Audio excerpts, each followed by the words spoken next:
me to stop. I'm just trying to figure out how to pop this out to. Oh, it didn't pop. It expanded. That's crazy. I'm still talking though, making sure you can hear me. Maybe you can, maybe you can't. I'm not really sure. Not until Corey comes back and tells me. There's pop out chat. That's what I wanted. All right, now I can minimize this. I need to mute this one. That's good. Mute there. It's muted. I still don't know. He'll come back eventually, probably. All right, let's put this here. Take this over here. Pull back up the video. And then there. The video went away, but that's okay. Pull the chat. I'm good. All right, cool. I hope that was fun to listen to at least. All right.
Yes.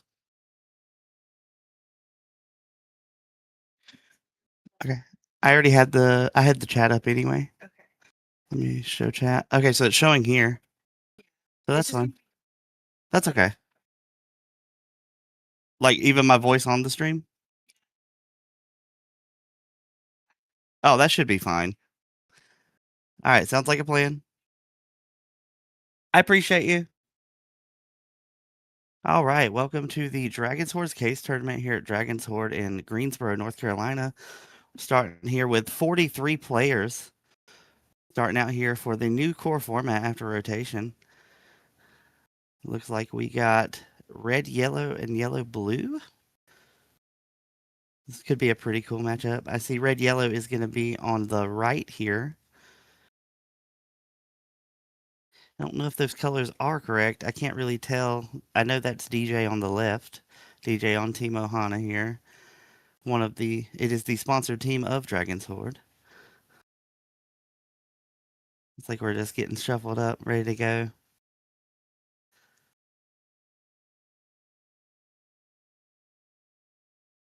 43 players, pretty big tournament here. Was expecting a big turnout here for the case tournament. Everybody really hyped for the new set here in Lorcana. One of the first tournaments I'm personally watching. I'm excited to see a lot of the new decks here post rotation. See who's going to get to go first here.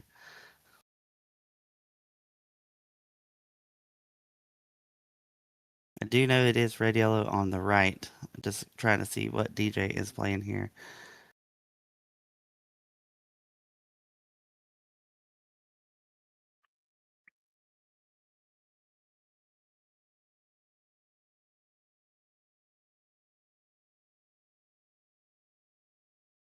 Welcome right to the chat. If you are viewing, do say hello. I am watching the chat. Definitely let me know what you think about the new format here.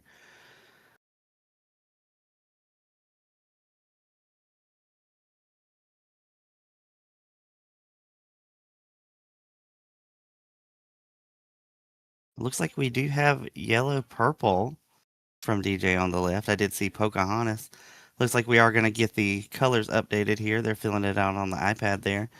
This should be a pretty interesting matchup. I think that red yellow is really strong, but if yellow purple gets going, there's really nothing you can do. It's very fast, very aggro. The Pocahontas is an amazing shift. Let's just see what we can do. I think it's really just going to depend on how red yellow can keep the tempo and can they make it to 8 for that raging storm.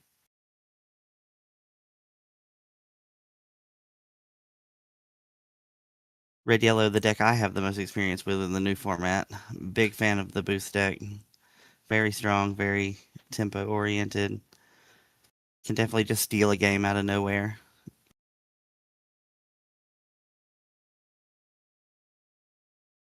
Yeah, we got Joker on the right, and then Zoologist. So there we go.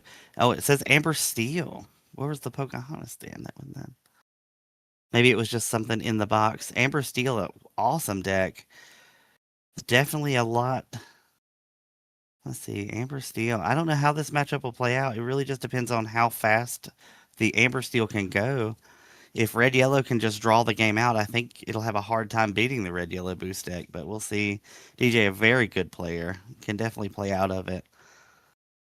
But let's see if what we get going here. Who's going to take the first turn getting through this altar? All right, looks like we are off. All right, do you have the Webby's Diary there? Looks like Amber Steel's going to take the play here. Inking the underdog, going for the Stitch there, trying to get that shift line online. The shift Lilo and Stitch very strong in this format. Questing for 3, making everything a criminal mind target is insane. Do get the underdog of their choice though with the Liquidator. That's really good into this matchup. Going to be looking to develop a lot of characters early to keep the aggro plan. Just try to draw the game out. Definitely favors the red yellow deck. Looks like getting Violet Par. The Violet Par shift very strong in this matchup as well. So definitely some great plays here early on. Both decks doing kind of what they're wanting to do. We are going to sing a Della Moon to get to draw.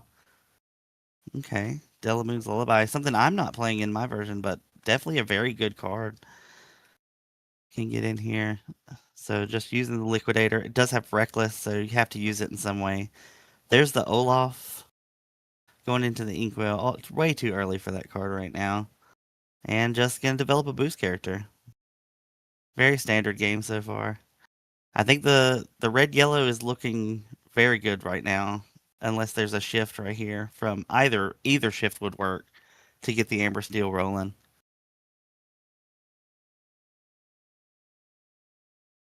Gonna ink the shift violet. That's that 4/4 resist one, and getting another one. So it gets to draw and discard a card here every time a hero is played, and all the stitches are inherently heroes. It's a very good card for this deck. Great pickup out of the new set. Gonna just throw that Ursula Vanessa into the discard. It does have resist 1, so it will get to live through the liquidator. So here we go for the quest for 2 there. DJ taking the early lead with the lore. And it looks like strength on liquidator. Very good turn. Didn't even so it was a sing, not a quest. Very good turn from Amber Steel. That's what you want to see in this matchup. You got to keep them off the board to keep the boost deck at bay. There's a Hanamine's family. Would have loved to have had that, but it's a little early. Don't have a really good way to use it. Just developing the Aladdin there. Does have the Webby's Diary in hand, looking like it wanting to set up a good turn where they can play the Diary, boost, and draw.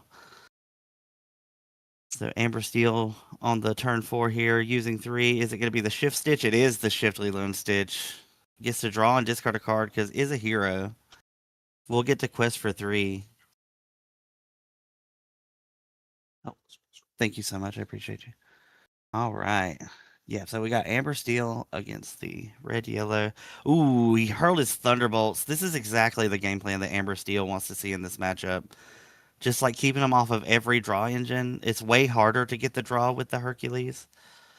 So here we go. Also, Horseman Strike's probably not a great card in this matchup. It is good into the yellow-green match, but there we go. Red Alert, perfect answer there for the Stitch, because Resist 1 is on that 5 willpower is going to be insane. So the Red Alert, the perfect answer there for the Lilo and Stitch. Do you still have to worry about the Violet? It is going to keep just getting advantage, whittling it down. So can't get the Hercules into the criminal mind effects range right now with it being 0 strength. But looks like paying 1. So we could be playing maybe a snow artist or a protector. Um, deciding whether to quest or sing. Let's see here. Gonna quest, okay. Going up to 5 there. And looks like it is a snow artist. So we do get a draw here from the ability of Violet, just showing the strength of that card. Just getting consistent draw and discard. The discard isn't too bad of a disadvantage. It's just like Bobby in the green decks. But have just so many things to just inherently turn it on. It's a very good card. That Violet is an insane pickup for this deck. Also, if he can get a Stitch into play, it will quest for an additional lore. So, but Boost not in the best position right now. The Amber Steel deck is in a position to just take this game away, discarding the Strength of a Raging Fire there, and just passing. All right, definitely good. Here goes the boost. Looks like he drew Maleficent Dragon off the top. Still a little early for that as well. Is playing the Black Cauldron. I am a huge fan of that card. Glad that to see it in the deck list. I think it really helps you in the mirror. This might also be a very good matchup for the Cauldron with all the removal of steel. Just being able to recur your characters that just get sniped. For example, the Aladdin earlier, you can just pull it back with the Cauldron if you needed it. On the 5 ink, haven't established a diary yet. Might be trying to do that. There's the diary. And then there is a Hercules. Wow, discarding the hand to get any card. I haven't seen that. That's a great card. Wow, interesting. I have to look at this list. That's awesome. Does have the copper in there, Olaf's, Red Alerts. Yeah, very cool. Also playing like a bird, which is very cool. This is definitely a different red yellow than I'm used to seeing, but it is the Amber Steel deck's doing exactly what it wants to do here. Kind of keeping to its game plan, keeping the tempo up, playing your big lore characters, drawing and discarding. So let's see here. We're gonna. It looks like you're gonna go for something here with the violet.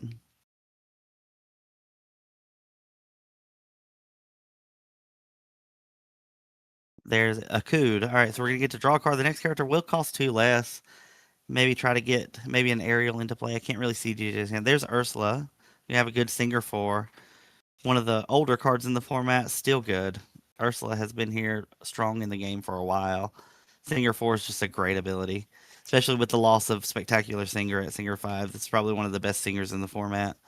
And we'll just pass it up there. And here we go. So might be able to get some boost draws here. You can boost the Hercules and go ahead and draw a card, see what you can get there. So, yep, deciding to boost here. We'll draw a card. I don't see why you wouldn't. There's the one. Webby's Diary. The draw power of the red yellow deck. About the only draw power you can get besides Ohanamin's family. Let's see. Inking the second diary. It looks like thinking about playing the Aladdin here, trying to establish. And has tapped the ink, but hasn't played a card yet that I can see.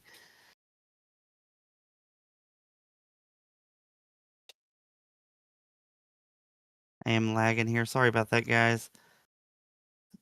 Yeah. I think it came back.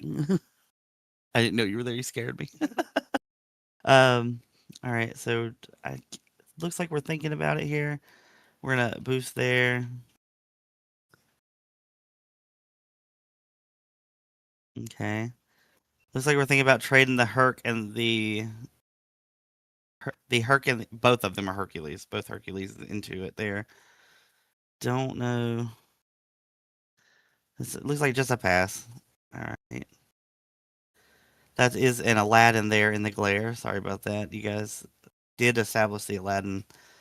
Ambersteel's still just doing its game plan. I don't think this is a good position for Red Yellow to be in. Is starting to catch back up, getting closer to that Pinnacle 8 turn so you can Raging Storm the board. It looks like another Snow Artist comes down. You get to draw and discard a card from the Violet. Like just talking about the board here. We'll discard World's Greatest Criminal Mind. Not great into this board. Perfect there. Another great card to combo with the Lilo and Stitch shift. Like in a quest with Violet, maybe.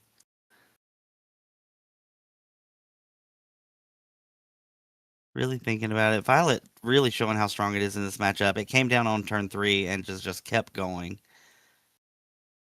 It's very hard to take out with resist 1. A 4/4 with resist 1 is huge.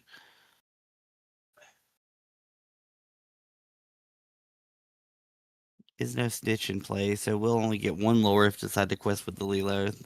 Looks like is deciding to quest with it. Nope, taking it. There we go. Just the Violet there. Going up to 7. Let's see, 3, 6, 7. Looks like the red yellow deck is on 7 ink. So this will be the Raging Storm turn. Oh no, that was his hand. So we're on 6. We got another turn to go before we get to the Storm. Look like there's Scrooge. That's the best boost card in the deck. So Scrooge boost, pay 1, draw.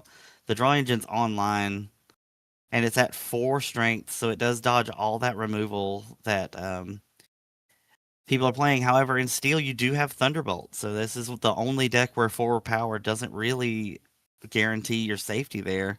Gonna decide to boost the Aladdin.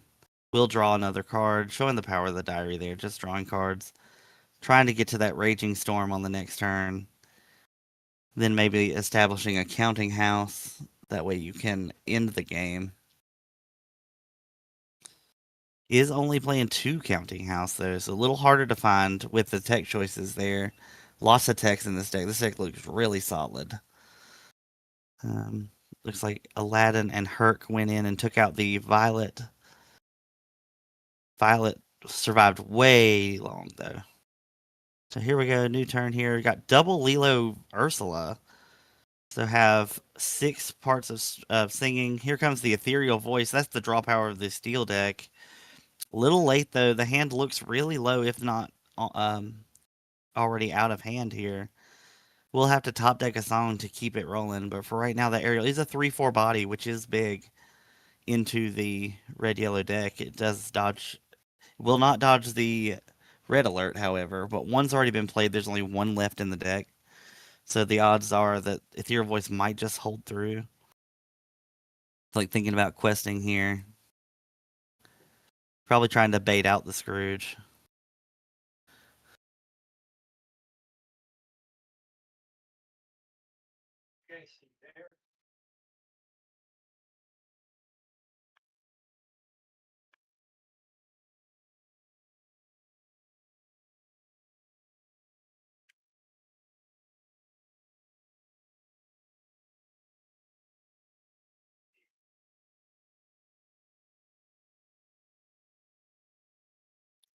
Sorry about that, guys. We'll get back to the game in just a second.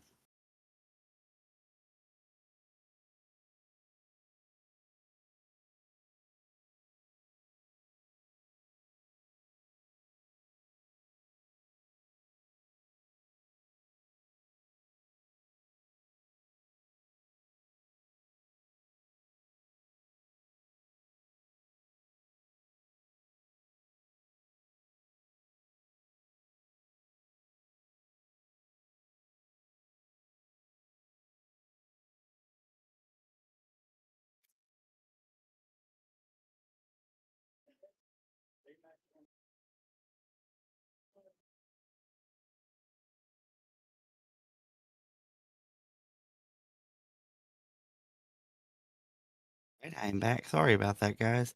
Sorry for the delay. It looks like we did quest with the Ursula and the 2 Lilos. Looks like Scrooge came over and took out the Ursula. And then looks like Lilo got taken out there by the Hercules. Yep, that is exactly what happened here. Hopefully DJ can get a song here to keep going. Had such a strong start. There's the new Sully. It's just like the Hades in set 1 gets to pull a character back from the discard. Looks like it's choosing to get Hercules. Only that the sole copy in that deck is only one. Looks like one of the coolest techs in the deck. Can get back any card in the discard. Any card at all. That makes all of your 1-ofs and 2-ofs much better. Does have bodyguard as well. There's the shift Lilo and Stitch though. So can make anything on the board lose to a World's Greatest Criminal Mind effect. Great top deck there. Does quest for 3 as well. Can just get there. We're a 10-1. DJ's just trying to end the game at this point. It's kind of trying to get in there and just get it over with. However, that Scrooge can just take out Lilo and Stitch on his own. Getting bigger by the second is a 5/5 currently. 5 willpower. It can go to 6 willpower and then survive the hit and take the Stitch out. But DJ's got to close out this game pretty quick. The longer you let Red Yellow play, the better chance they have. Looks like there's the pass. He can just play the Hercules to get back Red Alert that's in the discard pile and take out that Stitch. And does have a monster in play as well with Sully, so the second ability of Red Alert will trigger, and DJ will lose a lore if that's the line that we take. Looks like Maleficent Dragon comes down, can also do the same thing. Just take it out, keeping the red alert option alive, and then just getting to quest. This is where red yellow turns the corner. The red yellow deck's doing exactly what it's going to do. It survived the first 5 turns of the game, kept going, and is now in a commanding position. This is just the turnaround that red yellow looks for. I think that's what scares people the most about this deck is that you feel so behind, and then all of a sudden you're just not. And that's a scary position to be in, and you have to really know your lines to keep it going. It looks like Joker has put in the reps, and it looks like we're just going to go to game two.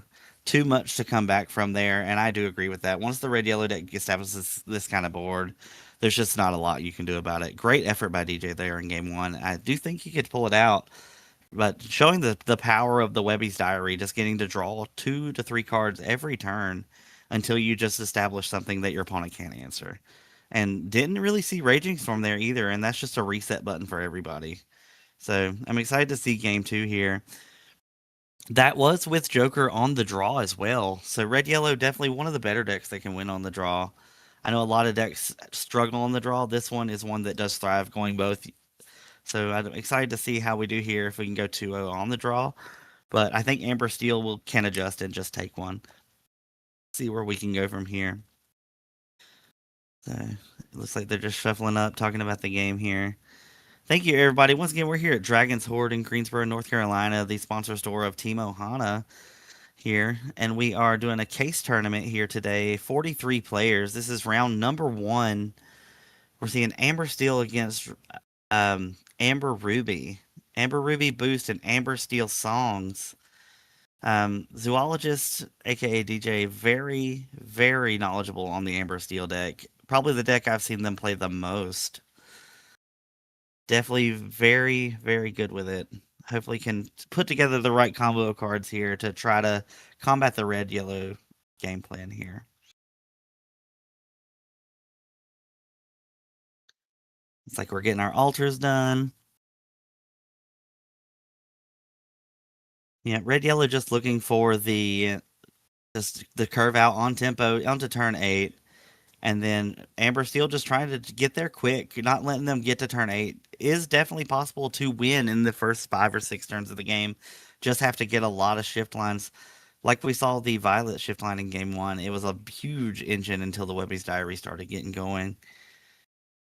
Let's see if we can keep it on tempo here with the Amber Ruby deck, or if Amber Steel can just get one and force a game 3.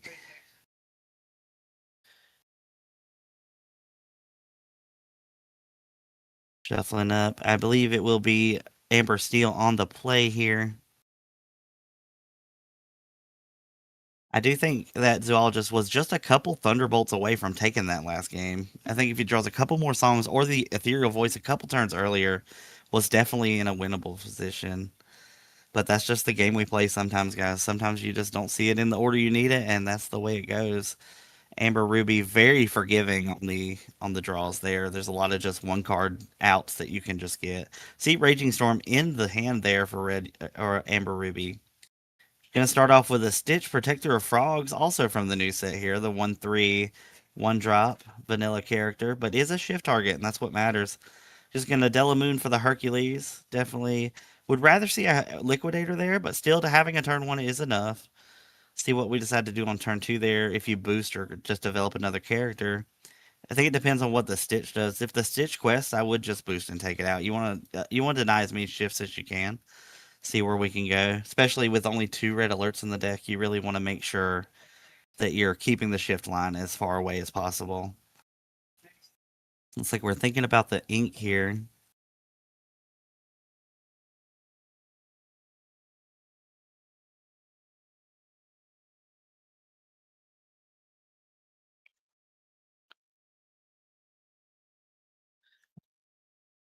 There's the Ariel, or Angel, sorry.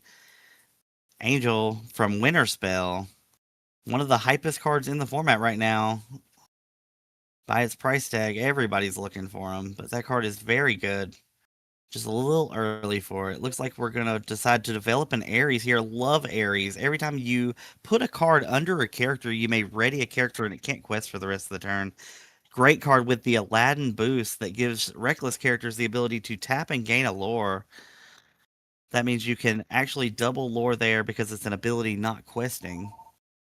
The great card in this deck with all the Reckless characters is playing Copper as well, which is one of the best Reckless characters in the game. Electing to take out the Ares, I agree with that. It's one of the better cards in the deck. Looks like we just got that Space Lilo out. Gonna ink the Liquidator, playing a Scrooge, and going ahead and making it a 4/4. We got a Lilo and a Stitch and an Ursula in play. And are setting up like a huge turn here. Looks like we're thinking about it here. Can we get a shift?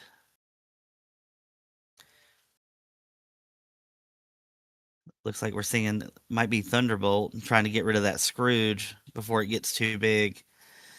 And that is what it is. He hurled his Thunderbolts. We got Zeus at home. If everybody remembers the Long Came Zeus, that's We Got Zeus at Home. We'll give the Lilo here. See what we decide to do. Haven't used the ink yet.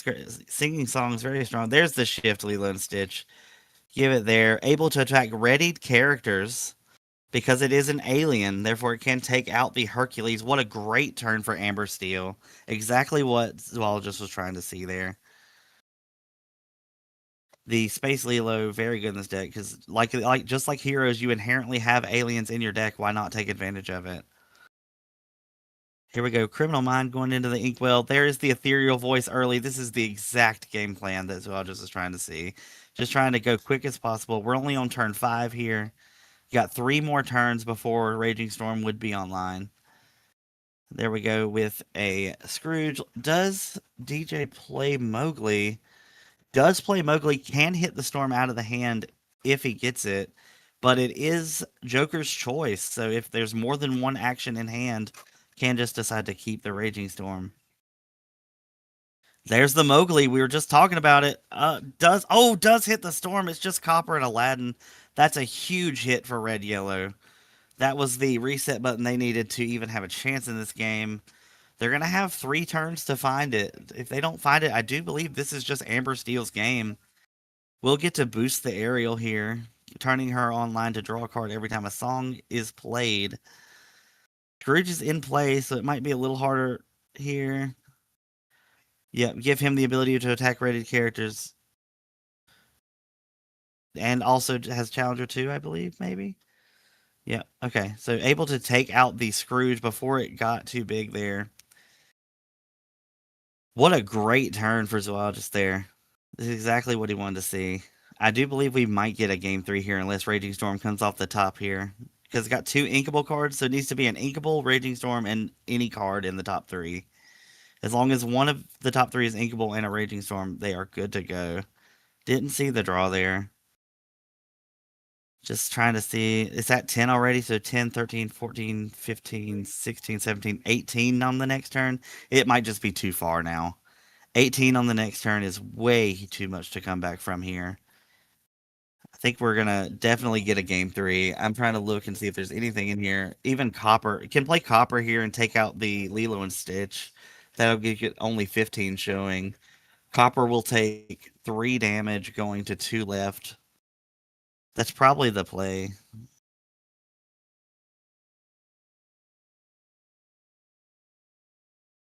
Copper and Aladdin. The alternative is to Aladdin and Boost, but yeah, I think Copper's the play here. You can take out the Ethereal Voice to cut off some draw, but I think leaving Lilo and Stitch in play is not correct, I don't believe.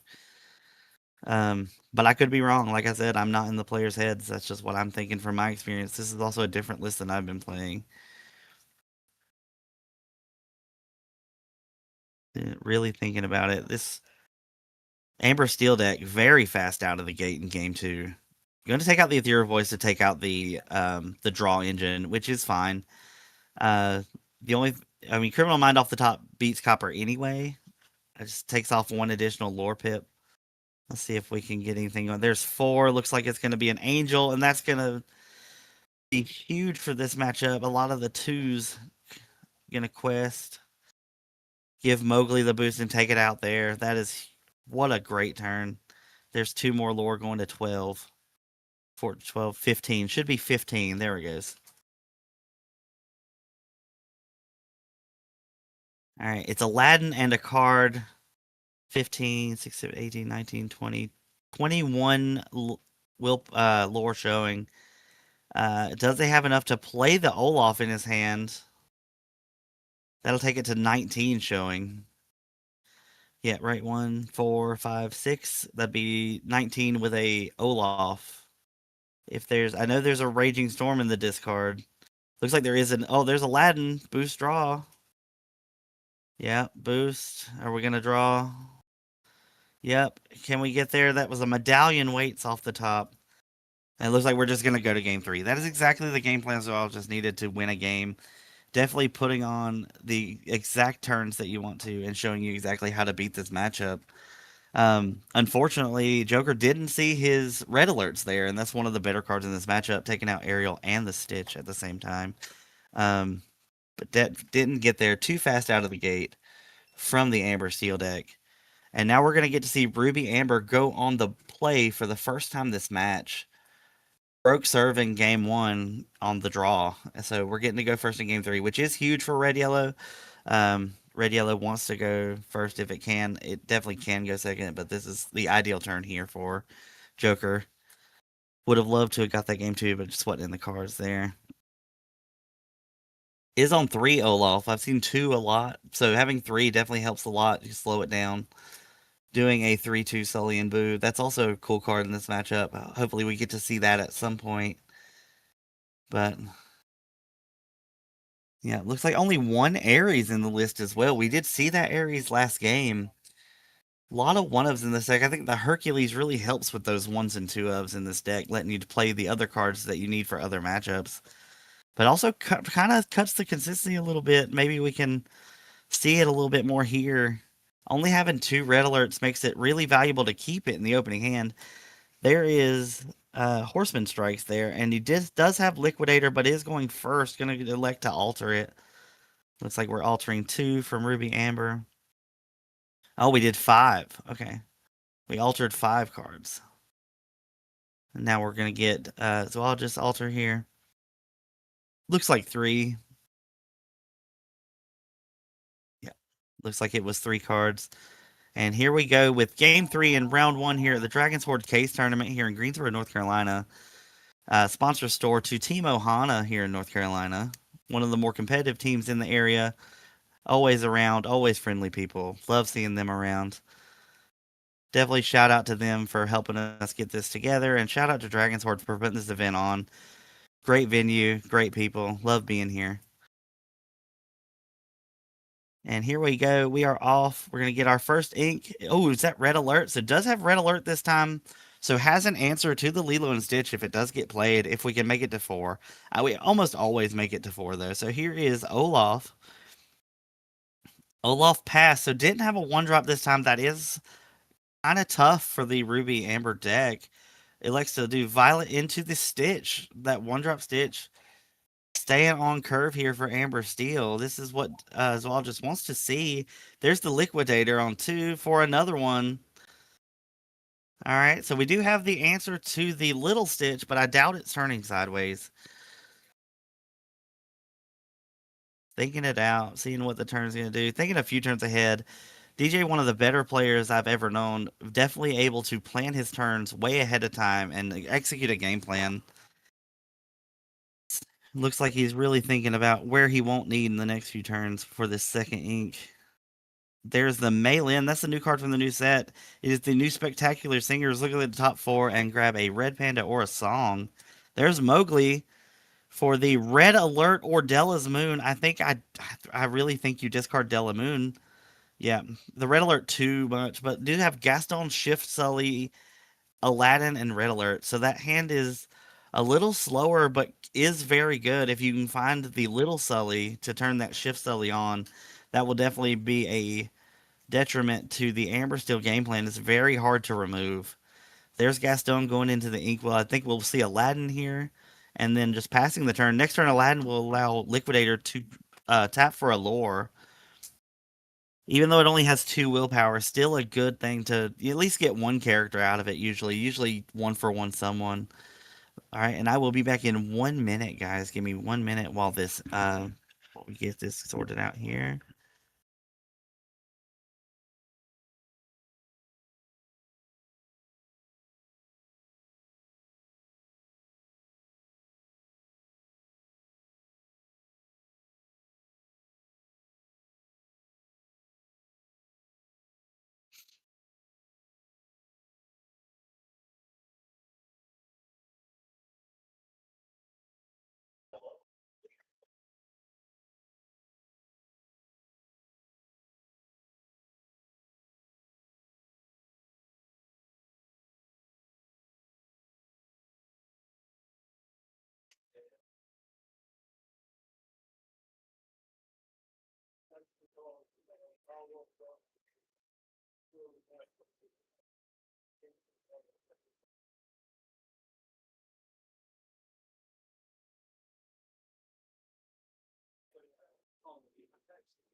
All right, I am back. Sorry about that, guys. Looks like we did develop the Aladdin into a Webby's Diary. Awesome. It looks like we got a Space Lilo on the other side during that turn that I was away. The Aladdin here giving them the ability to get lore. How are we going to get through this? We need a shift of some kind to get through this board from red yellow. The longer you let Amber Ruby sit there, the better chance they have. Do know there is the red alert in hand. Maybe that's what's holding back the Lilo and Shift Stitch. Do understand that. You don't want to just throw it in there and lose it. Definitely don't know if it's in DJ's hand either. I can't really tell. Um, from the cam there. They're talking about something here. Looks like we did just gain lore though. It is DJ's turn here. On the fourth ink turn. So it looks like we're gonna do 3. Is that the Shift Stitch? Nope, thinking about it. Mowgli. Just doing math. Like I said, Zoologist is one of the better players I've ever met, so he's definitely figuring it out. There's the Shift Lilo and Stitch. Looks like it's going to be a quest to boost Mowgli. That would be very good. So there's 3 lore right off the bat, so that's good enough. Then it gives support 3. So Mowgli is now a 4-2. We're just going to sing strength on Liquidator. It looks like Mowgli's going to take out the Aladdin. That is exactly what you want to see. Because if Red Yellow just uses their whole turn to Red Alert here, I think that's fine. You're just trying to buy time for that Raging Storm turn. It's like Ursula going into the Inkwell. Looks like Liquidator, Hercules, and Red Alert is the cards in hand. There's Hercules, Red Alert. That's way better than I thought it was going to be. What a good turn there. Left with a lone Space Lilo against a Hercules. Space Lilo can just carry, though. It does give aliens the ability to attack ready characters. Just thinking it through. Here's the turn 5. There's the Shift Violet into the Inkwell, into a Snowboarder Stitch, the little brother to the Surfer Stitch. Every time he quests, if you have 2 characters, you draw a card. Does quest for 2. Very good card here for DJ, trying to get that draw engine online. What was the top deck? Gonna boost draw. Showing the power of the diary once again. Looks like, ooh, that was a song, I believe. It was a Liquidator? Okay. So, Liquidator and an unknown card in hand.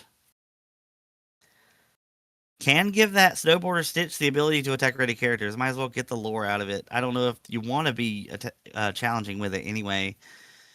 So it looks like we're going to get the draw here. DJ definitely with the advantage hand-wise currently, but Diary forever being there. There's Thunderbolt off the top. Another Herc underneath. I don't know. Amber Steel might be pulling away. This is what you want to see. We're going into turn 7 ink. Only 2 turns away from that Raging Storm, if it is there. I think I saw Sully, and that looks like an inkable card there, but I can't tell which one. So it's not Boost Scrooge. Boost Scrooge would be very good here. Tapping 3. It might be an Aladdin. Really thinking it through. Definitely not the Shift Sully. Sully going into the Inkwell. No, thinking about it. Here we go. In the tank. Joker really needs to get through this turn. Trying to figure out what to do about the Snowboarder Stitch. Does have Delamoon, so that does make your red alerts better. Ooh, it's Roller Bob? Wow, that's awesome. So that puts 2 cards on the bottom, and you get to give it Rush. Wow. Wow, that is amazing. That's a super cool card. I did not see that coming. Where is that on this deck list? Sully, Copper, Sully, Raging. It is not on the deck list I have. I'm going to have to ask about that after the round because I do not see Roller Bob on this deck list. But we will talk about it here in a minute. We'll just keep it rolling here. But Roller Bob, awesome. The 4 strength there, taking out the Lilos, living through. You get to use your cards again, which is the biggest part here. Do you have the Angel, though? Angel's going to get to take out Roller Bob pretty easily. Or we're just going to go and send it in. Okay. That is perfectly fine. It looks like Angel's just going to be there. Doesn't want to lose the card in hand. Understandable. Don't want to be top deck in here. Looks like we're going to get the shift. There's the Hercules into the boost into a draw. Sorry about that. I'm stuttering over this roller ball. That was caught me so much off guard. That's such a cool tech for this deck. Usually only see that in toy decks. Very cool card that it doesn't specify toy cards. You just put any two cards on the bottom to give that rush ability.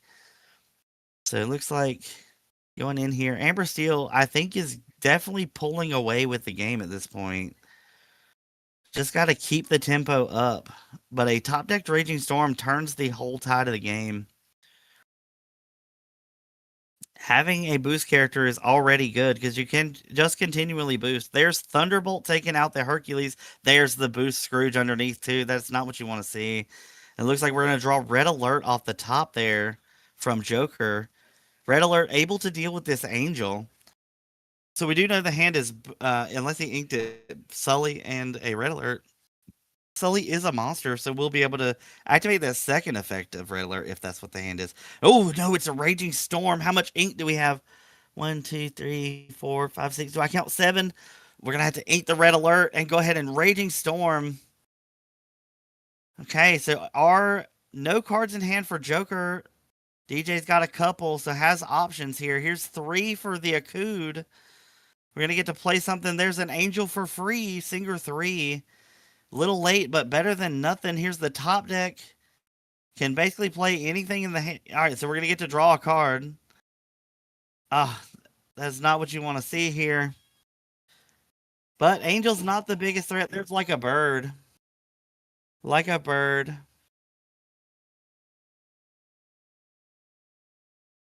Will we get there? Forever taking it away. There's the Ares. Amber Steel exactly where it wants to be. This is what I said at the beginning. Amber Steel has to keep the red-yellow deck away from having a board. And DJ has done a wonderful job doing that. Here we go. Looks like played the Shift Violet, drew discarded World's Greatest Criminal Mind. Just building that board back up. Another Raging Storm is needed at this point, but at that point, you still need another top deck afterward. I just don't think Amber Ruby is having a lot of trouble coming back from this scenario.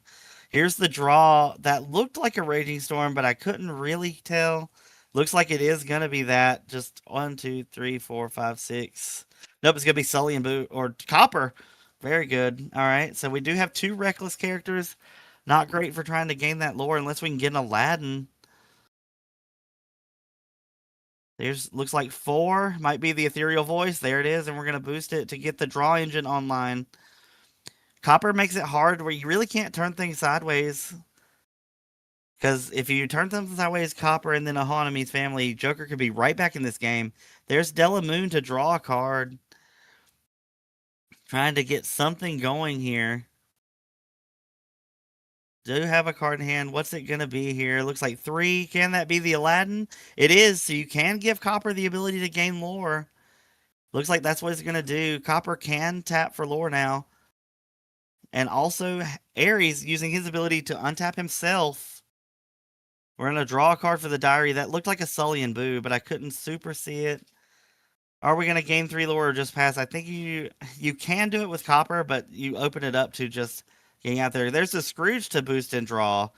Webby's Diary really kicking in here, getting a lot of draws per turn, a lot of chances to see that Raging Storm. We're going to gain 1 lore, gain 2 lore. So there's 2 lore going to 5. We're at 10 on the Amber Steel side. Red Yellow, that was a really good turn. Got to establish a lot of threats. DJ might need to just handle the board at this point, not let it get out of control. That's how the Red Yellow deck just comes back out of nowhere. So able to go to 16 if he wanted to. The only thing that would really hurt him is an Ohana family or a storm afterward. So if you're able to get a song, the Ethereal Voice will be able to draw a card for him here.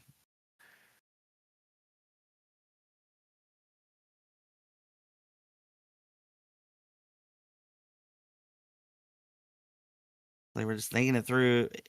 So Joker's going to get to draw at least 2 cards next turn if he gets there with these characters, with the Boost Scrooge and the Aladdin. And also the ability to gain 5 lore with the Ares untap. Looks like it's going to be 3 ink here for the Mei Lin. You're going to look at the top 4, grab a red panda or a song card. Trying to find something to get a draw off that aerial. Just keeping the tempo up, trying to finish this game before Joker can just draw his deck for the answers, which is the reset button of Raging Storm.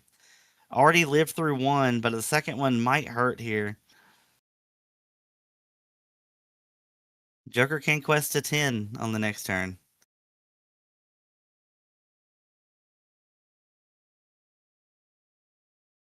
Okay. Really thinking it through. Like I said, Zoologist is very methodical with their plays. Love watching them play. I learn something every time, it seems like.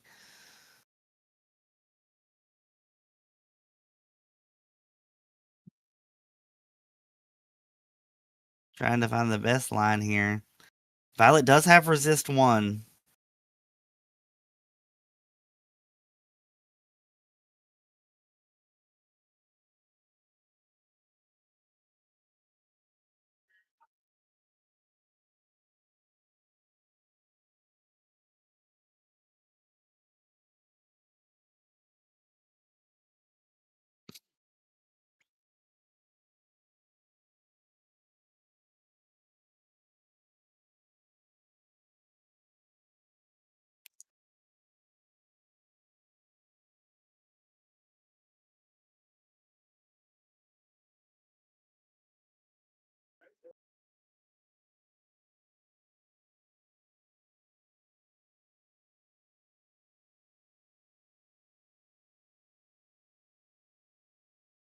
Like questing for 2 there with the Violet.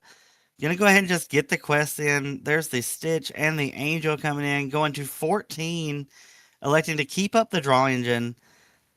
Here we go here for the turn. Gonna get to draw a bunch of cards here with the Webby's Diary. This is exactly where Ruby Amber wants to be. That looked like a song off the top, maybe. I only get glimpses of the picture. To me, it looked like it was gonna be something here. All right, there is Copper going to take out Violet. Is there an Ohana Means Family in the hand? This would be the perfect time to play it if it's there. Or you could try to draw for it here. Getting to draw 4 cards from the Copper.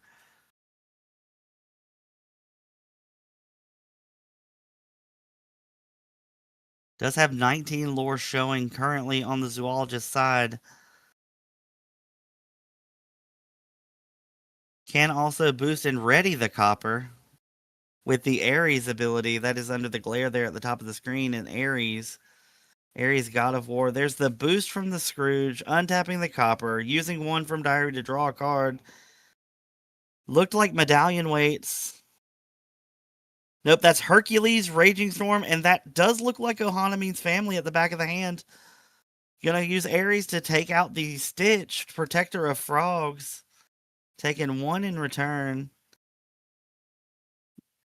And look, there's the Ohana Means Family. We're gonna draw 4 cards here from Ruby Amber. And this game has turned around very quickly. And there's another Ohana Means Family. Thank you for the follow, Busker Jan. Thank you again for the follow. We appreciate it. Team Ohana, sponsored by Dragon's Hoard, hosting this tournament today. Dragon's Hoard in Greensboro, North Carolina. Looks like this game has turned around. I think Ruby Amber might be favored now, unless DJ can just pull out a big lore character quickly. There is the Olaf coming down, taking it even further away. You're going back down to 12. Costs 1 less for every action in the discard pile. And here we go. Might be thinking about inking the Gaston there. I agree with that choice. Gaston comes down. We're going to boost and draw from the Aladdin here. Getting another draw. And we're going to quest with our big bodies here. Aladdin has the ability to tap for lore because of his boost ability. And then we're just going to pass it down. Going to 7 here from Joker. There is the Snowboard Stitch.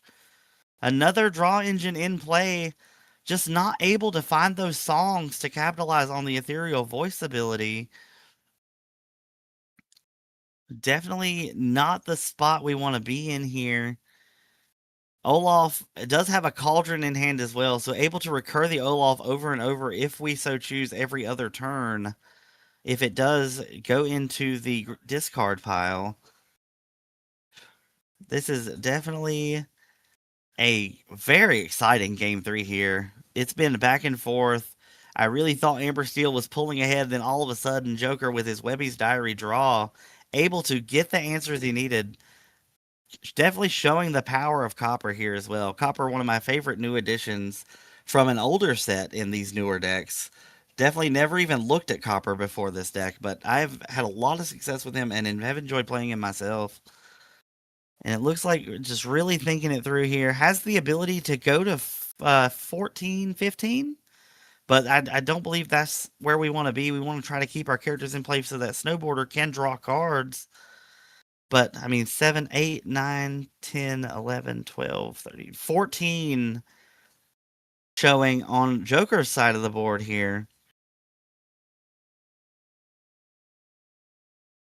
It looks like, just thinking it through, and if anything gets out of hand, we do have the Raging Storm answer. I just think red yellow has now turned that corner exactly where it wants to be, just like in game one, where it looked like Amber Steel was on its plan, but just the game went too long. There's a Sully off the top. The Sully able to grab things from the discard pile, also able to get back Olaf. Even better to keep the Amber Steel deck away from 20 lore.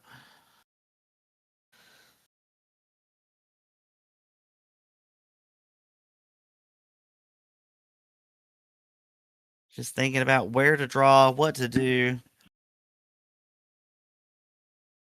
Showing the power of the boost mechanic here.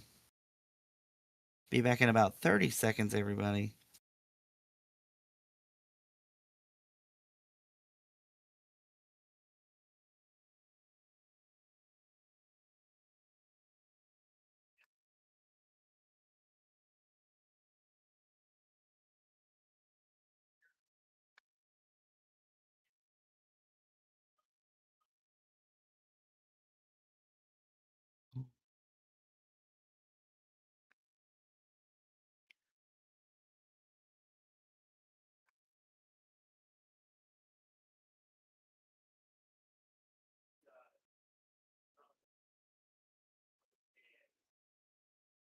And I am back. Sorry about that, everybody. It looks like we have quested to 13 and used Aladdin's ability.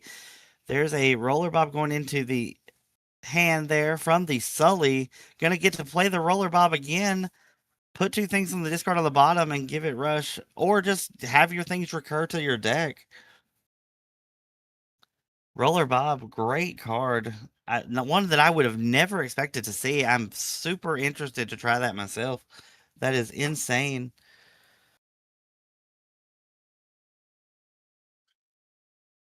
Looks like Sully putting it up to show the bodyguard ability. Does have bodyguard, is a 4/4. We'll have to go through that. Somebody hit the camera. That's okay. Sorry about that, guys.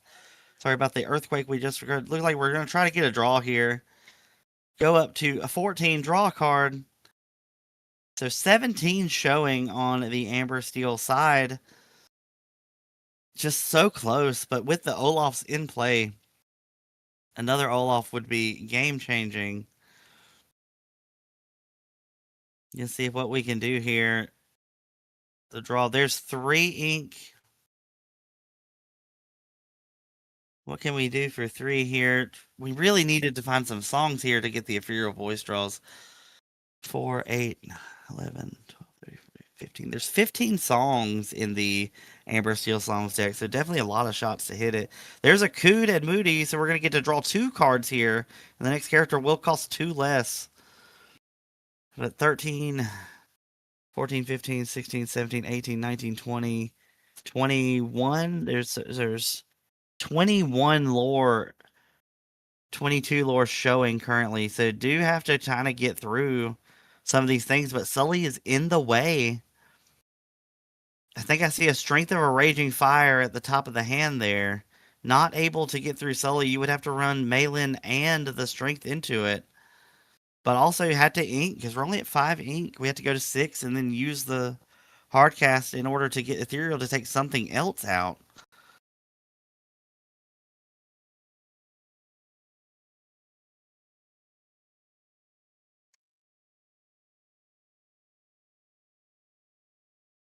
Like we're thinking about there's another ethereal voice.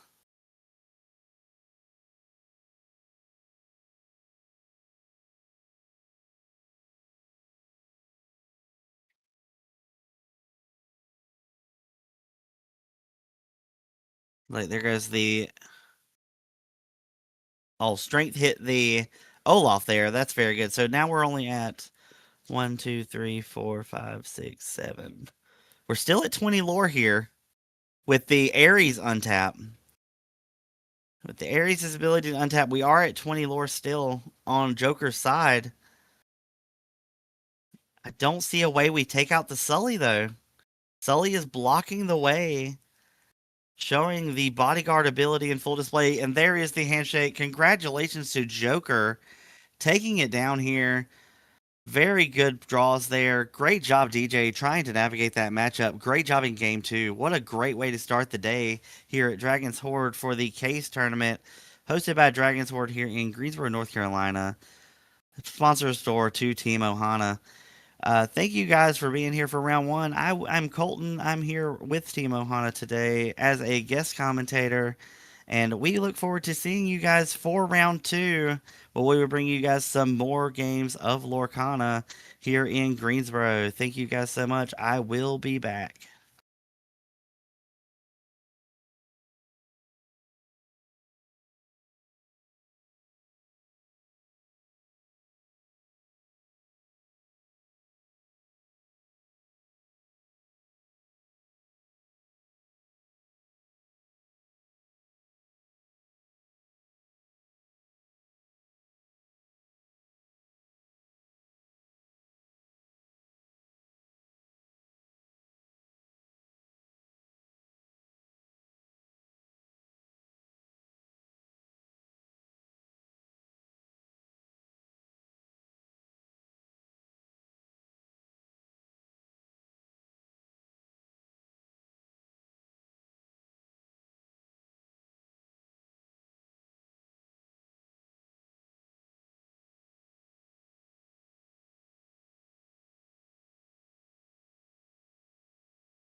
Welcome back, everybody, to round two. Got a lot quicker than we thought here. We are going to have another member of Ohana, Tanya, aka Panda, against Luca Serrano. Luca coming in with the purple yellow deck against the purple steel bots deck. Could be a really cool matchup. Both people taking their round ones here. Going into it, Luca, locally known player, also very known in the community, just put out an Amber Steel guide on Metafy if you're wanting to check out Luca somewhere. And also Panda here with Team Ohana again, sponsored by Dragon's Hoard, Dragon's Hoard Case Tournament. That's where we are today here in Greensboro, North Carolina. Getting ready to start game two here. Looks like they're getting all set up. Panda with her patented cut there. I need to learn how to do that myself. I've seen a few people in the community since I've been playing with them trying to do that cut. It is a very cool cut. Looks like the purple steel bot deck just here. I really think purple steel has a good shot into this deck, able to control the board really well and just put out threat after threat after threat with the syndrome from last set. Looks like we got Elenwee and a Omni Droid coming out turn one for both players. Elenwee able to turn on all those Gaston effects or World's Greatest Criminal Mind, however you're looking at it. Morph there, the universal shift target. First few turns of the game starting out slow here for both players. That's the way the matchup is going to be. There's Ham coming down for Luca, able to tap to discount characters. Just get those characters out as quick as you can. There's strength going in, and then the shift, when that shift comes down, if there's a card under it, shoot something for 2. Then Thunderbolt able to clean up the Ham, questing for 1 with the morph. That was a good turn there for Purple Steel, able to just keep Yellow Purple down. That's what you want to do. You can't let them go wide, or you're just going to lose control of the game. There is Besties Assemble looking at the top 4 to be our guest to find a character. One of another new cards from the new set here. There is the Shift Louisa. All right, we got 1 ink left. Have not inked for turn yet. Maybe trying to get a Louisa there. There's a Tigger going into the Inkwell. And passing the turn from Luca, able to get the droids to stand here. Do know there is a 6-drop droid in hand that does get resist as long as there's something under it. And there, it looks like it came through. There's a quest for 3. The droid deck is online and ready to go. Syndrome might be coming down soon to start the recursion train. Do like this purple bot deck. Very cool. I haven't played it myself, but I've seen it a lot. There comes Dumbo down for Luca. Gonna quest for 2 with the bot. This game going very quickly. There is Tigger, and then a Gaston to take it out. But as you know, the bot deck with the Syndrome doesn't matter if they're in the discard pile. Syndrome can play them. There's Demona for 3 and a pass. This game going super quick. Demona very good from last set. Blurple All-Star. There's the draw card from Dumbo. Bessie's Assemble, and then a Gaston coming down. Gaston super relevant now. World's Greatest Criminal Mind also very good, but Gaston leaves a body behind, which is super good in the tempo game. Luca's starting to build a board, and that's what his game plan is going to be. There's Book to draw 2.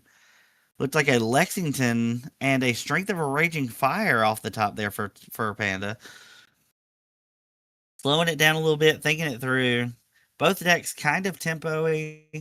We're going to get caught in the mid game here. It looks like there's Lexington coming down to kind of contest the Dumbo a little bit with the alert ability. Panda thinking about what to ink here. Might opt not to ink, but we'll see. There's a Buddy Incrediboy at the top. Incrediboy, the shift target for the Syndrome. If you do have a hero in play, you do get to draw gain a lore, though, with the Buddy. So definitely a second effect that you do kind of want to see sometimes there, but it does just go into the Inkwell. Is a little late for that shift line, understandably. Do you see an Isis in the hand there for Luca? Luca questing or using breaking records with Dumbo to draw a card. Let's see if we can get some people to make some history here with Dumbo as well. But right now, just the 1 draw turn is enough for Purple Yellow. There is Isis tapping down the Lexington. And it looks like a quest. There's a quest for two. Going to six. Six all here in game one of round two here at Dragon's Horse Case Tournament. Ticker going into the Inkwell. 2, 3, 4, 7 ink there for Luca. Let's see here. Luca does have Demonas of his own. Horseman Strike. Second Star to the Right is in this deck. Super cool. Definitely a card you don't see very much anymore. Do understand it being there, though. It can just break a game. There's Buddy coming down. Incrediboy. Maybe trying to set up a shift when you get it. There is the droid to strengthen the Dumbo. And then a pass. Can't tell what's under the glare there for Luca, but we'll see here in a minute probably what it's going to do. Isis Vanderchill already came down, tapped a character. It is the new Elsa for this set. Elsa did rotate with the last format. There's Augustin and another Isis. Augustin, the 3/6 support, helps with those Criminal Mind-like effects. Thinking about where to put these characters to get the best effective trades. Luca, a very good player in the metagame. Looks like discard Isis. Oh, it was a Gaston up at the top. Okay, so there's a Gaston. There's Demona. Draw 2, 3 cards for Panda there. Looks like a Violet. That's the Alert Violet, I think. And just giving it a pass there. See if we can get that glare fixed in the next round for you guys. Sorry about that. That is a Gaston underneath with the dice on it. And an Augustin in the top. And then there's Isis as well. Now another Dumbo coming down for Luca. Luca might have just turned the corner there where your yellow purple wants to be. There's the angel to take out the Gaston with our ability to discard a card, deal 2 damage. If there is no cards in hand, does gain resist too, but there are cards in Panda's hand currently. We're gonna do just the pass there. See what we can do here.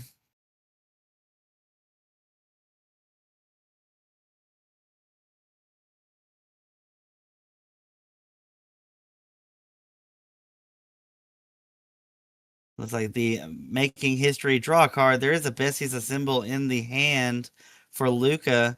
Might see that here. There is Bestie's a symbol. Looking at the top 4, there's Demona, Luisa, another Bestie's, and a little Luisa. Think, let's see what he decides to take here. Thinking about the Demona. Panda does have cards in hand that does make Demona a little worse for them. Luca able to take advantage of it a little more. There's Isis, Augustin, Gaston questing for 3, going to 13, and playing the big Luisa, it looks like. And going to game 2 there, Luca showing us how to come back with the yellow-purple. The beginning of the game was really strong for purple-steel, but yellow-purple able to stay strong and resilient into the matchup. Showing the power of that ink color, able to stay through. Very creature oriented. It's good to see the differences between our Amber Steel Song deck in round 1 with the boost deck, and the contrast here seeing a aggressive mid-range deck versus another aggressive mid-range deck. So definitely a good matchup here to showcase the diversity of this format. I know that I've had a wonderful time doing this format. I've been playing with Team Ohana here at Dragon's Hoard and House of Cards and had a great time seeing all the different kinds of decks here. We are at Dragon's Hoard here in Greensboro, North Carolina for their case tournament. Sponsor team of Team Ohana here.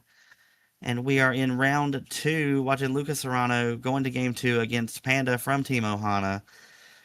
The yellow-purple deck is going to be on the draw here. See how that affects the altar. I didn't get to see who went first in game 1, but Luca ended up taking that one after a hard-fought mid-range into the late game. I think what we're looking for here on the purple steel side is probably just a good curve out, trying to control the board, maybe more of those shift droids that deal 2 damage. The one Lexington, seeing the Dumbos in game 1, maybe the Lexington does have a lot of use in this matchup. There is one in the deck, and a Cheshire Cat might help out a little bit. Thanks to just taking down that Dumbo. Do have the alert violets as well in this deck. So able to deal with those evasive characters quickly, not letting Dumbo get out of hand is definitely the game plan here for Purple Steel. Looks like we're almost through the altar. And there we go. Panda should be taking us away here any minute for you guys. Thank you guys for being here in the chat for the Dragon's Hoard case tournament here. And here we go with game 2. See if we can get it here. Here goes the Hades into another robot, the Omni Droid. Hades looking for a deal. Super versatile card. Most of the time it just says draw 2 cards, but does have the ability to just remove a threat if your opponent decides they don't need it. So Demona going in, deciding we're going to Bessie's a symbol. I think here's the 1-drop. We're going to see what we can find here for our later turns here on Luca's side. Looks like Gaston and Luisa's the choices. Going to take the Gaston. Second star to the right going to the bottom of the deck. There is another one in there, hopefully. There is a second one in there. Maybe we can find it for the end of the game. But definitely way too early to want that in your hand. There's more for the Incrediboy. Going to get the quick quest there with the Omni Droid. Going back to Luca for turn 2. Horseman Strikes comes down for a Grandmother Willow and an Elon Wee for free. So did get that turn 2 free character. Just trying to build that board sideways and get out of here before the droid deck gets wild. There takes out Grandmother Willow with that droid, able to shift and deal 2 damage. Incrediboy is going to quest. Is the shift target for Syndrome? We are in a place where Syndrome can come down this turn. Did draw Book off the top. That looks like Angel. There's Lexington going down into Angel, into Pitch, kill Elon Wee.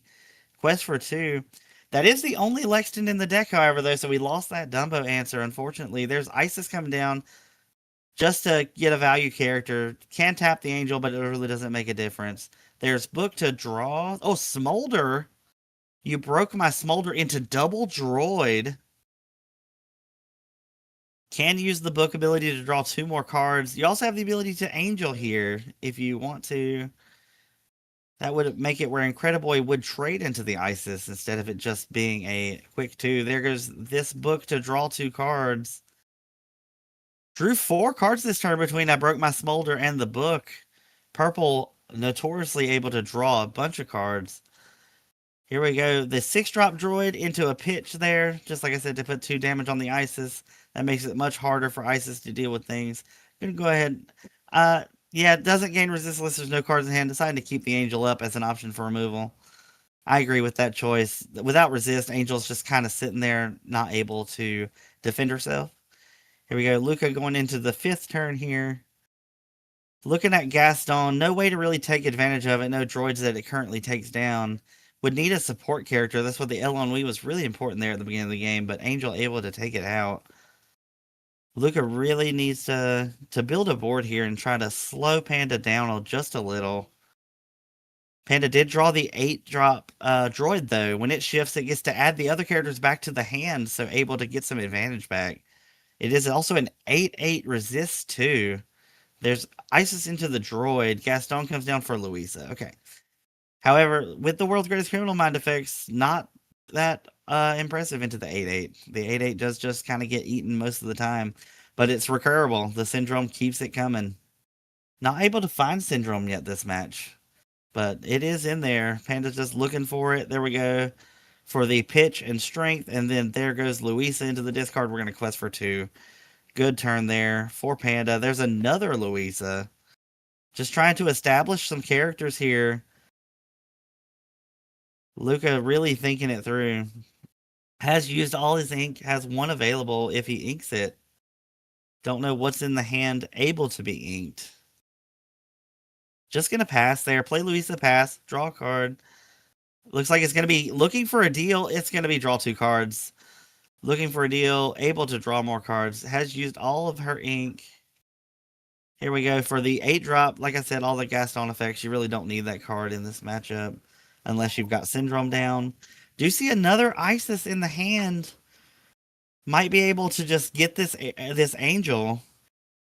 And then with 3 damage on Louisa, you'll be able to take out Incrediboy as well. So it'd be Isis, take 3, move 1, move 4.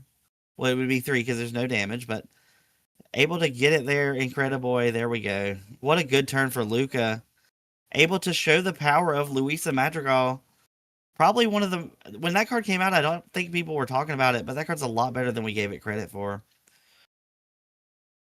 So here goes looking for a deal on the card here. Trying to figure that. There's Violet Par going into the Inkwell for a morph into there to shoot for 2 and then trade into the Louisa. Very good turn there. Dumbo comes down. Yellow Purple's really turning it through here. Very consistent. There's a quest from Luca to get on the board. Draws Violet. Going to play Violet, mill a card, pass. Really need to see Syndrome here. There's another draw. Does have Gaston and another Dumbo off the top. There's the Dumbo for Luca. Gonna just pass. Now we're on 2 draws per turn for Luca just off the Dumbos, and that's not saying if he has any others. I couldn't tell what that was. Can't really tell what that is up there at the top, but not a good position for the purple steel deck here. Gonna go ahead and just run into that. Resist is gonna allow the Violet to survive.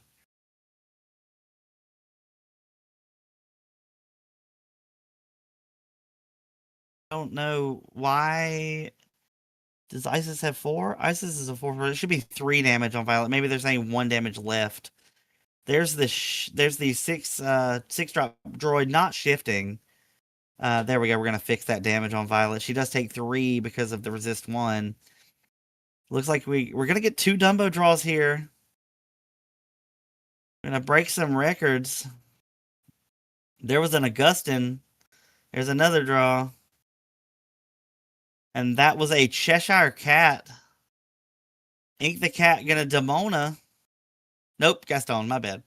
So Gaston comes down, eats the 6/6. We're gonna trade there into the Violet. You're gonna draw here, play the Droid quest. We're at 10-5. Double Dumbo is gonna eventually just out advantage the purple steel deck. When with no real alert answers left with the Lexington and the Inkwell, we really need to draw some strengths or thunderbolts here to deal with these Dumbos.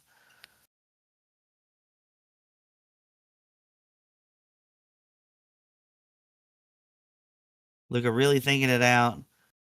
Does have the ability to just draw 2 more cards if they want to. You're going to throw Gaston into the droid, take it out. Left with the lone Omni Droid. The Omni Droid is there. Gonna double draw, play Sven. Sven the Reindeer, Challenger 3, Evasive Rush. It just has keyword soup, and we're here for it. There's a Dumbo draw for that looked like Elenwee or Mother Willow, couldn't really tell. And then we got another Dumbo draw going to 9. And then that was a tree, and that looked like Louisa. There's Sven gonna draw a card, going to 10, and we're gonna use 2 to play the Grandmother Willow, or not. We're gonna check the discard here. Probably checking to see what the syndrome targets are. Don't really have a syndrome line here. Just trying to take into account for all the droids left due to the 1 drop being there.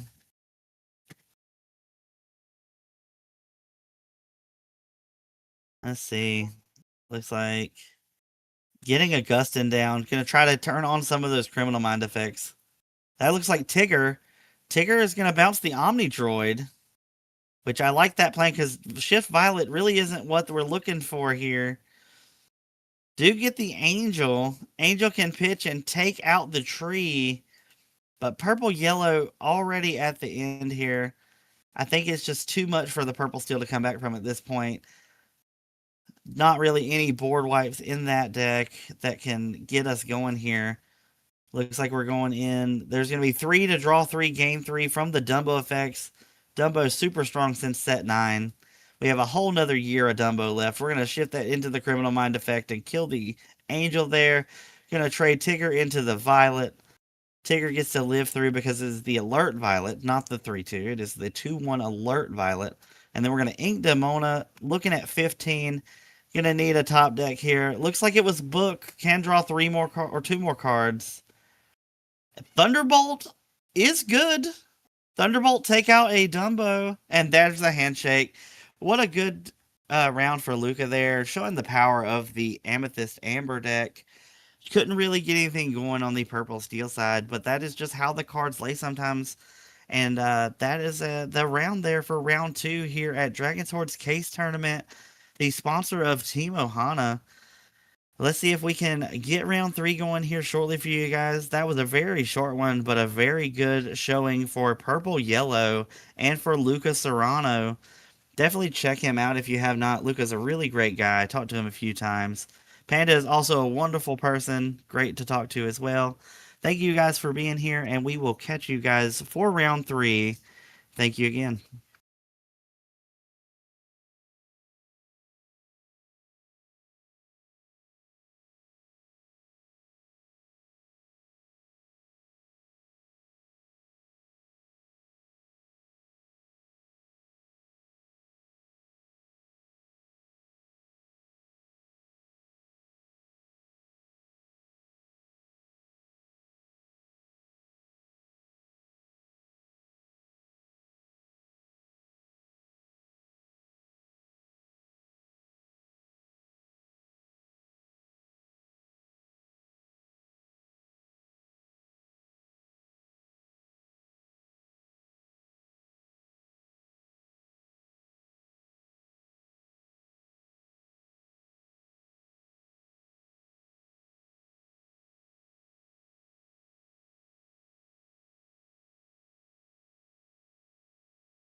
everyone, and welcome to round three. We are getting round three underway here shortly for you guys. We have 6 rounds of Swiss today with our 43 players. Let's see. Let's see what we can get going on here for you guys. I know we are getting one of my favorite new decks of the format. The Green Steel Touch the Sky deck here is going to be on stream. I am a huge fan of Green Steel in general, and this combo deck is super interesting. If you don't know, you can touch the sky to the new Paradise Falls location, and while a character is there, it gains 3 lore, so you get to draw 4 cards. Powerful color combination in Green Steel. Hoping we get to see that showed off here. Both players are 2-0 to my knowledge. And we'll see who is going to be on the other side of this green steel deck. Another one of Ohana's greatest, Dominic here, is going to be piloting the green steel deck. Thank you, Gomi, for following. We appreciate you here. We are here in Dragon's Hoard in Greensboro, North Carolina, sponsor store of Team Ohana. We're about to get underway here. Everybody getting set up. Looks like there's Dominic 23 on the green steel. Let's see who we can find on the other side here. Very excited to see this matchup myself. This is one of my favorite decks of the format, like I was saying. I haven't had a chance to watch it play a lot. I just kind of know what the combos are. So I'm very excited to see the actual gameplay for this deck. Dominic, a great pilot of the deck as well. Very knowledgeable, has a lot of reps in. I know he's going to be playing it as solid as possible. Let's just see if the cards can fall in place for him here to take him to that 3-0, or are we going to see the Green Steel deck take its first loss of the day? Just getting everything typed in here for you guys. Once again, welcome. This is going to be Apollo on the green-yellow. So here we go, 3 rounds in, 6 different decks. And that just goes to show you how diverse this format really is for Lorcana. Post-rotation, the second rotation of the game's history. And just showing that there are so many decks you can play and be successful. Green-yellow, the other deck that I have built currently, had a lot of reps into it. But with that being said, green-yellow has so many different ways to play. You can play it as aggro, control, or mid-range, whatever you feel like doing. It looks like for this particular one here, it is going to be the toy deck. Green, yellow toys. Interesting. Love that. Haven't seen that deck a whole lot, but like I said, it is just it looks like a more aggressive version of the deck.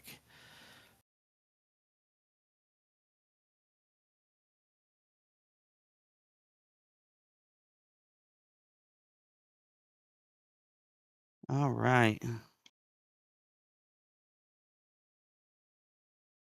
Getting through here. Looks like they're getting their altars ready. So looking like in this matchup, Green Steel has the steel removal packages. So it might have really good matchup into the green aggro type deck. However, if the green deck gets out of control, the green yellow deck, it might just sneak one out for just a quick aggressive win with Eleanor's and a bunch of toys. But let's see how it plays out. It does have 2 Under the Sea in the deck there for green yellow and the Jesse to control the strength of the characters. So maybe might be a really good match to watch. Just depends on what pieces fall in which order. Dominic going through his altar here along with Apollo. See where we can get here. See, Pokemon Emerald as his hand counter. I think he had Sapphire a few weeks ago. Just using Pokemon games as his hand marker. Just becoming Dom standard at this point. Do like the theme of playing the toy deck on the toy playmat also. Very thematic. Love that. Love to see it. See if we can get through this altar and get these games started here in round 3 at Dragon's Hoard's Case Tournament here in Greensboro, North Carolina. Sponsor store of Team Ohana. Looks like we're going to get maybe 2 or 3 cards in the altar. Thinking about putting the Buzz back. I think that's a Mickey Mouse also going in. Gonna alter, looks like 5. Yep, altar was 4 cards actually. Sorry about that. And we might get this match underway. See who's gonna take the play here. in this matchup here for round number 3. Like I said, both players are 2-0 currently, have not dropped a match yet. To see how we can do here.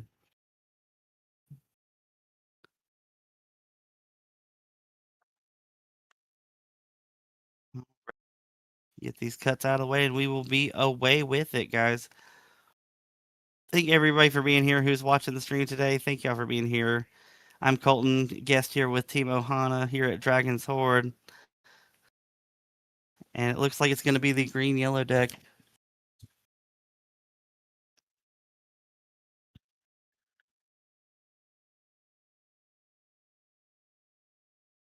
All right. Looks like it's going to be green steel taking the play here.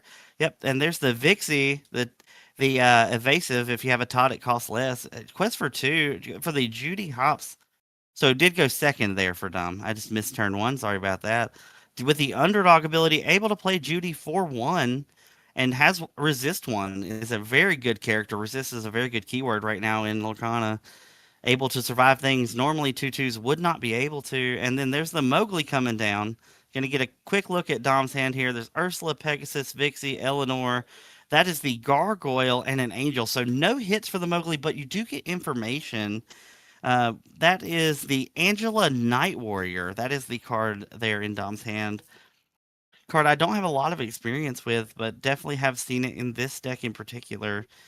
We can get a good turn 2 there. There's the Pegasus going into the Inkwell, into the Ursula. So we're going to get a look at both hands. That looks like double Lenny, and then Jesse, Eleanor, and Bullseye. So both players miss with their respective hand looks, but do get the full information from both players. Able to just quest with the Judy there, under no pressure from the Mowgli with that resist 1 keyword. So moving on to turns here. Going to get turn 3. Maybe going to see Bullseye. Lenny is a play you can, but I tend to Dom drew an action for turn last turn. I guess you could just re-get the information. But I do think Lenny is destined for the Inkwell after that first look with the Mowgli. So we're just thinking about the ink here. There goes the Mickey Mouse. Very powerful card. Gives things minus strength. Helps you under the sea. Getting Jesse into play. So that way when you play your lower cost characters, you can start nerfing a few characters down for some strength here. And it looks like going to go like to quest with the Mowgli. I think that's pretty safe. Judy is going to get a clean trade into it, however, with the stat line there. The 1/2 stat line. Judy cleans up pretty quick, takes no damage. However, it might value the lore. Who knows? Depends on how Dom's hand is looking here after the Mowgli there. So it looks like that's going to be a Todd going into the Inkwell. That's the 1-drop 2/2. Shift target for the Todd and Copper shift. Has evasive quest for 2. Is a shift 2. Which it is in the deck, so maybe we'll get to see it here in the future. It looks like we're going to play that Angela Night Warrior. Getting that online. Going to go ahead and take out Mowgli there. And passing the turn.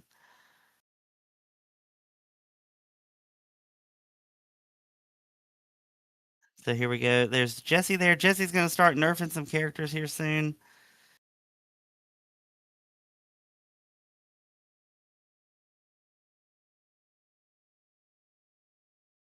Really thinking it through. There goes Lenny to the Inkwell. We're going to play the Bullseye for 2, discounted due to Jesse being present. And there's a Rex Bodyguard, 3/1. If it is taken out during your opponent's turn, you do gain a lore. Just a good aggressive toy character. I didn't see a Jesse trigger there for the Rex. However, I don't know if it would have mattered. I don't know if he targeted or not. I didn't see. But we'll just keep going. It looks like Todd might be going to the Inkwell again. Or that's Vixie. Vixie going in there. And then there is Eleanor. Eleanor, powerhouse card in the green color. And there's Strength of a Raging Fire. Dom just showing the Strength of Steel here. Green and Steel being a super good color combo. Taking out the Jesse. And then here we go. Quest for 2.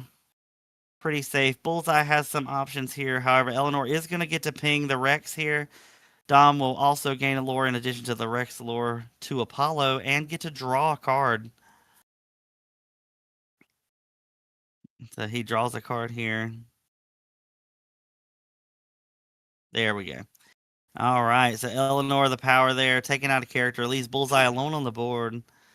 Do get to draw here for the green yellow toy. This is exactly what Dom wants to be doing here. Keep the aggressive deck without a board, not allow them to play the game they want to play, while also increasing his game plan. A Paradise Falls at this point in the game would be insane on Dom's side just to get that quick lore going to 4 lore a turn if he can't take it out. Has 7 willpower on that location too, so currently there's nothing in play that can contest the Paradise Falls. There's Lenny. We're going to get a quick look, see if any actions have come through. We know Touch the Sky's there, or Strength of Raging Fire's in there, but Touch the Sky could have been there. You're going to see an Angel and a Mushu. Mushu, a draw engine on its own. Evasive 3-2. Draw a card if you quest and your opponent has more cards than you do. Just a quick, easy draw. There's Woody coming down for the toy deck, trying to establish another board. Do have the Shift Woody from Wild into the Wilds in the deck, so that is an option as well here in the future to get that Woody out. Quest, play some things for free, and it looks like Bullseye's going to take out Angela. No problem there. Snowfort is also in Apollo's deck. Snowfort would be a super good draw at some point to get that Eleanor way less value. Because as it stands right now, Eleanor can have the ability to just come down and take that Bullseye out. It looks like he's going to discard Judy and target the Woody. And then we're just going to quest. And then, like I said, at end of turn, Eleanor can clean up that Bullseye and just draw a card, gain a lore. Eleanor really strong in this matchup. Leaving Lenny by himself here. And then Lenny is just going to sit. And then Lenny very powerful in the metagame also. Being able to untap when an action is played once per turn. Being able to double sing. Also looking at the hand and taking action. Lenny's super powerful in this format. There's Eleanor for Apollo. But doesn't have 3 characters yet to take advantage of it. Dom gets to untap here with Angel and Eleanor. That can take out the Lenny with that combination there. But let's see what he decides to do here. It looks like he drew... That looks like the Todd shift off the top there. There's the Mushu we talked about earlier with a Pegasus to follow up. So you have a mini draw engine in play, and then you have the Copper shift. You're going to go ahead and just pitch it. Go ahead and pop that on the Lenny there. That's only 2 damage.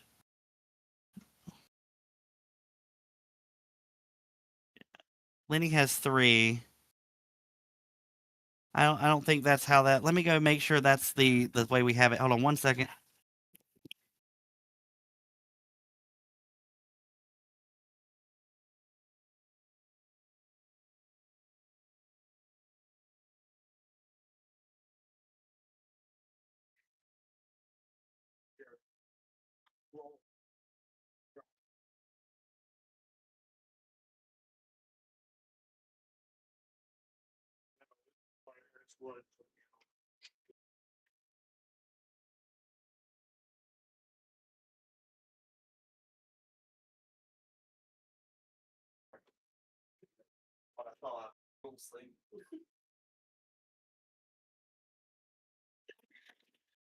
Sorry about that, everybody. In my head, Lenny had 3 willpower. Lenny has 2 willpower. I was incorrect. That's on me. But anyway, gets 1 damage on the Eleanor, gets a draw. Domino, super, super commanding position here. Looks like Buzz came off there. Very good. So Buzz also, does Buzz have a shift target in this deck? Does have the Woody and Buzz best friends in the deck. So it does have a really good shift for Woody and Buzz there. But I think it might be a little bit on the back of the game here. Just not ever able to get that aggro game plan underway there for Apollo.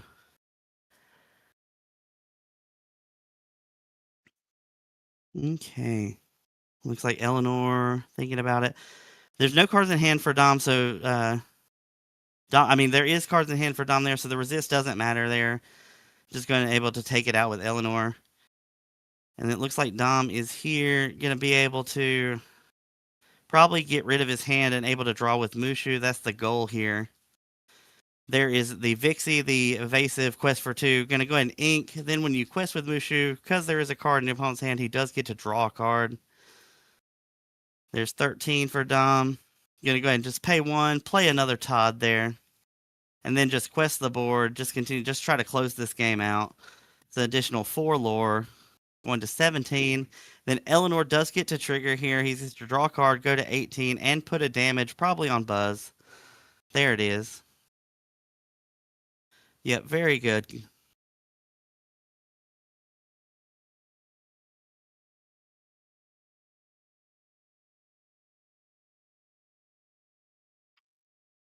So here we go into this. This probably really needs to Under the Sea. So a shift there into the Under the Sea could kind of claw the game back, but it looks like it's just going to be Eleanor, and we're going to go to game two. Could not find the Under the Sea line there for the green yellow deck. That just allowed Dom to just keep his advantage and just play his game and do exactly what his deck wants to do. It's going to show the deck does not have to touch the sky in order to win the game. Just needs to play the value characters and just play the tempo game here. Great showing for Green Steel there and Dominic as a great pilot of the deck. Apollo doing the best he could there, just couldn't get a game going, and Dom just drew a lot of good answers into the aggro matchup. But I think a really good timed Under the Sea could have been a difference maker there, just leaving back the Eleanor and the Angel, sorry. But we'll see how game two goes. Looks like Apollo's going to be on the play again. Dom was on the draw that game. I think that's 2 rounds out of the 3 we've watched so far where the person going second broke serve in game 1 in order to turn the tables on who goes first. Maybe we're in a Lorcana format where going first isn't just as game breaking as it used to be, but we'll see as the tournament goes. Getting this game 2 underway here for the toy deck. The toy deck's going to need to adjust and just get a board that's not being able to be answered.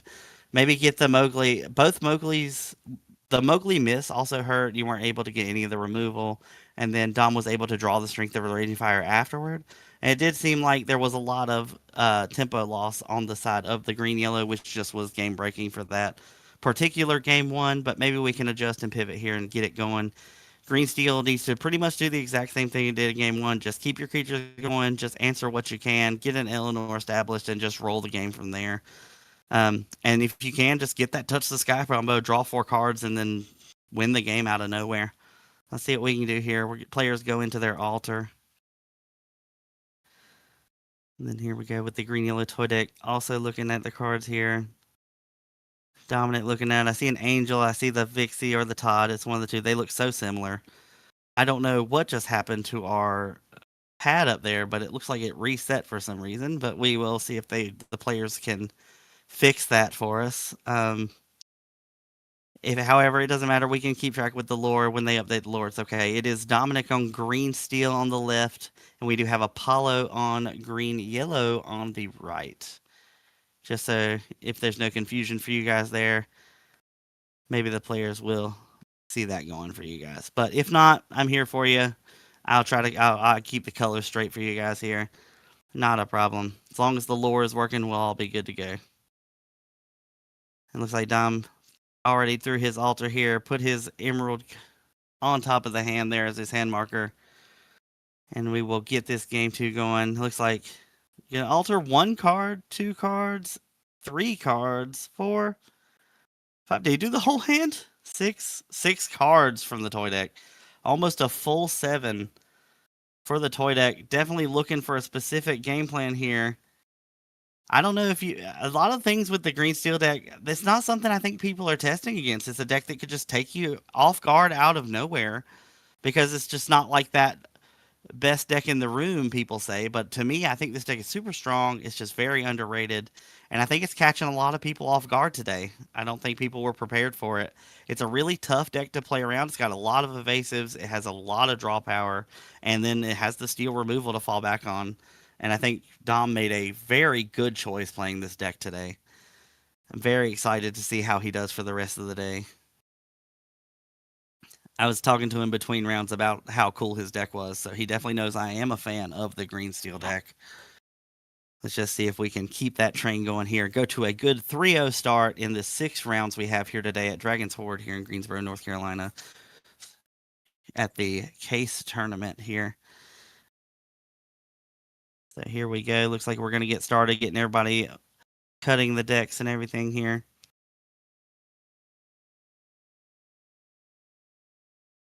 And then Apollo is going to take us away. Want to see if we can get the Woody or the Aurora. We didn't see Aurora in game one. Aurora is a really good card trying to get your Eleanor's out early. There's Mickey Mouse going into the Inkwell for an Alien Enchanted. That's a beautiful card. Alien gets a +1 strength for every toy you have in play. When he gets destroyed, you get to grab a toy from the discard or an alien. There's Todd coming down. Elimination going into the discard. That's a cool song. Here we go. Looks like there's the draw. It does look like we do have Grandmother Willow for turn 2. Unless I'm just getting the pictures mixed up. There goes a Bullseye into the Inkwell. And then we do have the Willow. Do we have a 1-drop to follow up? We do with another alien. So aliens currently 2/2/1s, I believe. I don't think they get willpower. They just get strength. There's a quest from the first alien. Offering the trade with the Todd. I doubt they'll get it. Are we going to get a shift copper here? Shift copper and Todd. Best of friends. Let's see. He's just reading alien.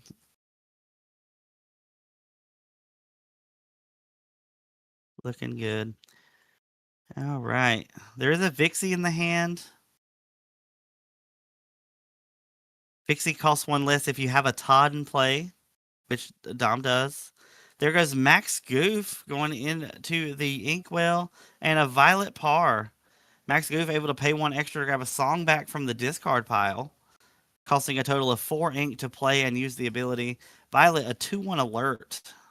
Able to answer some evasives. Do decide to trade the Todd into the alien. And we will get turn 3 here coming from the green-yellow toy deck. Let's see if we can get anything rolling. Are discounted from the Grandmother Willows, so can Ink and play Eleanor if they have it. But we'll see what they decide to develop here on this turn. Doing a lot better of keeping a board here than in game 1. This is definitely the game plan they want to see. But Dom is going to try to do his best to keep it under control until he can get his own combos going. Do still have the Vixie there.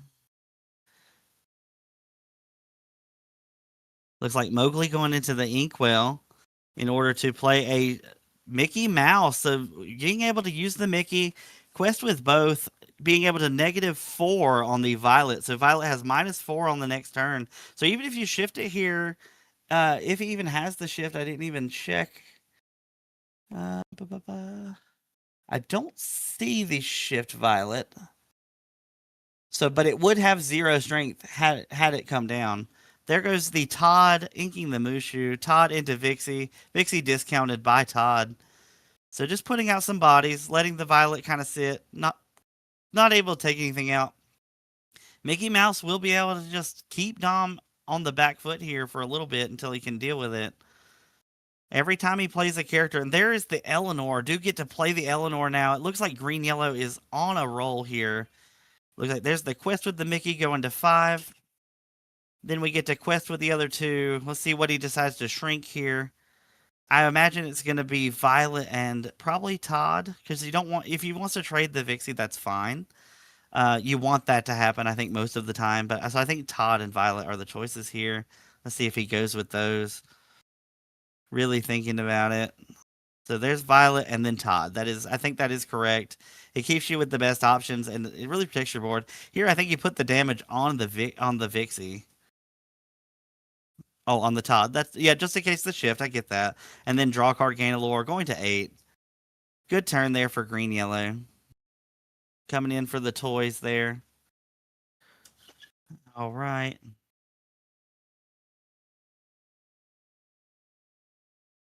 Now we're just kind of stuck here. Dom's got to find a way to get out of this Mickey. Strength of a Raging Fire would be really good here. Able to take the Mickey out and then try to do some things on the next turn. Maybe Vixie can go into the things there. Really in the tank here. I see what he decides to do. It looks like you're going to be questing for 2. Oh, taking out the alien. Gotcha.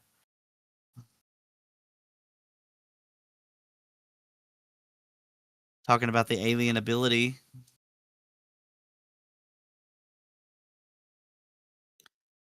And he's got Max Goof in hand. Thinking about putting it in the Inkwell. No songs to use with it currently. There it is going into the inkwell. And we're going to pay, it looks like 3. Going to go ahead and get the Angela down. And then Mickey's going to continue to just be able to shrink the board here. Keeping Dom on, not able to get off offensively here against the green yellow deck because of that strength reduction. And actually, Eleanor can just take out the Todd on the next turn if he gets to 3 things. So it's going to go ahead. Okay. All right. Here we go. Yep. Yep. Because of the, yep. Taking out the Mickey Mouse.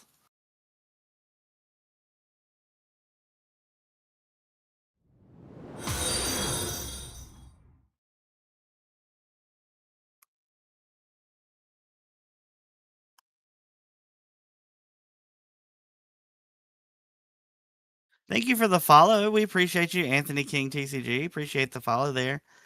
This is the Team Ohana Twitch channel. Team Ohana sponsored by Dragon's Hoard. It's where we are today for this case tournament.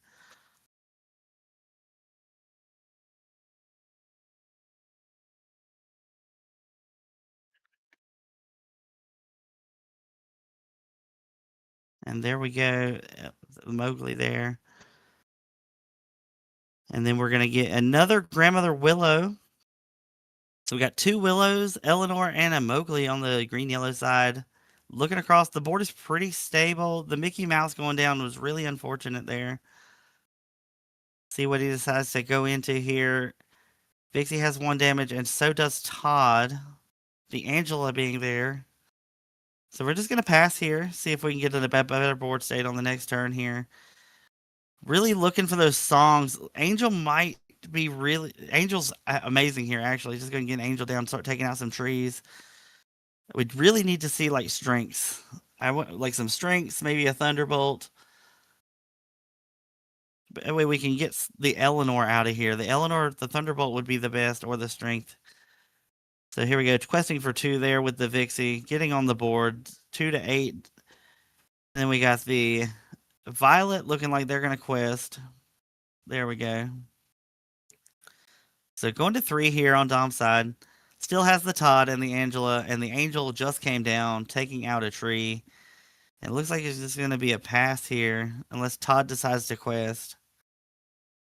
Oh, go ahead and just quest with the other 2. Perfectly fine there. Going up to 5. Keeping it down. Green Yellow's really got to capitalize on this game here. There's a second Eleanor. So we can get 2 Eleanor triggers here if we go ahead and just quest out.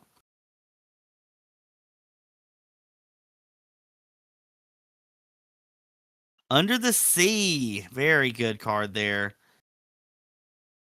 Very good. Under the Sea, taking out most of the characters.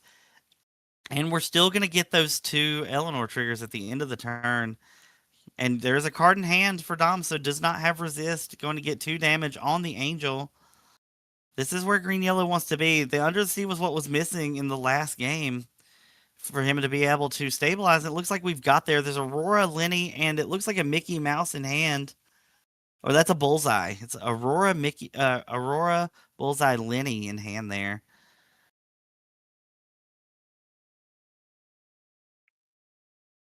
Dom really thinking it over. Got 1 card in hand. Has the ability to Angel. Angel hit the Eleanor. Allow Violet to take it out. Take out the tree and then take out the Mowgli. Okay, just leaving the Eleanors there. They don't do anything on their own. Let's see what we can do here. Double Eleanor in play. 4 green, yellow. That looks like a 3rd Eleanor off the top of the deck.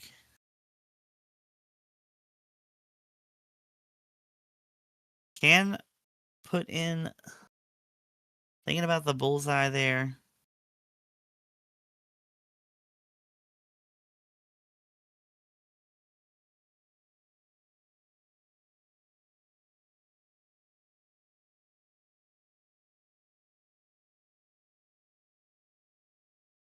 Really thinking it over. Only at 3 ink. Has to ink the Lenny. Looks like opting to play a 3-drop. It's going to be Bullseye. And then an Aurora. So leaving the Eleanor in the hand, which is fine. Probably take out Angel there. Angel, very problematic for the green yellow deck, just able to spot remove things. Violet and Eleanor left, playing the Judy Hops. Dom trying to find a way to get through this board, but is not having any success yet. Does have another Eleanor in hand and able to activate it here. Can crest with Aurora and get a discount as well, but just opting just go ahead and just play it. No one drop to follow up. Looks like we're going to go to game 3. So that was exactly what we wanted to see from the green yellow deck. Just able to hold off until the Under the Sea. And once the Under the Sea goes live, it's just a climb back up for Dom. There was really no comeback from it there. It seemed like just not able to keep going. And that just shows the power of the Under the Sea. So we are going to get a game 3 here. Coming in from round 3 here at Dragon's Hoard for their case tournament. Looks like we are going to get it here. There we go. Reset, and they're going to shuffle it up. Get this game 3 underway.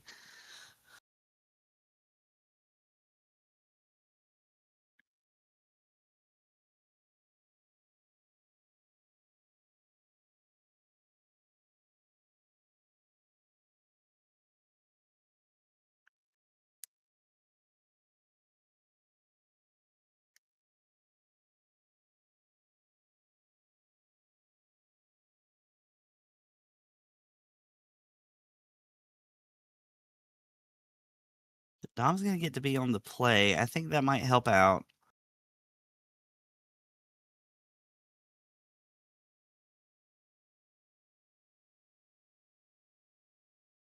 Getting to go first for the first time in this match, actually, now that we're looking at it. Let's look at the steel deck looking like it. Really want to show here. There's some Judy Hops in the deck. Definitely want to see those. I don't know. It just depends on the green yellow draw. The Under the Sea hurts, but so we really have to get it going before there's only 2 copies in the deck. So he's got to find it. Dom's getting his first 7 here into the altar. Looks like we're going to alter 5. There's the 5 cards for Dom. Did see Eleanor and Mushu in that 5. I do see an Angela. Let's see. We do have the Under the Sea. Let's see if he decides to. I don't know if you keep it in the opener, though, because it is uninkable. Looks like he's just going to ship the 5 and keep 2. But Under Sea is in the hand. I'm going to keep it. So we shipped 5. Kept the Under the Sea. I guess we'll see if how that works out. Dom does play some hand destruction in his deck with the Ursula Deceiver. So a bit of a risk there, keeping the Under the Sea in the opener, knowing you only have 2 copies. So we'll see how that works out. Maybe he does just catch Dom off guard with it, just able to go quick.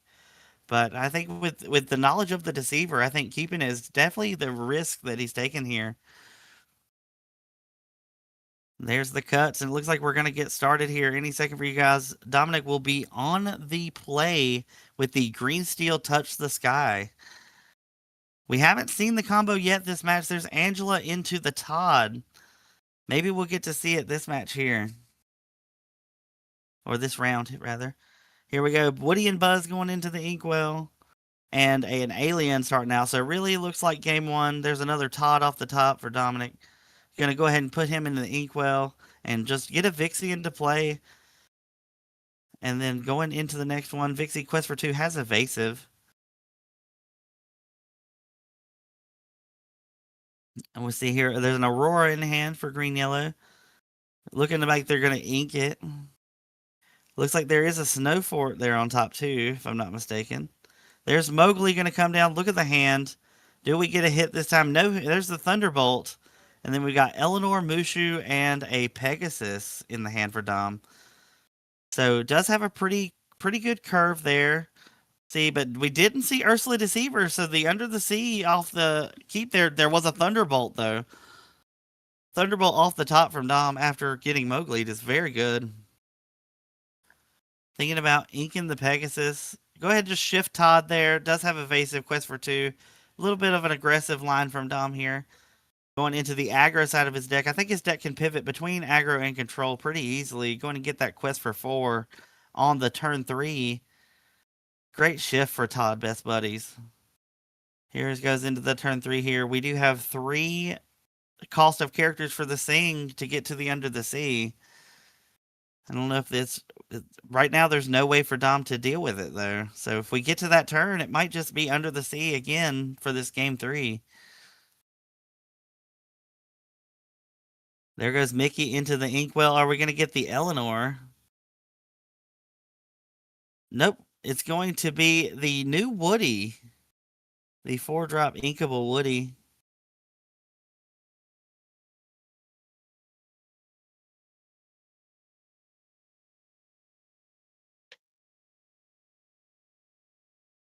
Woody Town Sheriff is that one.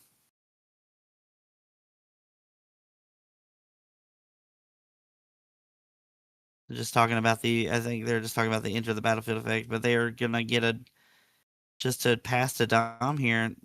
I don't know what we're thinking. I do see the under the sea, the snow fort. You can't really tell the other cards in the hand. Dominic draws into a strength of a raging fire. Gonna ink it and play Eleanor. Get that quest for 4, I believe. No, there's Thunderbolt taking out the Woody and then questing for 2. Just keeping the singers off the board. Dom with this super aggressive line might just pan out. It's very good. I think Dom should be at 6.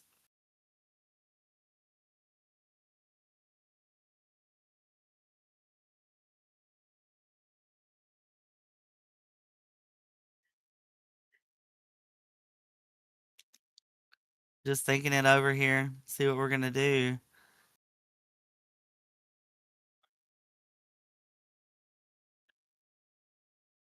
All right, looks like here we go. Thinking about what the ink here on the green-yellow side. There's the Aurora going into the inkwell. And then here is the Rapunzel. So pitch a card, bounce a guy back to the hand, ditching the Snow Fort to put Todd back in the hand. That's 2 cards in hand for Dom now because the shift. Both characters go back to the hand. Does have Todd in hand now, maybe for some ink. Here we go. The draw for turn is a Judy Hopps. So let's see what he decides to do here.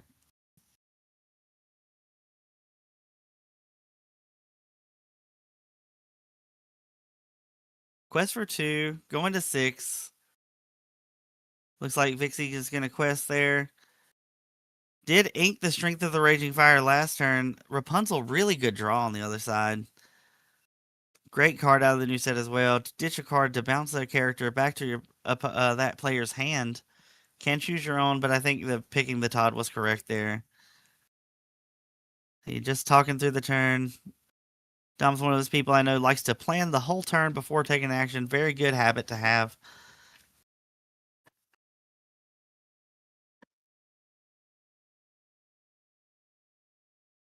There's already quested there. That's fine.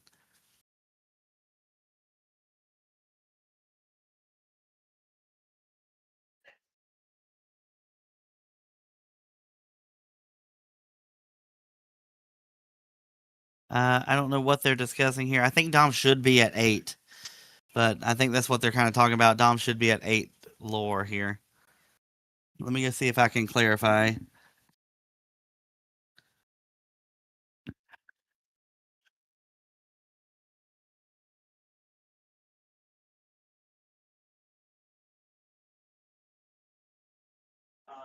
Should be at 8. So it was Todd and Vixie, then Vixie just now. That's what I was just kind of talking about.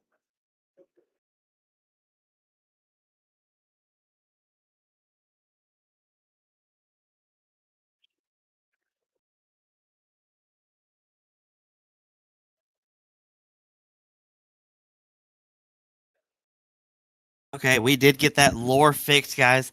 The judge met me at the door. He had the same question. So, yes, it was Todd and Copper with Vixie. That was 4. Vixie by itself last turn for 6. And then Vixie this turn for 8. So, it should be at 8 lore. That is correct.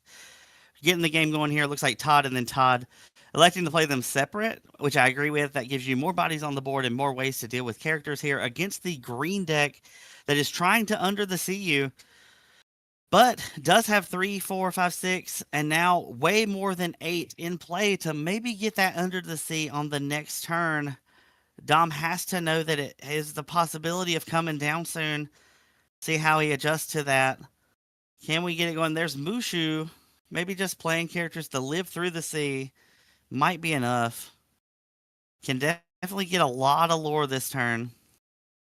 1, 2, 3, 4, 5. There's 5, so we're gonna go to 13. And then we're gonna get to kill the alien here with the Eleanor trigger, go to 14. There we go, 14, and draw a card. Dom in a great position. However, we know the Under the Sea is available. Kept it in the opening hand, and it looks like it might work out for him here just to take out a majority of Dom's board. However, Dom has played it to where he will still have a board after it. So let's see how it plays out for him here. Woody and Rapunzel can sing it clean, leaving Mowgli and the newly played Bullseye on the ready here. Let's see if we could get it going. Looks like there it is. Going to be the Under the Sea. Putting it under and keeping a good board in play. That is, Dom has played around that card perfectly here, in my opinion, and I think it might be the way he just rides it to victory here. There's the draw, 2 cards in hand. Looks like he's got Lenny and a Lexington. Lenny coming right after the sea, right on time, as I would say. Lenny coming down. There's Lexington. Looks like he's going to get to quest here. So that's for 4, going to 18, and then Mushu trigger. If they might have the same cards, but I think that might be the writing on the wall for the green yellow deck. It was a hard fought game. Definitely played to his outs, kept the Under the Sea, but it looks like it might not be enough. We're 1 Eleanor trigger away from winning the game, and then 4 bodies in play that can just win the game on the next turn. I'm not 100% certain what the green yellow deck can draw here, but what a great match from them. Both decks playing super well, and I believe this might be just it right here for the green yellow deck. We're gonna quest with Woody, draw a card, play a character for free. It looks like it's the Willow. Now we can play another character for discount of 1.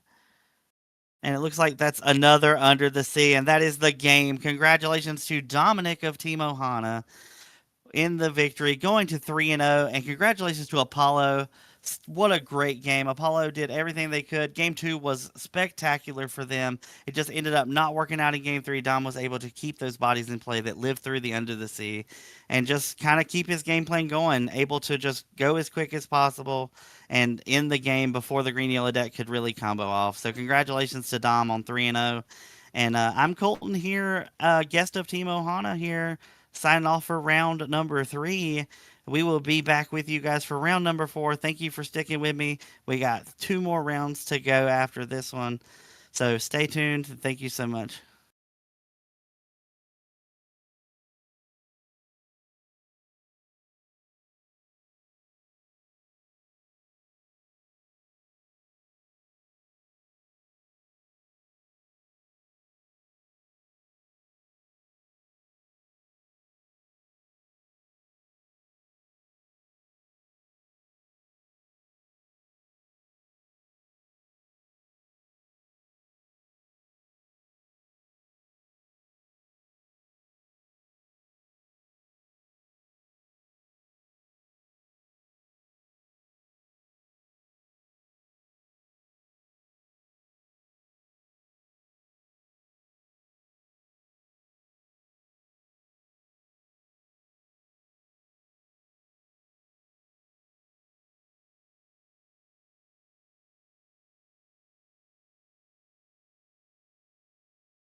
Welcome everybody to round 4 here at the Dragons Hoard Case Tournament.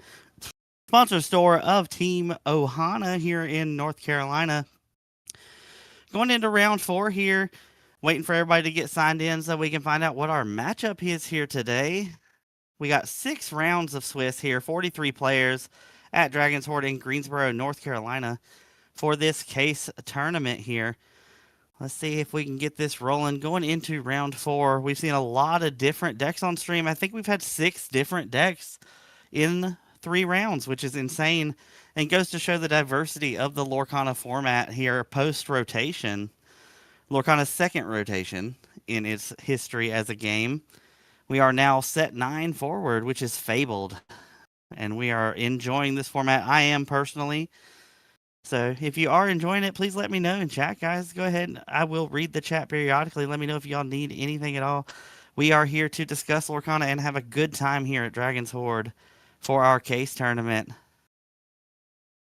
All right. Looks like Matt is on green yellow and is 3-0. Let's see what we can get on the other side here. Love the play mats, by the way. Super cool. Love to see the different kind of mats here. The Star Wars one is super awesome. Looks like we're getting a green-yellow mirror with Mets. But, like I said earlier, green-yellow, very versatile. You can play it in a bunch of different ways. I wonder if it's a true mirror or if we're going to get to see 2 different green-yellow decks kind of fight it out. It looks like it's going to be Mets on the play here, winning the dice roll. Get everybody in here. Going to get a cut on both sides, get through our altars, and get this round 4 underway. Both players 3-0, looking to get to that top 8 slot in order to have a chance at the case here. Let's see how we can do. I do see Milo in the hand of Met, so it looks like the Circle of Life deck here on the right. I wonder if Matt is also... No, it looks like Matt's on the aggro deck. So it is 2 different versions of this green-yellow color combo. 2 very different game plans. Matt's probably going to be more aggressive here. And Mets is going to try to play it slow and get that combo out to play your big characters for free with the Circle of Life. See if we can get it rolling here. Do have a Cood here on Mets' side. That is a good card in this matchup. If we can find the Singers... Ursula being the best one as a Singer 4. And we are underway, getting Milo into the Inkwell and passing. Matt coming up here. It looks like we're going to get a Queen into the Inkwell, into Ellen. No, that's Aurora. Okay. Here we go. Oh, is playing Retro Device, the red version of Circle. Love to say that green-yellow has archetypes within its archetype. This is the red version. All right. Thank you, guys. All right. Yes, it just needs to say round 4. Yep. All right, we're gonna get that round 4 at the top there for the overlay. Yeah, definitely the red version of this deck playing very... Sully is very good in the Retro Evolution Device version of this deck. Sully is in here. Definitely do have the Philip combo as well. The Malicious, Mean, and Scary Philip combo from the blue-green decks of old that have now fallen to the wayside. Now that rotations happen, we don't have the ramp to play those cards anymore. There's Ursula on 2. Did have the tree into the Mulan... Singing a Cood to draw a card. Next thing costs 2 less. Here we go. Sorry about the overlay, guys. We switched around for it's going to switch the colors, but this is a green-yellow mirror, and I say mirror loosely because these are 2 totally different decks. There is the Chernobog, one of the best new cards in this deck. So it's not new, but it's new to the metagame. Chernobog, shuffle a character into the deck, and they can play a character from their discard for free. However, there are no cards in the discard, so just removes the character. Super good in the early game, and with a Cood, you can play it on turn 3, as Mets is showing you here. Very powerful. Just taking that step back. However, Mulan is still on the board. Mulan can get out of control rather quickly. But Chernobog Quest for 2, it's not a small body. It's a 5/4 body. And it's just not contested currently. We're going to see how this turns out. But that was a perfect turn 3 there for Mets against Matt here. Looks like we're going to get a tree back into play. We're going to get a discount. Looking like we might try to ink and play Ursula here. Trying to see if we can get that circle. Thank you, Mush, for the follow there. Going to see there. Looks like a retro device and a Malin, and then there's Circle of Life and another song. I can't tell what it is because of the glare, but it looks like two choices here for Ursula. They are at Circle of Life here, so I mean, there's nothing to get, but might as well take it. So there's no like anything in the future there with the Malin in play. Can just retro device and then go to town here. So draw. I'm really excited for this retroactive device deck. The Circle of Life deck is super fun to watch, just because of the things they can just pull out of nowhere.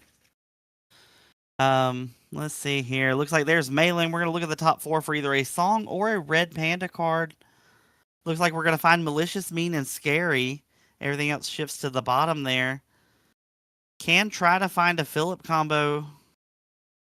There's a big Stitch in hand. You can play the device and stack the Chernabog to get a Surfer Stitch to draw two cards on the next turn.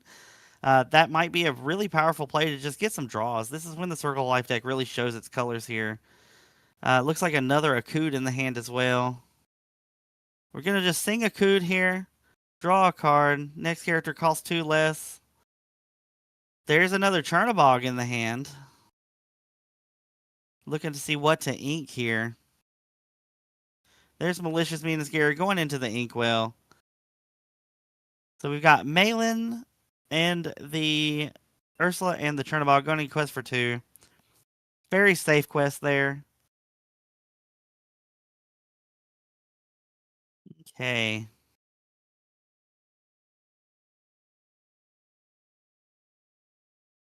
Doesn't look like the lore has updated. We gotta make sure that the lore is right on the screen here. Give me 1 second, guys.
All right, we got that lore fixed, everybody. They had it tracked on paper. We just didn't update the iPad. Everything is fine. There's the Chernabog again. We'll get to play a character for free, probably the Ursula here to get a quick look at the hand, but obviously Metz is going to know that, so didn't have any songs in hand, but still gets the free information. Chernabog's still a pretty good card here for the play there. Chernabog, really impressive, really coming out in this format, especially for me as a player. Okay, here we go. Coming into here. Really need some ink on the green-yellow side. Falling a little bit behind. The more time you give the circle deck, the more time it has to find a combo. And it really goes downhill from there. I don't know. Let me see here. Not seeing it. It are on Two Under the Seas. Two Under the Seas are in the Mets deck here. So we might see that at some point. It does have enough to sing it already. So Chernabog, 1 damage there from the Eleanor. Here we go. Draw for card here for the Eleanor effect, and then here it goes to Metz for his next turn here. It gets rid of 3 characters. I mean, Under the Sea is super strong here if he's got it. Would have had to draw it, though, because we did see the hand with Ursula. It might be time to just start getting some value with the device. So here, this might come Retro Evolution device right here. With the ability, you can pay 1, tap the item, sacrifice a character, and play something with up to 2 cost more. So Ken destroyed the Chernabog to play the Surfer Stitch, but you won't get to draw cards because you don't have 2 characters in play. But we'll see where he tries to take it. Let's see. Just thinking about his lines here. It does have 2 ink available. Looks like there's Surface Gem. Ooh, Milo. So can just Milo the Eleanor if you wanted to. Take some characters with you because you can swing the Chernabog into stuff before you feed it into the device. Milo is a super good card here. Also, you get to draw a card from Milo because 2 cards will go to the discard with that line. Let's see if he decides to do it. I feel like that line is very good. Puts the Eleanor back in the hand and also takes 2 characters with it. Take out the tree. I think that's correct. And then we'll just take out the Mulan. Then we can pay 1 into the device. Really thinking it out. There we go.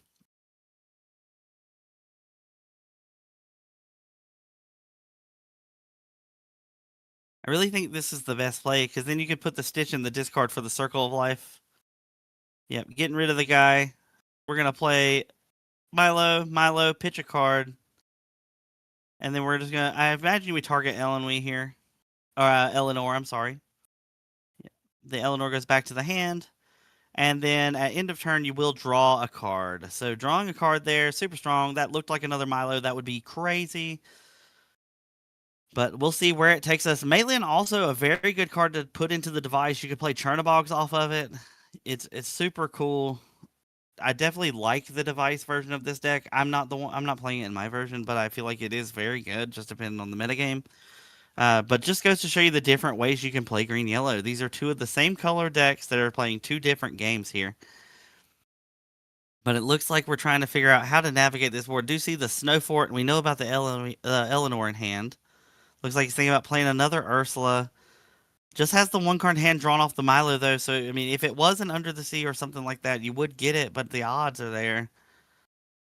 So maybe the Ursula is going into the Inkwell. I do see David, but no more Dale. Dale got shuffled by the Chernabog. Let's say there's an Ursula. Let's see what you drew off the Milo. It was a strike a good match, so did hit a card. Very good call there. Playing the Mulan afterward, just going to shift the turn there. Milo huge, though, gets a quest for 3. 5/5 Ward, one of the best cards printed lately. It's one of my favorite cards. That looks like a big Phillip off the top of the deck. The 9-drop. Can play that with the device if you sacrifice the Milo. But really wouldn't want to do that unless you were playing Malicious, Mean, and Scary before that. But we know 1 went into the Inkwell. There are 3 more in the deck. So I guess we'll see where that goes. Looks like we're just going to quest for 3 there. Go to 5. I think that's the right call. Milo is very safe. Having Ward is an amazing keyword. Just makes it super hard to deal with. He's a 5/5. Usually 2-for-1s, if not worse. But we can get the Eleanor back online here if we wanted to. There's Eleanor, and it looks like Aurora. And then here comes the Snow Fort. So Snow Fort making everything do better. Just running the whole board into the Milo. I feel like you have to do it, but it just feels awful to just throw so much into one guy. There's Lenny to look at the hand. You know it's Eleanor. So we know Eleanor in hand there. Lenny can just go into the Inkwell. But we're just going to play it. Go ahead and take a look at it. That is, we knew it was there. And just see where we can go from here. We have the Phillip. We just got to draw the combo there. Or something to get this red device on. But Circle of Life not online currently here. Just going to get that quest for 1. Don't really have anything else to do with it. Aurora can't trade, so might as well get the lore while you can. Trying to just find some gas. Has all the tools, but no gas here for the green-yellow deck. Just need to find 1 big card, and the green-yellow aggro just has to find more characters. Has to get some card draw. Here we go. We drew something that wasn't... Oh, there's a second Snow Fort, so now it can trade with the Malin. Double Snow Fort in play, making challenging almost impossible unless you're playing Phillip or Milo. Here we go. Draw for turn. That is going to be a Todd. So we're going to play Todd, draw 2, discard 1. Phillip being a pretty free discard here, but might opt to just keep the... I think it's still the... I don't know, because you want to be able to play Stitch next turn, draw 2 cards. He drew Stitch and Angel. Wants to be able to play Stitch next turn to draw 2. Yeah, I believe that's correct. Go ahead and ink the Angel. That way you go ahead and have your 7 ink ready. if you draw an Inkable, and then next turn you can just play your Stitch and draw 2 cards, and then you might be back in this game. There's the Eleanor. We are gonna get it here. Do we draw an Inkable card? Is it the Inkable card? It is, and there we go. Stitch to draw 2 cards. Then I saw a Chernabog there. You don't have the ink to do it this turn, but you can like sacrifice Lenny to play a Chernabog from the hand with the device. And here we go. Draw for turn. Playing 1. Bobby, draw 1, discard 1. Electing to discard what? Let's see what he chooses to discard here. Looks like it's the 3rd Snow Fort. Unfortunately, drawing every Snow Fort. There are 4 copies in the deck, but just needs the characters. He's got them now, though. He's got the Elenwee with the Eleanor and the Bobby. They are +2 strength because of the Snow Forts currently, and right now they have resist 2. Starting to build that board that he needs to keep this game under control.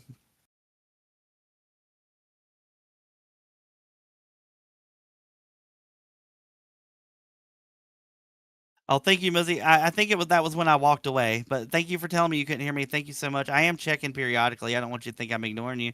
I really appreciate it. Let's see. I know that's Retro Device up there in the glare, guys. That is Retro Evolution Device. If you don't know what that is a item where you can pay 1 to sacrifice a character and play a character with up to 2 cost more than the character you sacrificed. So he can like sacrifice Stitch and get Philip, for example. The other cards in play here, Lenny, Todd, and Stitch, just trying to find something to get this game closed out. You're going to activate the device, sacrifice the Todd, can play a 5-drop. It was yellow. I couldn't tell what it was. It's in the glare. Oh, it's Sully. Going to play Sully to get a character back from the discard. Will he choose? Let's see what he picked here. See if we couldn't see it. It was off screen, but chose a character with the Sully. Sully, a really good card in the retro version of this deck. You really don't see it in just the song version. There's Circle of Life in play as well. Can sing Circle of Life if you wanted to. I don't know what options are in the discard. There might be another Stitch in there if my memory serves me correctly. Looks like we're going to sing that with the Todd. There's Circle of Life for Chernabog targeting the Eleanor. Let's see what he decides to play for free here out of the discard. I don't think there. I'm wondering what the target. There is an Ursula in there.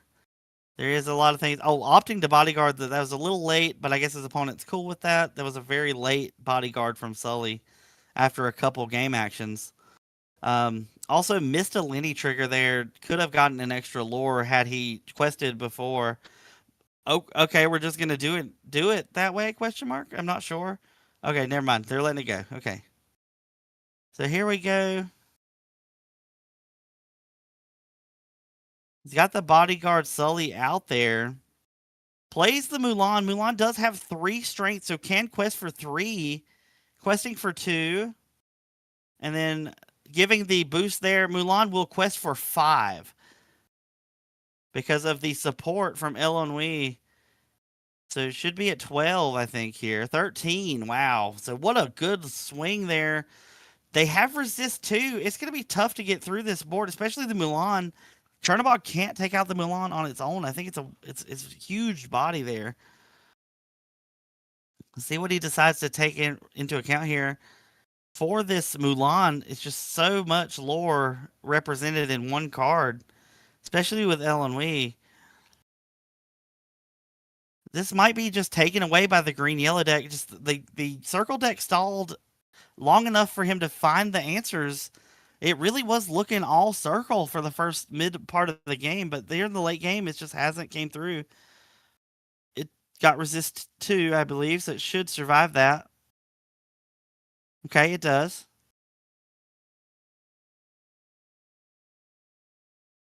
Sully going to clean it up there. And now we got, looks like Ellen Weed stepping up for the plate for the next one here. So it's a 4. Turnabout can trade into it, but besides that, there's really no way to. I guess we just trade Turnabout into the Ellen Weed to take that option away, or into Bobby. Let's see. Oh, just gonna take the Bobby out so Turnabout will survive. There we go, and just keep the Ellen Weed in play. Yeah, it survives. Yeah, okay.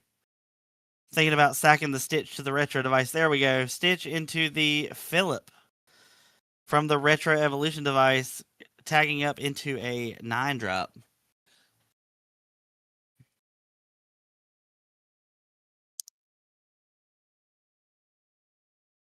And then we're questing here. Gonna try to close this gap. All right, so now it's just so back and forth. It's so hard to call. Just whether they have the answer or not, having double snow fort really makes it tough. Math is already hard enough. Making more math just makes it even worse.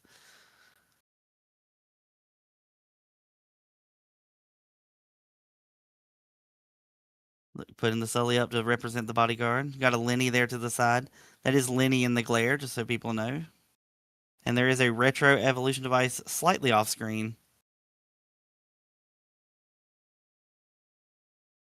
All right, going to 15. Closing that gap, trying to just close it out. Have to find answers to these. There's no item remover in the green yellow colors, so these snow forts are there to stay.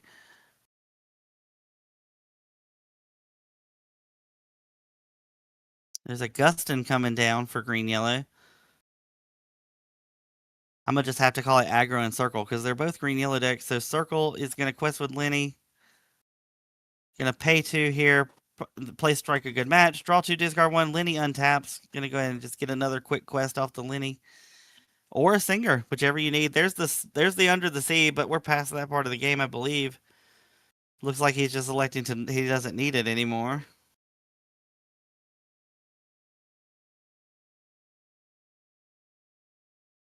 See what we're thinking we might just go ahead and just take it out here. Take out the tree. Yep. Alright, so tree down. Chernobog takes on Eloy. See if we can get here. Philip's still there to quest for 3. Gonna pay 3 here. Go ahead and play a Todd. Draw 2, discard 1. Trying to filter through the deck. There was a strike a good match in there. You're gonna discard the Akud, the Uninkable. And then we're gonna play strike a good match. Draw 2, discard 2 more. Just trying to find all the answers to these. There's the malicious, mean, and scary. Can possibly take the board down. Resist doesn't matter with that. It puts damage, so it can get through those snow forts. And we're going to quest for 5, taking us to 15, 16. And then we'll see where we go from here. Looks like we're just going to pack it up. Not enough from the snow forts there for the aggro deck to pull through. And the resilience of Circle, able to just piece together the cards with all the draw and discard. Able to just get there. We're going to get a game 2 here.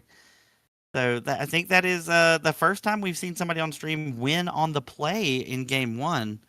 We've had a lot of games where they've lost on game 1 on the play, but so it is looking good here in round 4 here at Dragon's Hoard's Case Tournament, sponsor for Team Ohana here in Greensboro, North Carolina. Dragon's Hoard, great place. Check it out if you're in the area, and come out and play some games.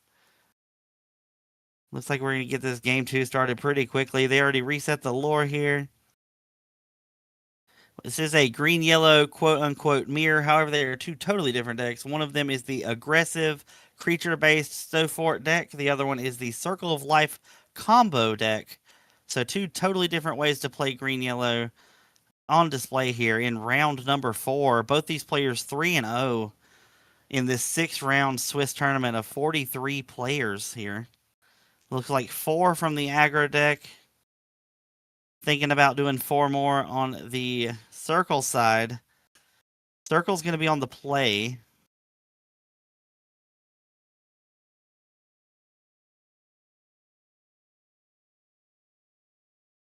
All right, looking like we got a good game plan here. Circle's going to be trying to do the exact same thing. Just draw the game, get your combo pieces, and just control the board. Aggro's going to try to switch it up and get more characters in play quick that are harder to deal with. The Mulan questing for 4 in the last game, already insane. Almost got there, just had the answers. It was a little late into the circle board, having over 9 ink ready to go. Looks like we're just going to keep going. Here's a queen right off the top there for the aggro deck. And then we're going to get Stitch into an angel. So there we go. The underdog ability on full display there, being able to play Angel for 1 instead of 2 with the new with the underdog ability from Winterspell. Looks like we're gonna get the I don't know what's grandmother Miss Buckley. Okay. Miss Buckley. I didn't know what that card does. It looks really cool. It's a yellow character. Okay, cool. All right. Didn't know that was in this list. Look at that. Love having the deck list here, but I just kind of glance over them. I try to pay attention to the game as much as I can. It's like Grandmother Willow on 2. Do we have a 1-drop to follow up? Did not. Thinking about the ink here on the other side. Do have Strike a Good Match. Looks like we have Malicious Being Scary. That looks like an Akud over there. Draw 2, discard 1. Try to get one of our circle pieces in the discard. Looks like he's thinking about Chernabog here. Chernabog really, really good in this early game, though. And he does, I believe, have an Akud for the next turn to get that turn 3 Chernabog again. There's Todd going into the discard pile. That draw 2, discard 1. Good filter power. Great card out of the new set. There's Elon Wee coming down for another Willow, getting another discount here on a Raja. Raja 3/4 bodyguard. Really early character with the double tree. See if we can do anything with it. Looks like I think it's just going to get Chernabogged here, and then we might just see some the tree go down to the angel. So there's a Cood. That's right. To play Chernabog, we have to sing there. So yeah, we're just gonna probably eat the Raja here with the Chernabog. Yeah, there it goes. And Chernabog comes down, shuffles the Raja. Like I said before, would be able to play a character from the discard for free. However, with no discard, there is no way to play a character for free. So just a free shuffle into the deck. Just remove that character. And going to the next turn here, we'll have double tree. So we'll be able to play up to a 5-drop here. And that's without inking. See what we can get going for this deck. There's the Nani for 1.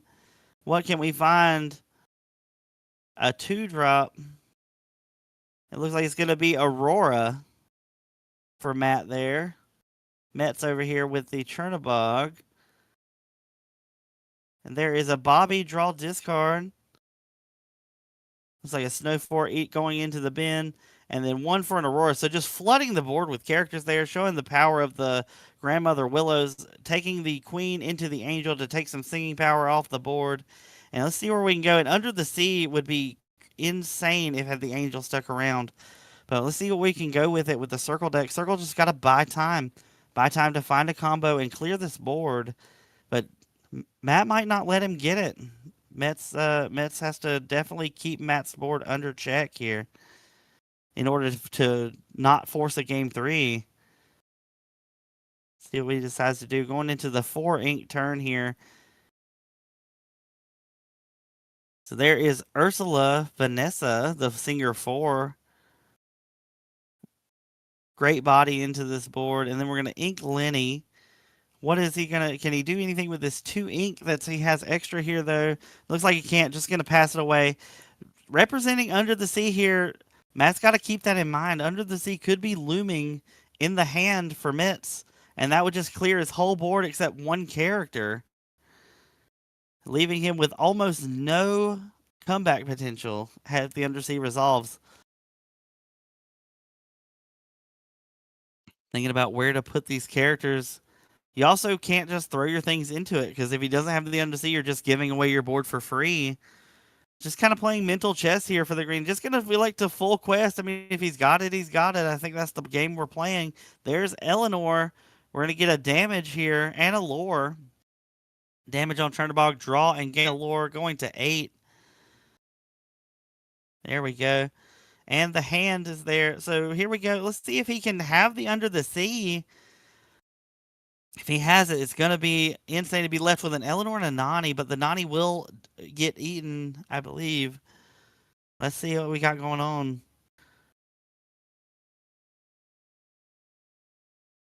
Retro device. Okay, so it's not looking like there's an Under the Sea.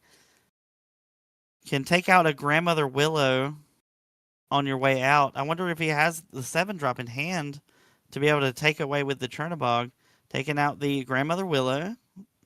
And then we're going to activate the device. get rid of the Chernabog, and then play a Sully to get back the Chernabog. Device is up to 2 more, so that is a great use of the device there to recycle the Chernabog. The only character to play for free out of the discard is a Grandmother Willow currently. There's a retro device going into the Inkwell. Don't really need 2 of them. It's cool to have 2, but you don't absolutely have to have it. But now gets to untap with 5 characters. This is where the aggro deck wants to be. There was no Under the Sea. You forced them to have it, and they didn't. And this is where you want to be. Do have the 1 discount from the Willow. So let's see what we decide to do here. You're insulated from Chernabog because of the Grandmother Willow in the discard. But you will lose your Eleanor here. There's Raja. Raja coming down as a 3/4 bodyguard. There is an Ursula to look for. There's Malicious Mean and Scary. So it's Chernabog Sully is the cards in hand. Chernabog and Sully. Go ahead, knowing it's safe, just questing out. Going up there. And you're going to get another Eleanor trigger. See, we're at 14. So game represented on board. I think it's Under the Sea or Bust at this point. See if we can get it. It looks like that was another retro device off the top. I think that is going to call it. I can't see. You can take that into Raja, take out there. You can there's no like clean way to get game off board, I don't believe. But we'll see if he can figure anything out. You can go ahead and Chernabog the Eleanor. That is a thing. Stack that. Getting a 4-drop. There's no 4-drops in hand.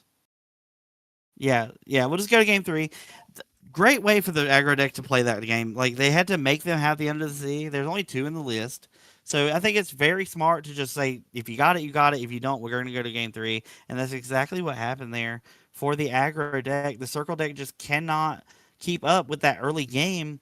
Needs to try to stall to the late game. Let's see if they can do it in game 3, where they will be on the play. Let's see.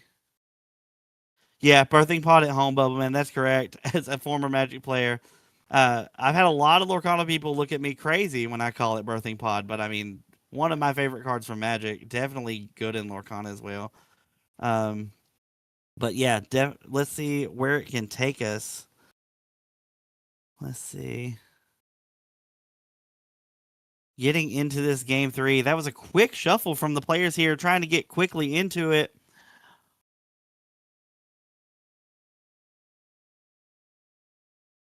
Looks like Gaston. A lot of good pieces in the hand, but can it survive the early game? That's what you have to really look at. Games 1 and 2, they've had Mets has had the Chernabog on 3 both games, but I don't think I see it in this opening hand. I might be wrong, but let's see if we can keep up with the aggro deck here with the Eleanor and all the characters that can just vomit out of nowhere, it seems like. All right, we are cut and shuffled and away. Let's see where Mets can take us for this game 3 here in round 4. Both players undefeated at 3-0. Who is going to ride it out to 4-0? There we go into the Aurora. No turn 1 from the circle. Aurora very good at cheating out Eleanor's or Eloise. Let's see, thinking about the ink here. Probably a malicious. There it is. And an Ursula coming down. Ursula, good singer there, does have the option to Accood next turn. I do see the Under the Sea in the hand and the Chernabog, so we will get to see Accood into Chernabog, possibly to hit the tree. Mats might just put a character in the discard to play heads up on this Chernabog. Let's see if he can get it. If he discards a character, that's a huge heads up play for the Chernabog. It looks like we are just going to put David in there. Good play there, trying to get something. That way he can get some value off the Chernabog. Very good play on the part of Mats there. Or Metz is on the other side. Sorry about that. Matt, great play. That's a good way to play around the bog. Just get a character in there as quick as possible. That way you can get something. Still might not be the ideal one, but I think David's a good upgrade for most things on the board except for the tree. But, I mean, you got to do what you got to do sometimes. So, let's see what we can get in here. Probably deciding whether the Accood is even worth it at this point. I don't know what you would do otherwise, though. Let's see what he decides. Met's really thinking it through here. Looking at his deck list, he's got a lot of options. That's something I like about the circle deck, just the options that you have to just go any direction with this deck. But the aggro deck staying on its plan because that's what it'll do.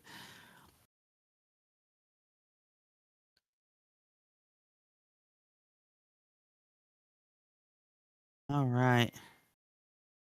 No, one is named Matt and one is named Metz, Metz. Sorry about that confusion. They are super close though, Crimson, so I definitely understand where you're coming from. But it is Metz on the circle and Matt on the aggro. Great question though. Thank you for that.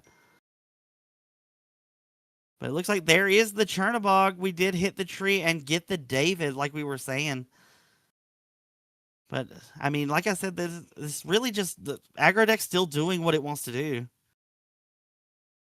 Yes, that is correct, actually, Crimson. Thank you for calling that out.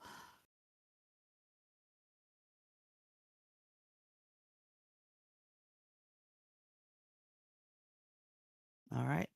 Looks like he did go into questing there, and then David to take out, but put damage on the Ursula there. And we quest in, put Mulan in there, play the Eleanor. We'll get to take out the Ursula due to the 1 damage, draw a card, and gain a lore going to 5. Circle on the back foot has to find some way to slow this aggro deck down, or they're just going to lose in the tempo. They got to figure out something to just hold it back just a little bit. There is a Malin to look at the top 4. There's Chernabog, Retro, Milo, and oh, a Philip. It was a whiff. Oh my gosh. All right. Well, we have to survive this turn. Does have Under the Sea. So it's probably we have to let our characters get through this turn, and this Under the Sea can just leave Eleanor. But I mean, Matt's got to know that it's coming. Like he's got to play around that.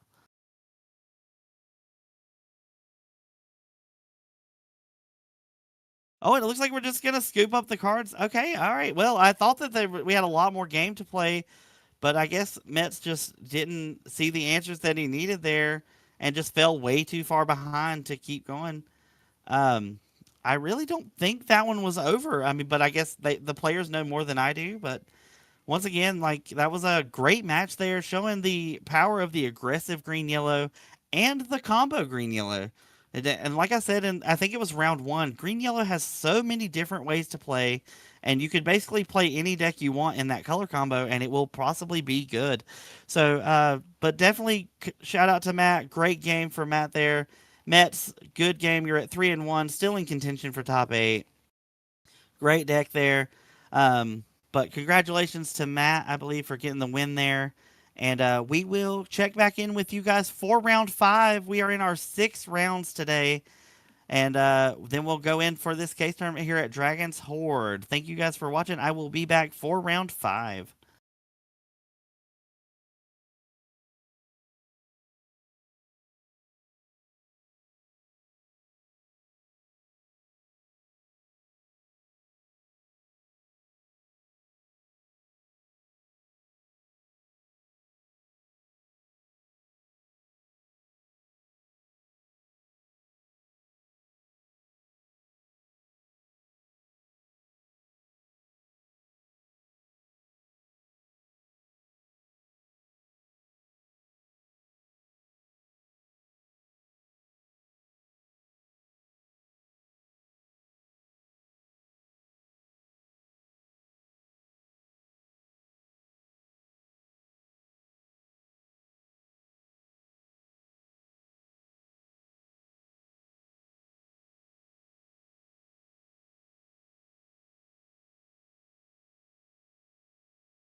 Welcome back for round 5 here.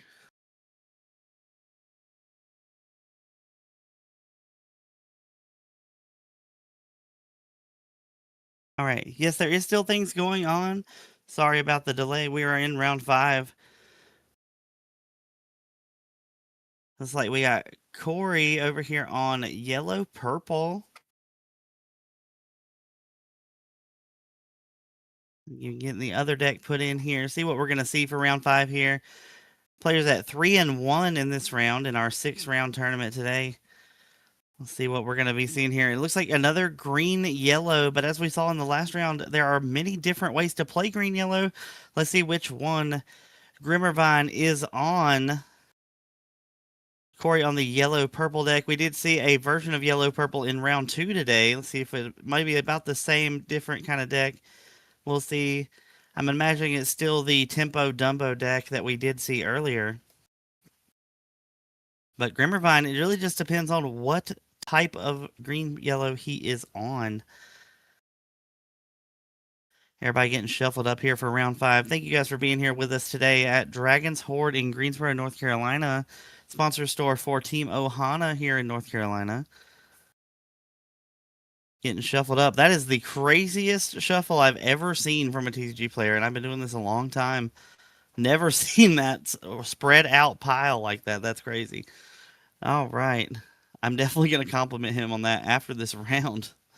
But here we go with the dice roll. Who is going to take the play here in round 5? Yeah, both players are 3-1. Let's see what we can do, and good luck here. Yep, Corey is definitely on that regular yellow-purple. Obviously, there are the little differences, but this deck is very tempo-oriented and very good into slower decks. But it also has the chance to hit those aggro decks very good mid-game. And it looks like, judging from the hand here, we're seeing an aggressive green-yellow, just like last round from Matt. Lots of Bobbies and Willows in the hand there to get some quick characters and quick lore, trying to just outpace the other deck. Green Yellow might be able to keep pace with it, though. I don't know. We'll have to see. But it looks like we're about to get underway. Green Yellow definitely wants to be on the play here. I'm not sure who won the dice roll. We're about to find out. Looks like it might be the Corey over here playing the Louisa Challenger, too. Inking David to play an Aurora there, just getting some quick tempo. Aurora able to discount princesses. Looks like Louisa is going to just quest there under no pressure. Plays the ham, able to discount characters by tapping.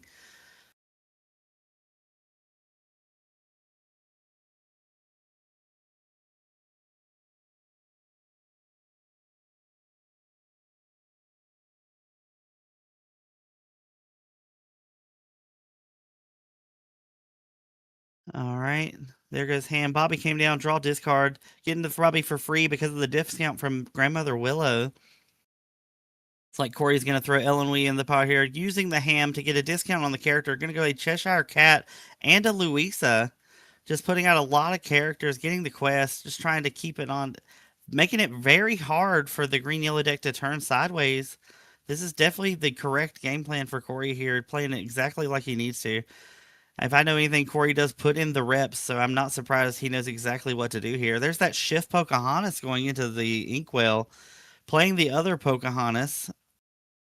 Able to get in there. That's the new Pocahontas from the new set where you get to play 1-drop for free. But looks like didn't have a 1-drop to play. Corey drew his card, looking at what to ink here. Going to pay 2. Looks like it's going to be a Grandmother Willow of his own, so we'll have a discount on the next character he plays. See where he tries to take it. Sorry about the glare there, but we do know Cheshire Cat, Louisa, and a Grandmother Willow is what you can't see up there. Grandmother Willow, the 1/2 2-drop, discount the next character you play for 1, and at every turn, the first character you play costs 1 less. Gonna quest with Aurora, so the next princess will cost 1 less.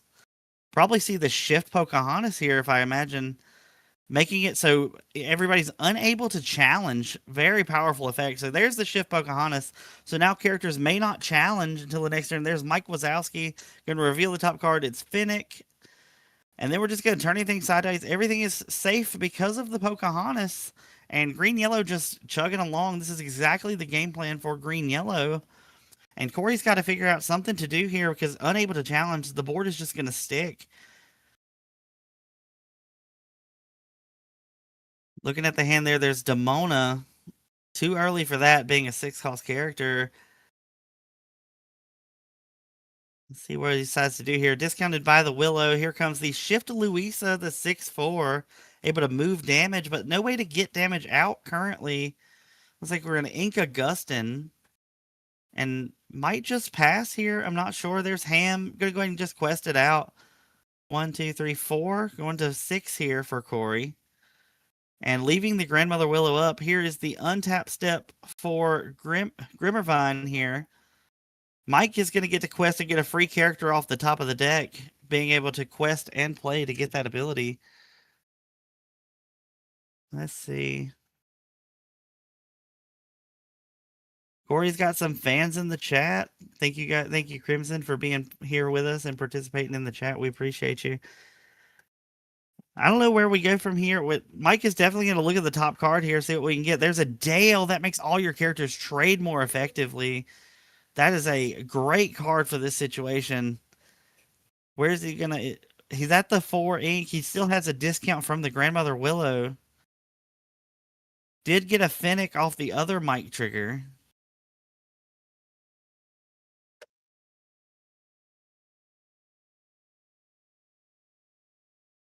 Grimmervine really taking his time to figure out where to go here. Can't just blindly turn sideways. He'll lose his board, but trying to figure out what the best option is here. Did get a super good turn off of that Pocahontas. There's the Finnick going into the Inkwell. Trying to keep that high tempo up from the aggressive deck here, but also trying to make sure not to just throw the game away. Looks like Dale is on the top of the hand there. It looks like another Grandmother Willow in hand. There's a Nani. Oh, that's Eleanor. Eleanor is a pretty good card here, but not with a Cheshire Cat on the board. There is the Dale making things attack with their willpower instead of their regular strength stat. Basically reversing the board. That makes Mike Wazowski hit for 4, so much harder to trade with. And that Pocahontas now hits for 6. But we'll see where he tries to take it here.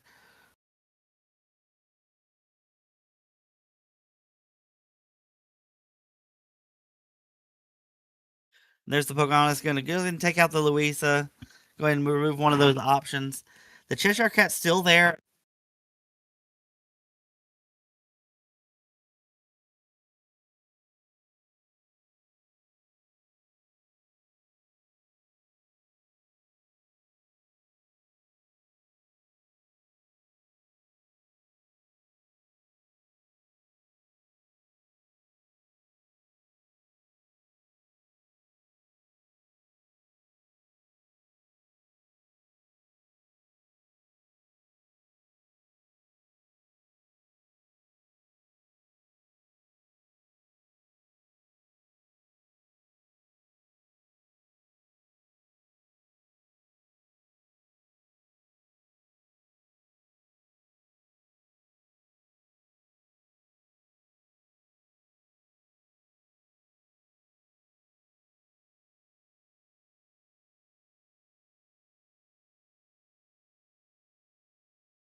Okay. So we're getting the altars done here. Had to fix my headset. Sorry about that if there was a delay. Let's see what the chat's doing. Let's check on the chat. Nothing yet, but we're still cheering everybody on. Thank you everybody for being here. Here at Dragon's Hoard in Greensboro, North Carolina, sponsor store of Team Ohana in North Carolina, one of the most competitive teams I'm aware of. I'm here. I'm Colton. I'm here as a guest here for Team Ohana today, commentating for you guys for this 6 rounds of Swiss. And here we go with Pluto on one, Luisa on the other side. Pluto, just like Ham, can tap to reduce the next character you plays cost by 1. Ham has stats, Pluto doesn't, but Pluto only costs 1 ink, so let's see if he can capitalize on it. Luisa is threatening the Pluto, so have to be selective when you use him here unless you can deal with the Luisa. There's Ham coming down for Corey. Looks like Shift Pocahontas going into the ink. It's the one that stops you from challenging. There's Aurora into Thomas. Really think we're trying to set up a Dale turn here. Dale is one of the better cards in the yellow color pie, and in multiple decks there is a yellow purple Dale deck that's very cool. But yellow green able to show that it can also utilize it. There is Ellen Wee with Cheshire Cat coming down, trying to threaten people with damage.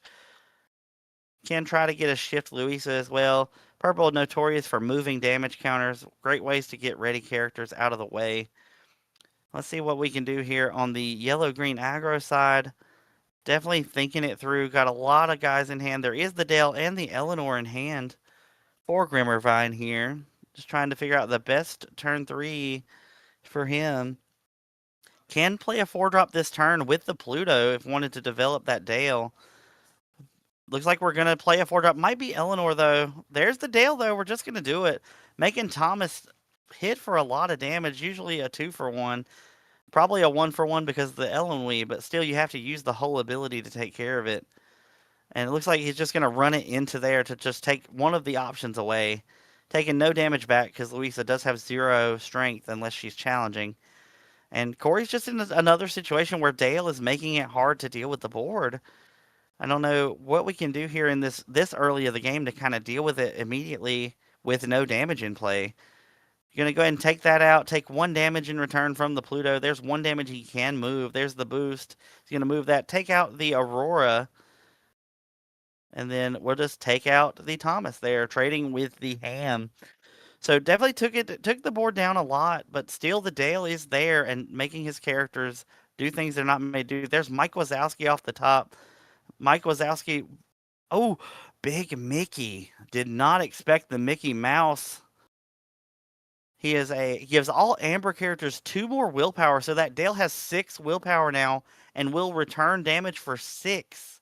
That's insane. And if there are 2 Amber characters, it also has a Singer 8. Not that I think it matters in this matchup, but Mickey making your characters 2 stronger and Dale making that strength is insane. That is a very cool card in this deck list. I don't have the deck list in front of me, so I wasn't aware we were playing that, but that's really awesome. There goes Dale into the graveyard there. Then drew another Dale off the top. Wow, this is series of unfortunate events towards Corey there. Finally able to deal with the Dale and then just another Dale off the top of the deck. Let's see if he can get through it again. There is a lot of damage. Looks like that Mickey took 2 damage. That's what it looks like. So Louisa can take that damage away, but no way to move it past that. There's just going to trade into the big Mickey Mouse. Almost have to. That 2 willpower is game breaking for those yellow characters. There's Nani going to come down. Look for a 2-drop off the top of the deck. Let's see if he can find one. There's Bobby. Probably going to take that Bobby. Get some more filter. Don't need a tree at this point in the game. And we'll see what happens here. Corey's trying to claw it back. And there's Mike Wazowski revealing Finnick and then a Hades. Mike is a 0-4, but hits for 4 because of the Dale. The Dale is just insane right now. Coming in clutch at every turn. I mean, Corey can try to get this Hades down, but he's just going to tell him to draw 2 cards. Yep, so choose to draw 2. I mean, that's really good, but you've already used your ink. The Dale gets to sit there. I really don't know what we're trying to do here. Corey's doing his best. I really hate that the top deck Dale is so good. There's another Dale in hand. So we've seen all 4 Dales, if I'm not mistaken. That is, there's Mike gonna look at the top of the deck, and then there's a Pluto. Seeing all four Dales in the first few turns of this game has been the difference maker, I think. Yellow purple just not able to establish a board. There's the Eleanor. We're going to get the Eleanor down. Now we're going to start gaining lore and pinging characters. So we're going to go to 4, play a Pluto. And then end of turn, we're going to deal a damage, draw a card, gain a lore. Because of the Eleanor, we do have 3 tapped characters. And we'll just see how Corey can respond. He's got a lot of cards in hand. There's 2. I'm going to play a tree, so everything's discounted by 1. The next character is. And then we're going to ink the Dumbo. Does play the Dumbo package. And then there's an Augustin. Oh, Isis. So Isis Vanderchill comes down, makes the Eleanor go to defense, and then we're going to support the Hades and trade with the Eleanor. So support coming in clutch there, able to do it. But Dale is still on the board, so everything just trades really well right now. There's Mike going to get a tree. Mike showing the power. I don't know if he has any misses in the deck. I doubt it. But there's probably just 60 characters in this deck, and Mike is just card draw. I do see Shift Pocahontas in the hand, so if we do find a Pocahontas at some point, we're going to get a really sick shift turn for no challenging. Let's see if we can make that happen. We're going to use Pluto's ability to play the next character for 1 less. Play the tree. Now the next character is 1 less. Play the Shift Pocahontas. However, since it was not shifted, you do not get the ability, so Corey is free to challenge if he so wishes. So here we go. Looks like they're talking about the cost of the characters to see if he had enough to do that. I do believe he did. Okay, he did. All right. Usually gets away whenever you have discounts. You got to make sure you're doing all your discounts correctly. Good job checking on it there. Just going to quest with the Nani, go to 7. There's a lot of lore in play. Grimmervine representing 1, 2, 3, 4, 5, 6, 7, 8, 9 lore on the next turn with nothing. And Dale is just there making it harder and harder to deal with. Okay, well there goes Augustin supporting the Pocahontas, making it have 6 strength, and that allows Gaston to come down and destroy it because it does at the time have higher than 5 strength. Normally Pocahontas would have 3, but showing that support can target your opponent's characters and using it well there. Kudos to Corey for seeing that line and getting there. Isis is going to trade into the Mike Wazowski. And we're going to go into another Grimmer turn where he's just got a lot of things going on. And Dale's still in play. This Dale is just the difference maker, holding Corey back at seems like every turn. Can he just get through it? But even if he does, the other Dale in hand we know about, he doesn't know about it. But there's Finnick. Finnick paying extra, put the tree back in hand. Finnick has the ability to bounce it, plays the second Dale, and just it looks like it's just going to quest out here, trying to close out this game. And it looks like he goes to 13. So there's 9 lore in play. So game is represented. Corey's going to have to deal with it. He can support Gaston to a 6 and take out 1 Dale, but the other Dale is still going to be there. And that's still enough to take the game. So let's see if he can figure out some way to just keep playing.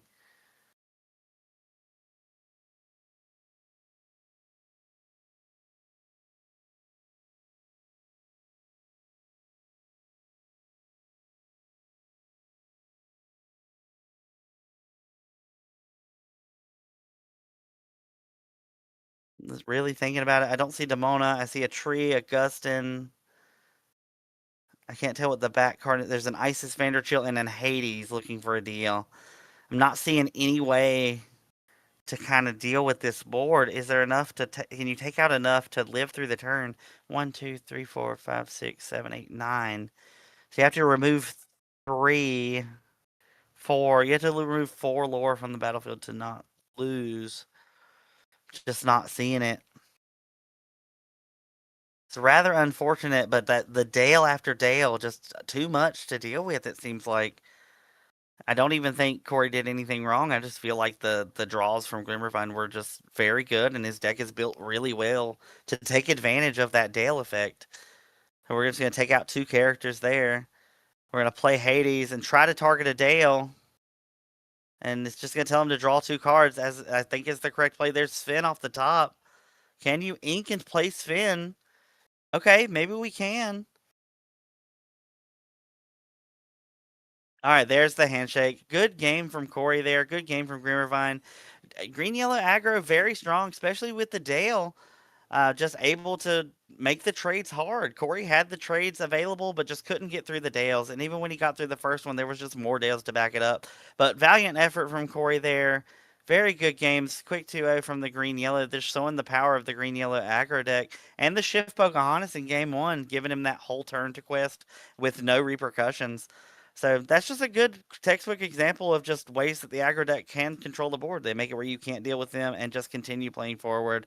I'm glad I get to see this aggro deck evolve within time. So like most of them weren't playing Dale. I know that they're playing Dale now, but Dale's the MVP of that matchup. I don't think without Dale, I think Corey had a very good shot in both games, but just the power of the Dale. But that was a quick one. Thank you guys for sticking around. We'll get back here for round 6, which is our final round of Swiss. And my name's Colton. I'm a guest here with Timo Hanna here at Dragon's Hoard in Greensboro, North Carolina. Thank you guys for being here, and we will be back with you for round number 6. Thank you.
Okay, welcome everybody to round 6, our last round of Swiss here at Dragon's Hoard at our case tournament here for Disney Lorcana. Let's see if we can get a good last match of the Swiss here before top 8. A lot of people in contention. See who we're going to get on stream, getting everybody set up and ready to go.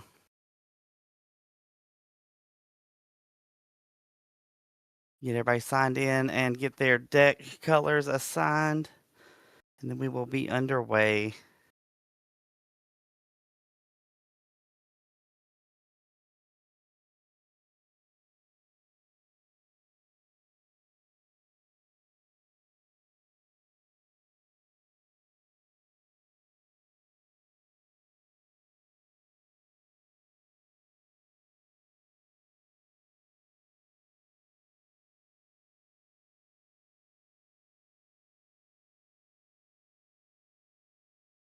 Oh, looks like we're going to get Panda back from round 2 here on Purple Steel Bots. Looking like it might be a winning in at 4-2, having a chance to get that top 8. A lot of the 4-1s are taking the intentional draw in order to lock up the top 8 there. Let's see who we're going to get here on the other side.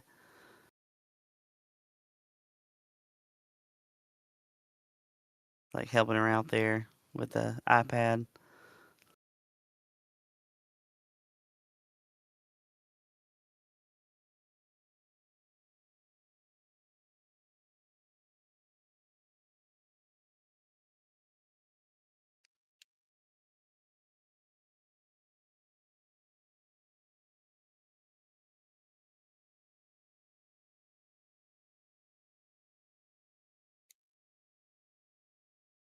All right, and we've got a purple steel mirror. Ooh, Chris 4-1, so Panda paired up into the pair here. So Chris needs to win to lock up that top 8. Can't just draw in. Panda also needs that win in order to secure a spot, it looks like, at 4-2.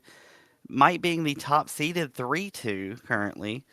So both these players might be 4-2 if Panda can pull this one out. But Chris is in a must-win situation here. In the purple steel mirror, I wonder if it's both bots or if one of them will be just a creature tempo deck. But we will find out here in just a minute. Thanks to Dragon's Hoard here for hosting this tournament today. We had 6 rounds of Swiss. This is the final round. It looks like Panda's going to have first. Going to be on the play here in this purple steel mirror.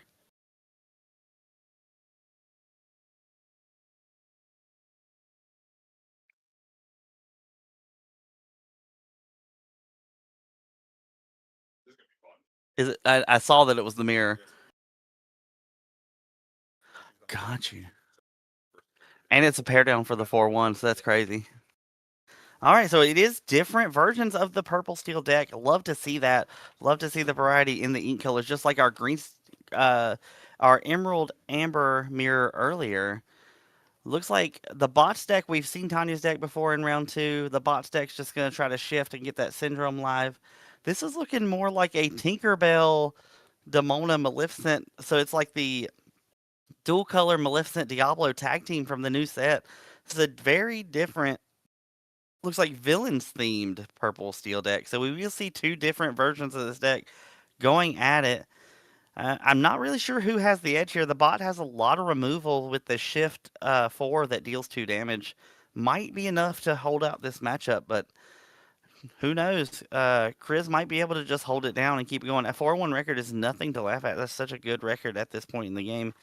Right here on the cusp of a top 8. Getting through these altars here, and we'll get underway here with round 6, our last round of Swiss. See where we can get it.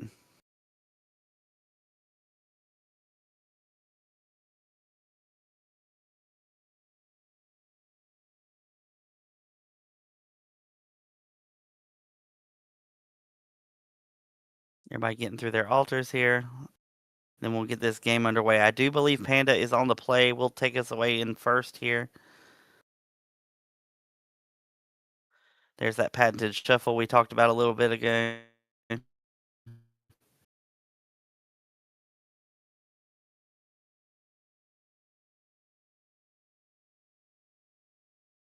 All right, we are live. There's a Demona going into the Inkwell. Do we have the Omni Droid one drop to get that gameplay started? There it is, the Omni Droid coming out, the 2-2 for 1. A wonderful shift target for every droid in the bot deck. Let's see if we can follow it up with any of them. That looks like Rafiki into the Inkwell for a Luisa Challenger 2. Both characters do basically the same thing. Luisa's a little weaker, but has a shift line in this deck for the big Luisa that moves damage. There's an Omni Droid going into the Inkwell. We're going to get a Violet. Violet coming down. So there's 2 available shifts in play. Let's see which one she can find first. There, it looks like there is a Violet in the hand and an Omni Droid in the hand, but it is the 6-drop Omni Droid, so a little further away from that one. There is the Steel Diablo coming down. Gives villains where they can't be challenged as long as he's exerted. And if there is a villain, does quest for 2. Strength of Raging Fire goes into the Inkwell, and they shift Violet. We're gonna get a draw and a discard. Looks like that is the 6-drop Omni Droid right there. Looks like we're gonna pitch a droid. Go ahead and set up for a syndrome. There is the 4-drop droid. Then we're gonna quest with Violet for 2 and just send it back. Panda with the early lead here. Like I said, 2 very different versions of the same color combo. Love to see that. That no matter what color combo you pick, you still have variety. Looking to see what to ink here. That looks like a Mulan for the items. Looks like Mulan might be going into the inkwell. Don't think this is the matchup for her. There she goes. And then we've got a Morph. Morph coming down. Has universal shift, can just shift anything on top of Morph. The purple one is even more extensive than the green one. That one can also do temporary panda shift.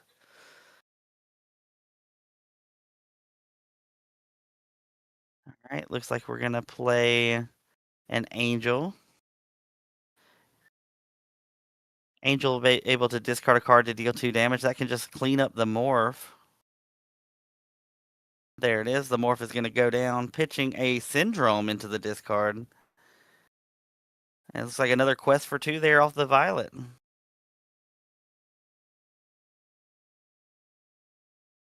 Great start here for Panda. Just got to keep this tempo going. There's a Demona going into the Inkwell. See what we can do here at 4 ink. Probably want to try to develop a villain if we can. And there is Isis Vanderchill. She is a villain and a super, if I'm not mistaken. Going to tap down that Omni Droid. Luisa's going to clean up the droid and see what we can do for the rest here. I'm not sure if Isis is a villain. Let me double check that. Isis Vanderchill. She is a villain, so the Diablo does quest for 2. Just leaving it up maybe to protect the Isis on the next turn. There's hurls your Thunderbolts, taking out the Isis. The bird no longer has that extra lore or strength. So looking here, just moving on. There was the Hades there on the last turn.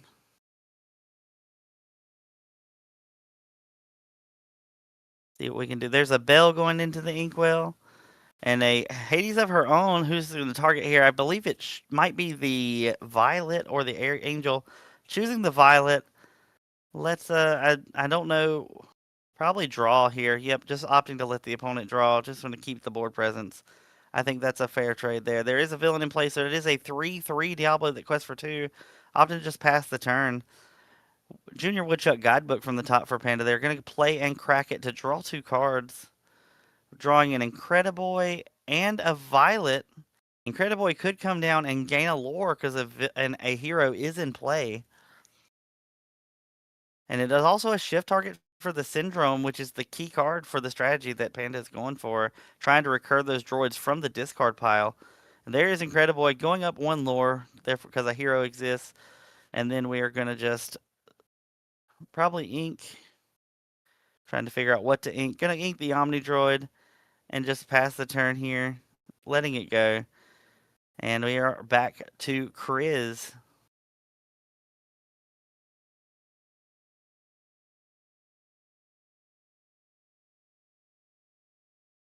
Chris trying to find something to break this stalemate. Here comes 6 ink for a big Tinkerbell Giant Fairy. Cool card from set 1. That's the enchanted version. Comes down, puts 1 damage on every character. Violet not taking damage due to resist. And if she takes out a character in a challenge, she can deal 2 damage to any character.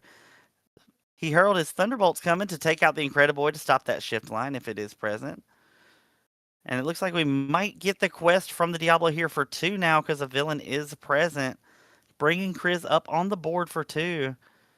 And we'll see where that takes us here. Panda is looking at the big Tinkerbell, not wanting to give anything. There's a Violet to deal 2 damage and then a Strength of a Raging Fire to finish it off. Tinkerbell takes 2 for 1 there. We're going to have the Hades trade into the Diablo. And then Violet's going to take out the Hades on the other side. Good use of the cards there from Panda. Puts her in a great position. I don't believe she has cards in hand there for the Angel. Now has Resist too, which is very good. Both characters on the board have Resist. And you see where Chris can take it. On the 7th ink, Tinkerbell doesn't do anything anymore due to the Resist keyword. So let's see what she can kind of do here. There is Maleficent Diablo at the 7 curve, but it looks like they're just going to play Cat and a book. Do they elect to crack the book? Paying 2 to boost the cat, move the 2 damage from the Violet on to the Angel to take it out. That is moving damage, therefore not changed by the resist keyword. And then a Crediboy off the top to gain a lore plus the quest for 2 there. It's a pretty good top deck on the side of Panda there. Looking very good this turn 1. Using the book to draw 2 cards. See if they can find an answer. Violet does still have resist 1 though, so here comes Tinkerbell, but Violet's not going to take any damage. Incrediboy's going to take 1. I think Panda's kind of in the driver's seat here. Needs to deal with this Tinkerbell though. There's Demona off the top. Wow, the top decks keep coming to draw 3. There's a Strength of a Raging Fire and an Omnidroid V10. The 8, the 8/8 resist 2. There's Violet coming in, living through the resist and taking Incrediboy, finishing up the Tink there. That was a really good draw from Panda there for the Demona. Jennifer, thank you for the follow. Appreciate you for being here. All right, I am Colton. I'm a guest here with Team Lorcana, or Ohana, here at our Lorcana tournament here at Dragon's Hoard in Greensboro. Dragon's Hoard hosting a wonderful tournament today. 6 rounds, really efficient. Check them out if you're in the area. Looks like we're untapping here. The cat has some damage it can move. Nothing it can really take out currently. We're still at 7 ink here for the purple steel villains deck.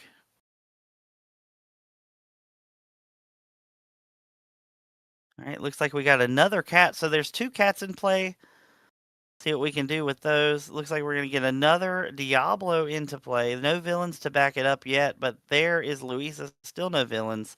She's going to trade into the Violet to get that draw engine out of the way and still have a cat. It looks like there was a Dr. Hamsterville under the cat, and that is a 3/4 alert. That card is very good. Let's see what we can do here. Panda with a lot of options. Coming down with the Omnidroid V8, I believe that one is. I think it's V8. And then Demona, crack the book, draw 2 cards. There's a looked like Cheshire Cat. Can't really tell, but I know there's an 8-drop Omnidroid in the hand. So we just need to find a Syndrome line. The Syndrome line would take this game to the next level for the game plan that Panda's going for. But can Chris just keep it up the heat here?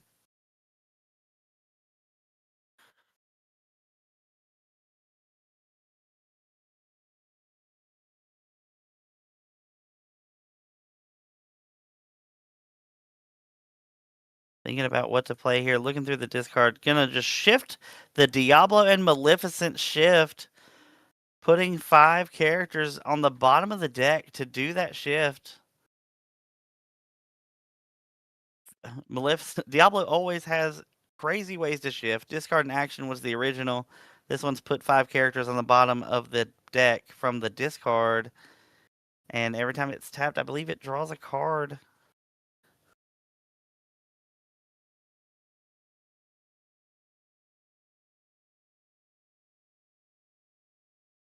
And there we go. We're going to quest with the Maleficent there. There's Rafiki coming down, just trying to build a board here, trying to keep the droid deck from going too wide.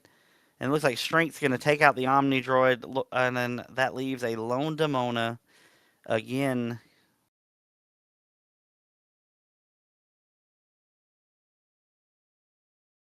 There's a Morph.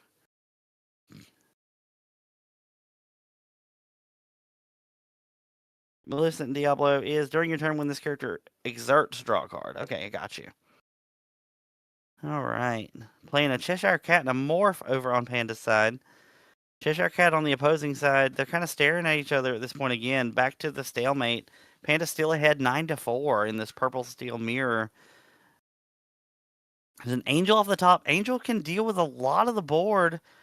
There's a shift. Now it has resist 2 because it has something underneath it. That is the V9 Omni Droid. It is a 6/6 quest for 2. And if it has a character underneath it, it does have resist 2. Very large character. Lot to deal with. Looks like that's just going to get the pass there. See what we can do with that. Gonna tap for 4. Play the Mulan. No item to touch. But it is a body that quests for 2. Gonna send the Hamster Veil, go to 5, and pass. There's a Demona in the hand for Panda. Gonna just shift the big Omni Droid, and then as the Omni Droid comes in, its ability, any card under it, can be added to the hand. So there goes Morph and V9 back to the hand. Gonna ink the Angel and maybe play the Morph back to just open up more shift lines. And then it's just gonna attack Hamsterville, taking 1 damage, 8/8 resist 2. Still no Syndrome to be found here in this matchup, but it hasn't really needed it yet. Let's see if Chris can respond to this giant droid. Take a lot stuff. You don't have the Gaston effects like yellow. Trying to see what probably Sven doesn't even really do. It takes 4 from Sven. Sven Cheshire Cat. It's just really tough to deal with this 8/8 body with anything. So let's see if we can figure it out here. Can Chris get it? She needs to. There's Isis coming down. Maybe to tap the Cheshire Cat.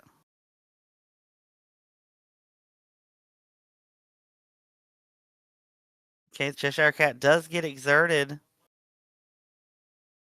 Then what are we going to do to take it out? Having the only cat in play would be a big power swing towards Chris. Because looking at it now, the 2 cats looking at each other really can't change the board state too much. But if you can take one of them out, that puts you in a really big advantage on the cat.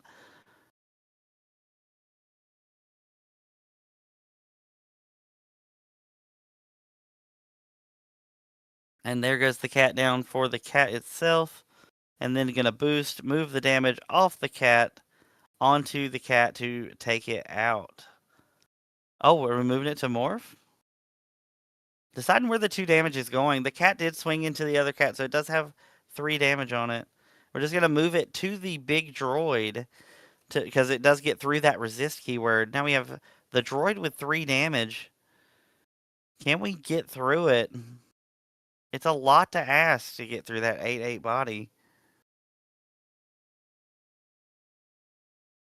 Thinking it over. Louisa takes out the cat. Now we're left with Morph and a Omni Droid V10 in play. Or this is an ultimate iteration. Oh, okay. So it's 9, 8, 10, and this is ultimate. Okay, now I'm learning the droids. I'm sorry for that.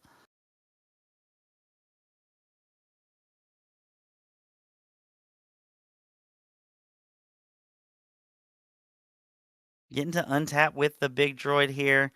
Drew for turn. Looks like a Hades in hand and another 6-drop Omni Droid and the little one. We know about that because of the big one putting it back in the hand. That does have resist too because Morph is underneath it. It's going to take 1 damage from that. And then the big droid is going to take out the cat, only taking 1 damage in return, goes to 4.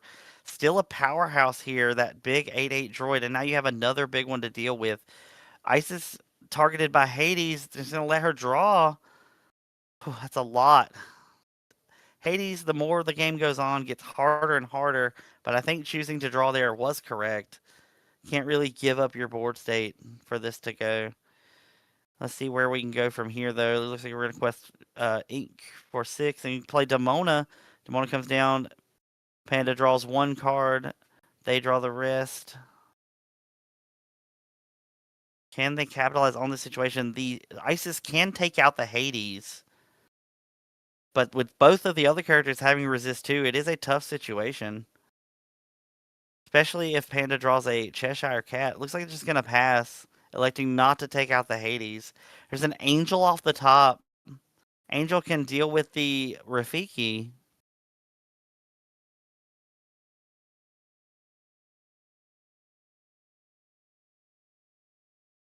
And it looks like there is the Syndrome. That's what we've been talking about this whole time. Syndrome of 4/6, quest for 2. When he quests, you can add a droid back from your discard and play one for free that cost 8. Up to 13. That might just be the push Panda needed to just close this game out. The Syndrome online makes all the droids recurable. And I don't know where we go from here. Demona doesn't even really. It does 3 damage, so cannot take out the big droid by herself. Can we just. What are we going to do to get through this? There's an Isis Vanderchill tapping the Syndrome. Still takes 2 characters to do it. And Isis would trade. There's 5 damage on the Syndrome. 4 damage back. Do we have the Cheshire Cat can't even move. I don't know where we have to get that Syndrome out of the play. If that's the play we're going for, we have to finish it off somehow, I believe. I don't think we can just leave it with 5 damage on it.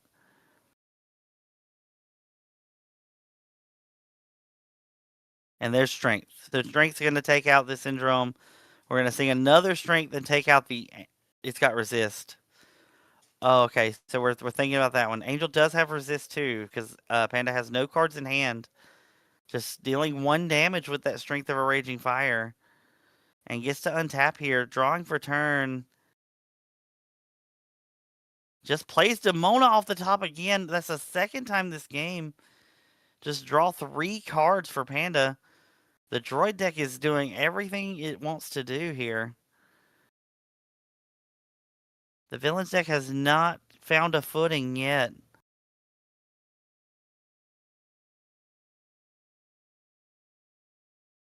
Panda can go to 19 here.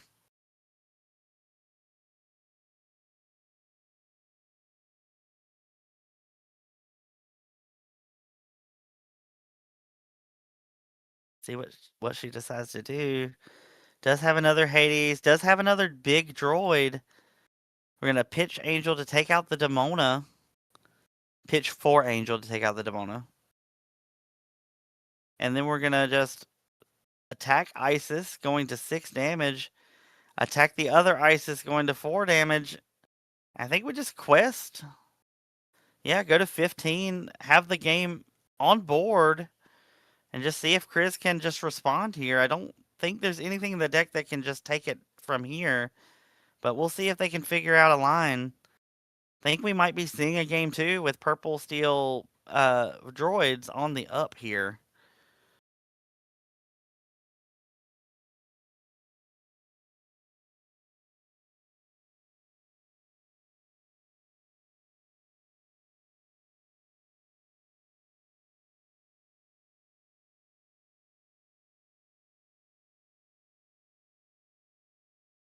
There's a Bell, gets to move 3 damage, taking out the droid, getting through that resist. And there's a Diablo. But is there still 5 in play? I believe that's still 5 in play. Getting to quest for the game there for Panda. So we will get a game 2 here. Panda in the must-win situation to make top 8 at 3-2, paired up against a 4-1 Chris on the Amethyst Steel villain deck here. But Panda with a strong showing there, just starting out of the gate strong with the droids and just finishing with the big resist characters at the end. Resist is tough to deal with the purple steel. You're trying to do Strength of Raging Fires, and Resist just doesn't care. Do have a lot of damage movers though, so maybe game 2 we can find some footing with some Cheshire Cats or Bells. But only time will tell. We're going to get in here. Chris is going to be on the play. So we'll see if Chris can pull out a game 2 and force a game 3 here in the must-win for them. I mean, at 4-2, they both have a chance, but I feel like Panda would have a better chance on the win here, going to 4-2 than Chris losing to go 4-2.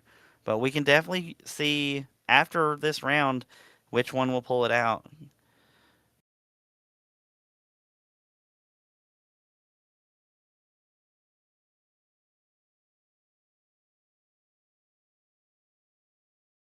Getting good shuffles in here on Chris's side. And here comes the cut. We're going to get our altars done, and we'll be underway in this game two in round number 6 at Dragon's Hoard here in Greensboro, North Carolina. Dragon's Hoard hosting the tournament today. Thank them again for hosting this tournament. We appreciate it. And also the sponsor for Team Ohana, which Panda is a part of. Glad to have them here. They've been really great to me over the last few weeks. Had a great time. Love being here. I'm Colton. I'm a guest here with Team Ohana. Just stepping in to commentate today. Let's see what we can find here. I see the Maleficent shift on the top of the hand there. I'm not sure if they mulligan it or not. I have no experience with this not bot purple steel deck. I've always seen the bot deck. I don't. This deck is very interesting. Let's see if we can get it going here. Getting through the altar. Both players deciding what cards they want to keep. See what they decide. Looks like Panda might be deciding to send back 4 cards of the 7. And it looks like Chris is going to do 5. So we'll see how it goes post Mulligan.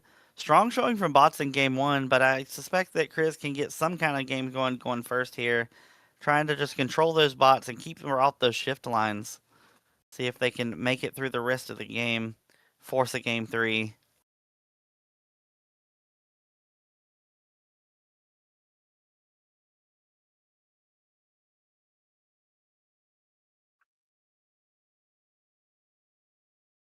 Thank you, Jennifer in chat. Go, Kristen. Definitely cheer on your guys, everybody. Cheer on these ladies playing.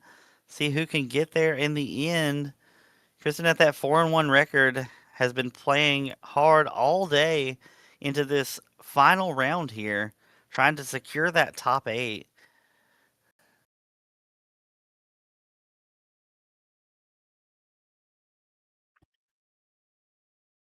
And it looks like they are done with their altar, and we are underway here. Chris is going to take us on the play, I assume.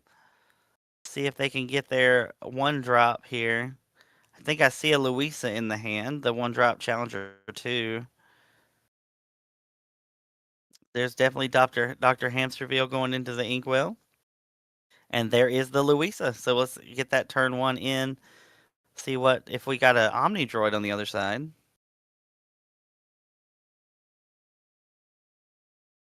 And there is a Violet Paris 2-1 alert. Does open up that Violet shift line. There's the Diablo on 2. Great shift target for that shift Diablo. Diablo and Maleficent. There's Incrediboy going into the Inkwell, and we do get an Incrediboy coming into play who does gain a lore for Violet Par being a hero. And then we'll keep going here. Turn 3. We're in the setup phase. Let's see if we can make it through the setup phase and then into the Cheshire Cat. Great turn 3 there for Chris.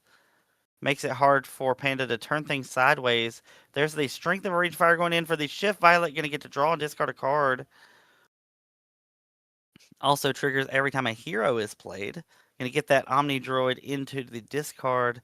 And then we're going to sing Thunderbolt on the cat, clearing that away. Great turn there for Panda. That's a super good turn. You definitely want to deal with the cat as quick as possible.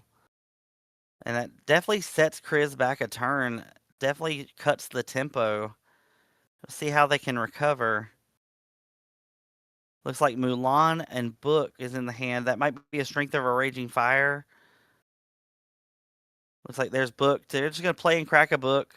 Going to take a turn off to draw 2 cards. They do need to ink a card, I do believe. Probably inking Demona. It's a little early for Demona. But we'll see what they decide to do. They might want to hold it for the later turn. But the longer you give this Omni Droid deck, the more advantage that Panda's going to get. There, Mulan goes into the Inkwell, and we're just going to pass it back. Violet Par going to ready here on the ready phase. Just haven't got to it yet. All right, there we go. And then Omni Droid was the draw, I do believe. The 2-2 for 1 There's a morph going into the inkwell, and there is the Omni Droid coming down.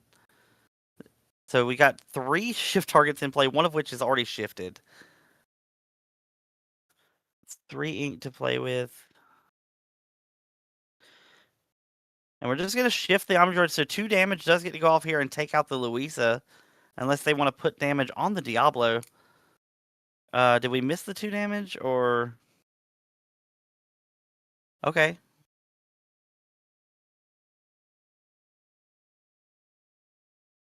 Not sure about the 2 damage there.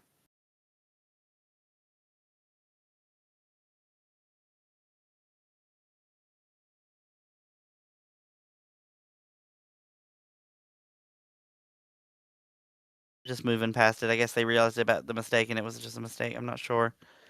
I'm not sure if that's a May or not. I'm gonna double check.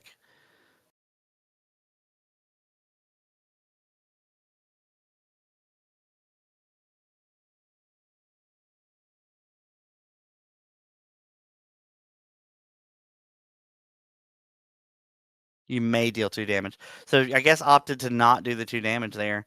There's Isis Vanderchill coming down. Gonna probably exert.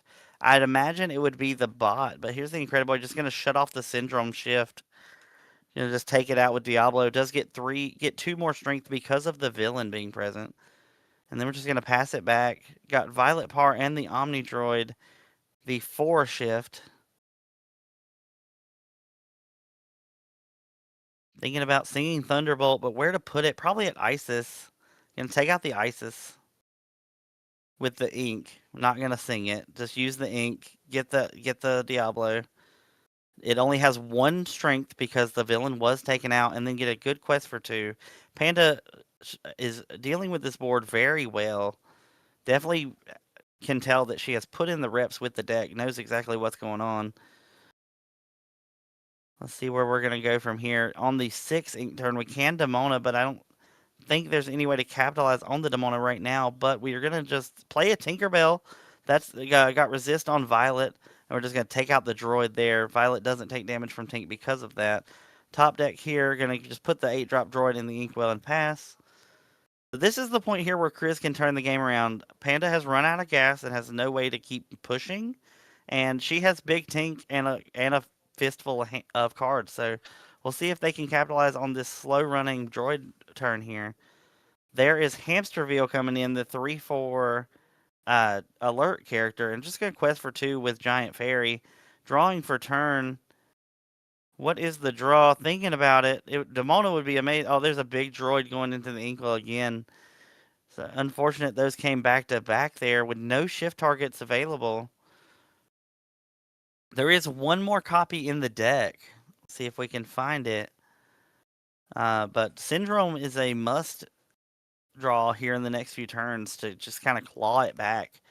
Or Demona. Let's see if we can get either of those cards. But right now, Chris is in a huge position to take this game too. Looks like we're playing another Hamsterville, just quest for 3. Just trying to keep the game going. Needs to keep her playing going. What is this top deck from Panda here? It's an Angel just electing to ink it. We're going to take out a Hamsterville, take 2. And that does allow Tink to come in and take it out if she chooses to. Or the Hamsterville.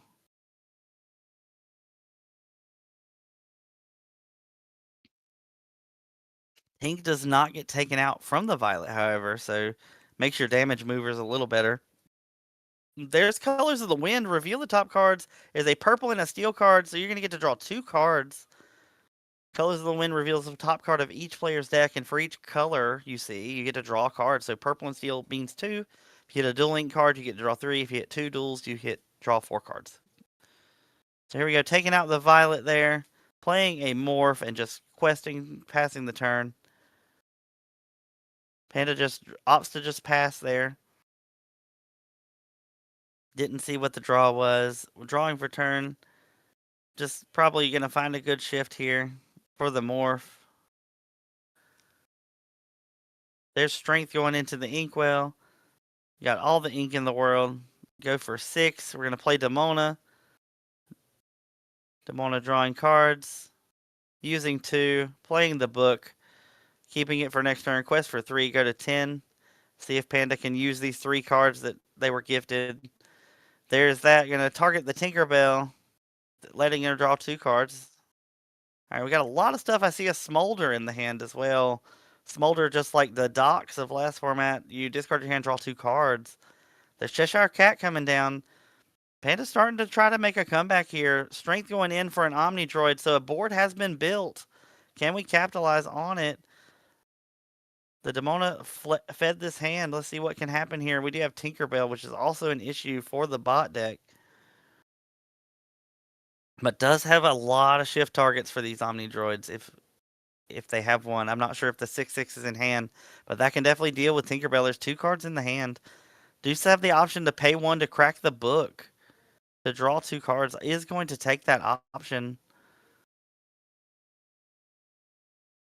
See, that looks like the Maleficent shifts in hand. I think I see a Sven. Sven is a very good card. You're gonna pay 4, 5. Nope, 3. Nope. Trying to figure out where to go here. Can always play the Maleficent on top of the Morph.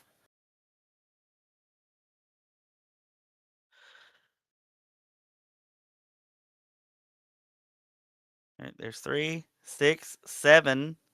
Just gonna hardcast the Maleficent Diablo. No need to shift it, just playing it outright. Deciding if inking here.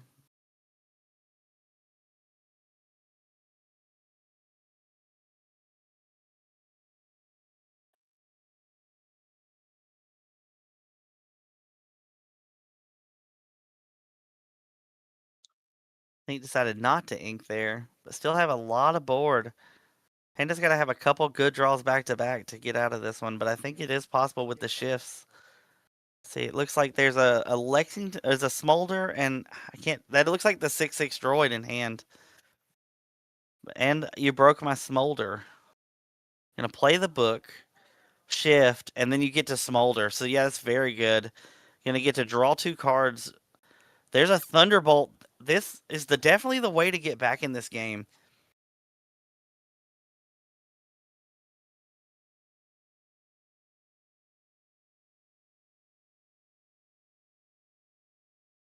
Just deciding what to do. Can still crack the book to draw 2 cards as well. Great position to be in here. Just kind of thinking through the lines. Paying 1, crack the book, draw 2. There's another book. I think there's 2 books in hand and a Violet Shift. It's like the book is going in the inkwell to play another book. So we're drawing a bunch of cards. Looks like we're in a quest for 2. That does have resist 2 because the Omnibot underneath it. So it's gonna take a lot to take out. Can just finish it off, go Demona into Tink, but that's 2 characters into it. I don't know how we're gonna see how the Omni Droid gets dealt with here, if it's possible. There's 5 ink. And play it, then target there. You're gonna get to draw 2 cards off that every time. You never bottom that. Looks like 3, 4 ink potentially to left to use. Can use Sven to deal 3 damage, and then to clear it up with another character. You would only need to deal 4 back, so you could do Sven Tink, and then you get to shoot 2. But with the Cheshire Cat, that's not very appealing either. So I don't know we'll see where they decide to go with it. It looks like there's book to draw just to get more options.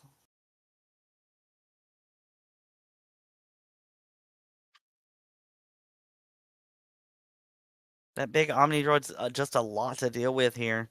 Resist 2 being an amazing keyword. Takes away a lot of the steel removal. Strength would only do 3 damage currently. And run Demona into it. It's going to take 3. And then Maleficent is going to clean it up. So do get the 2 for 1 there. Getting to draw a card because the Maleficent did exert to challenge. Decide not to put where they're going to quest for 2 with the Tinkerbell. We've got Cheshire Cat and Hades. neither of which can really handle the tank currently. We're going to draw cards with the book. Got to use an ink to do that.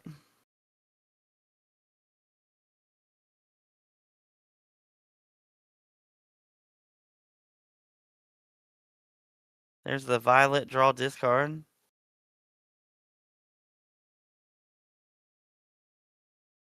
Just a hard cast violet there.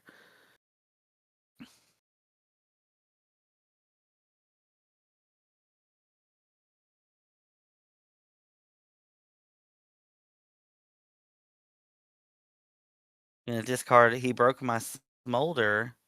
Gonna pay 1, play the Omni Droid, and then Thunderbolt. I have to go confirm something. Give me 1 second.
Okay, we did get that fixed, guys. Sorry about that. There was a little discrepancy with the crack of the book there. Just putting the Omni Droid back in hand because the ink wouldn't have been there to play it. Sorry about the confusion there, but we did get that fixed. And we are back at it here.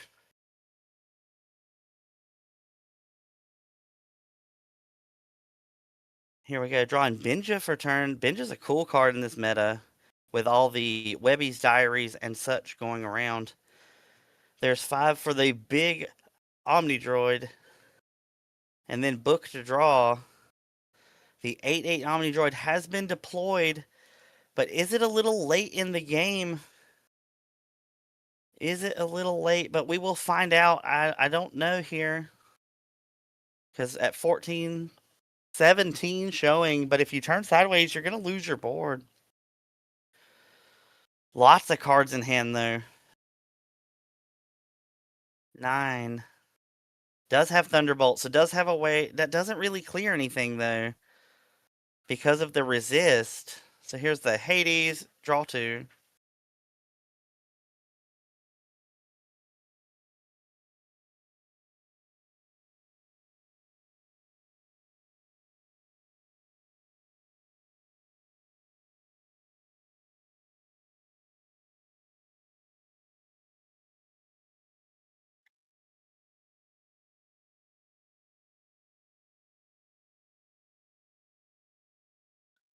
There's 4, it looks like. Probably for the Isis. What are we tapping down? The big droid. Guess we're setting up to kill it on the next turn. There's a Sven in hand. Ink Diablo is the question. Just Inks of Demona. And we're going to play a Rafiki. So definitely just going wide. Trying to set up game on board. At 14, can go to 17. And then that leaves 3 lore in play. Tanya would have to have an answer.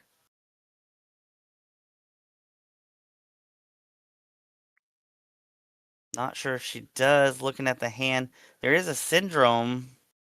So we're just going to go to 17. It's like, let's see if you have it. Any steel song off the top could hold the game for another turn. It's a violet. Play the violet, draw, and we're going to go to game 3. Yep, just couldn't piece together there at the end. Tanya was starting to stabilize, but just a little bit too late. But we'll see if this game 3 can be any different. Tanya will be on the play going into game 3 here in this purple steel mirror, but definitely getting to showcase the power of the villain side of purple steel, as opposed to the bot side that Panda has been playing all day. And let's see if they can just pull it out in this game 3 here in round 6 at the Dragon's Hoard Case Tournament here in Greensboro, North Carolina. Sponsor store for Team Ohana.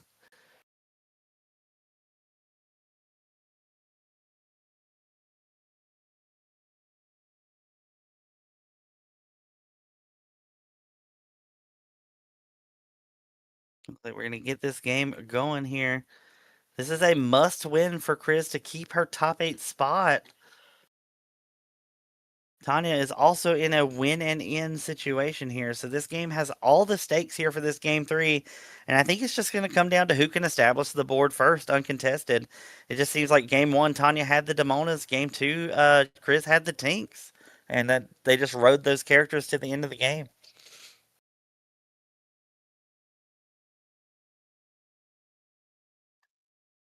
Ooh, look at all the cookies. Look at them. All right, just showing off the things. Playful for the camera. There is that cut from Tanya. It's famous for that one. People learning to do that cut. Here we go. 7 off the top. Let's see where we go. Here goes the altars for game 3 in the final round of the Dragon's Hoard Case Tournament.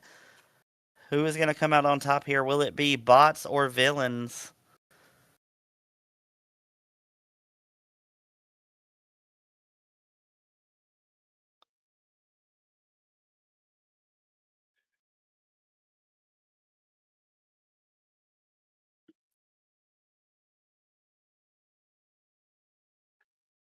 Like a lot of strengths of raging fires in the hand there for Chris.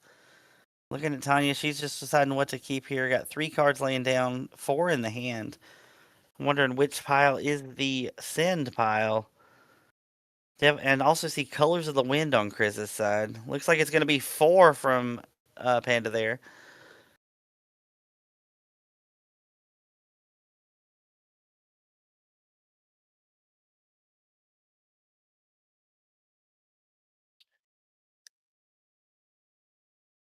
And 4 as well on Chris's side.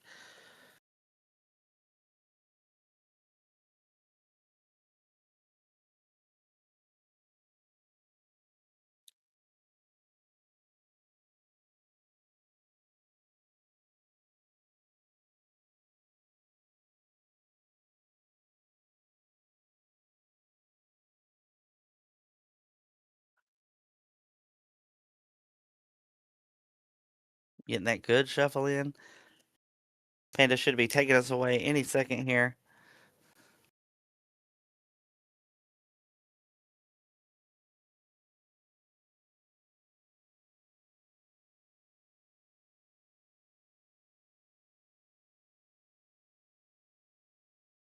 I'm going to start calling that the Panda cut. Here we go. And we ink Violet to play a Violet. We are underway here, opening up that Violet shift line. A lot of things in the hand there. There's Rafiki coming for the Louisa. Chris just trying to curve out here. Panda trying to find their shift lines.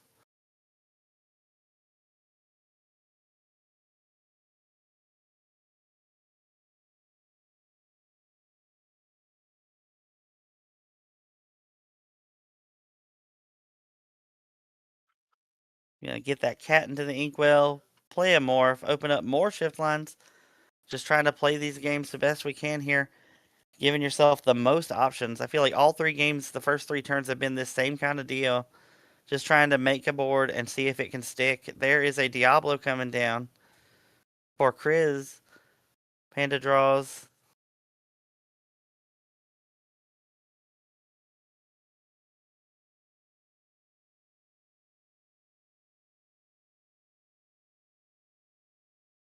There's the shift.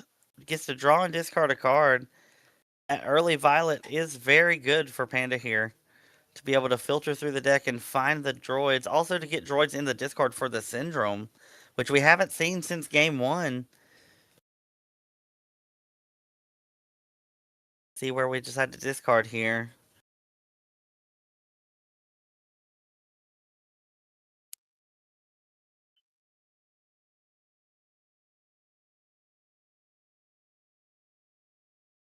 Looks like Omni Droid, the 2-drop, or the 1-drop 2-2. Then we're going to sing a Thunderbolt, take out the Diablo, and just keep it rolling.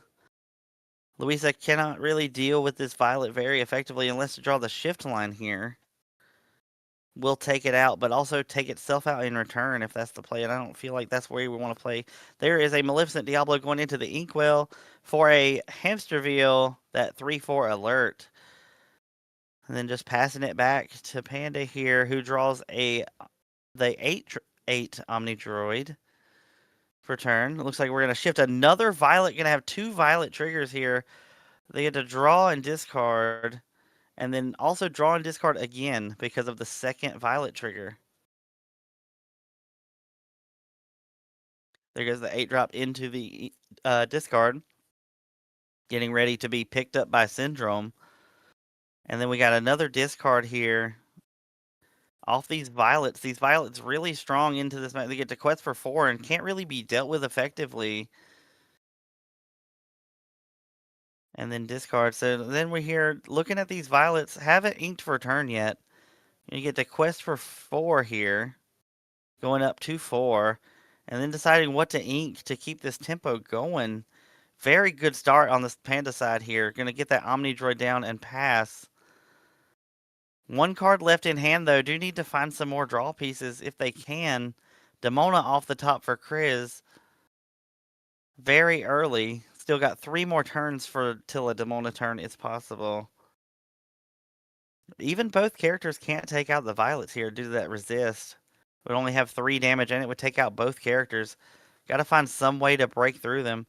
There's going to be a book draw, too. And then maybe an ink. But that's what Panda wants this game to be. He wants them to not have the answers so they can just continue to quest for 4 and just steal this game away. And there's the Demona hitting the Inkwell. And it looks like a pass there, unless they have a 1-drop. Looks like there's a pass. All right, so we're going to draw. Violet being able to get these triggers going to draw extra cards might be what wins the game. It looks like there is an Angel in Panda's hand. Angel and Benja, I believe, is the hand. There it is, Angel. And then we're going to quest for 4, going to 8.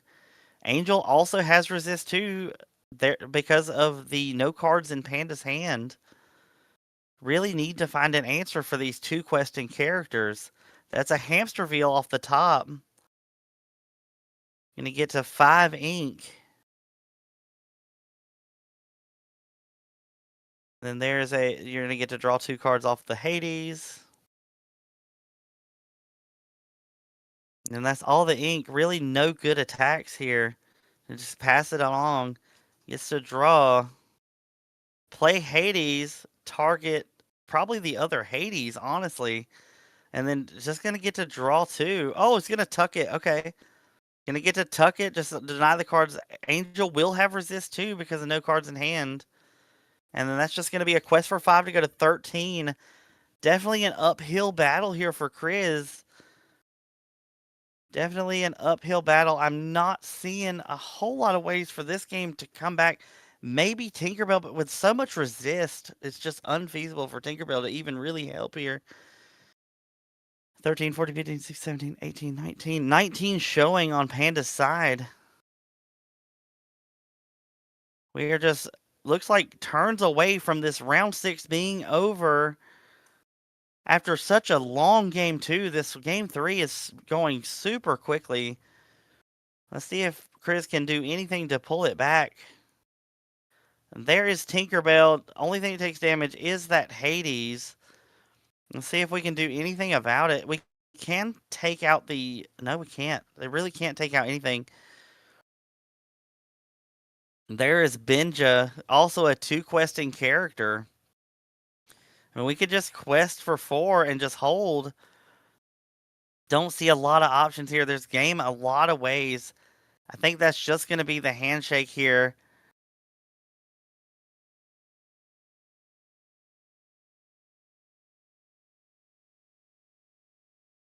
Really thinking it over. Really, I mean, the Cheshire Cat in hand is very good, but no real damage to move.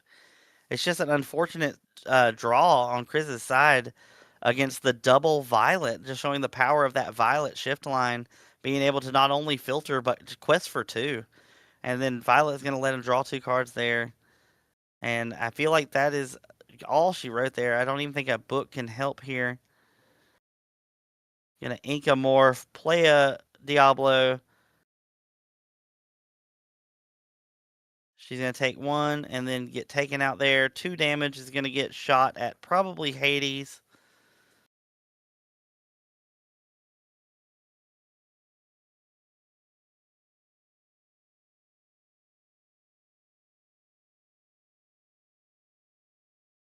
And that is going to be the game. Congratulations to Panda on the match. What a good match. Good purple steel mirror there.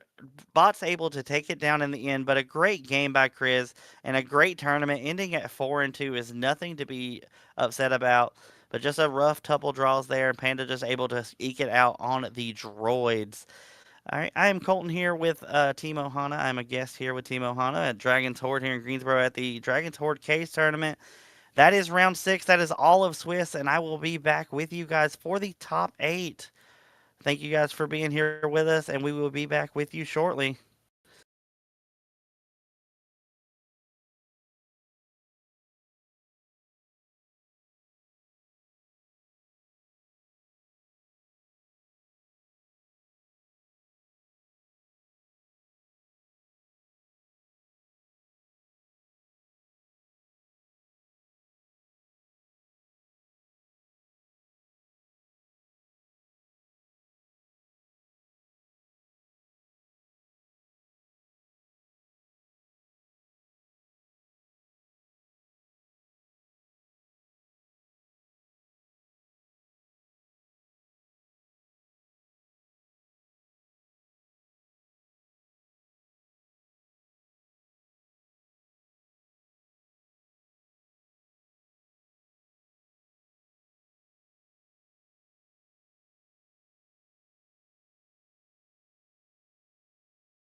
Sorry about that, everybody. We are here with the top 8.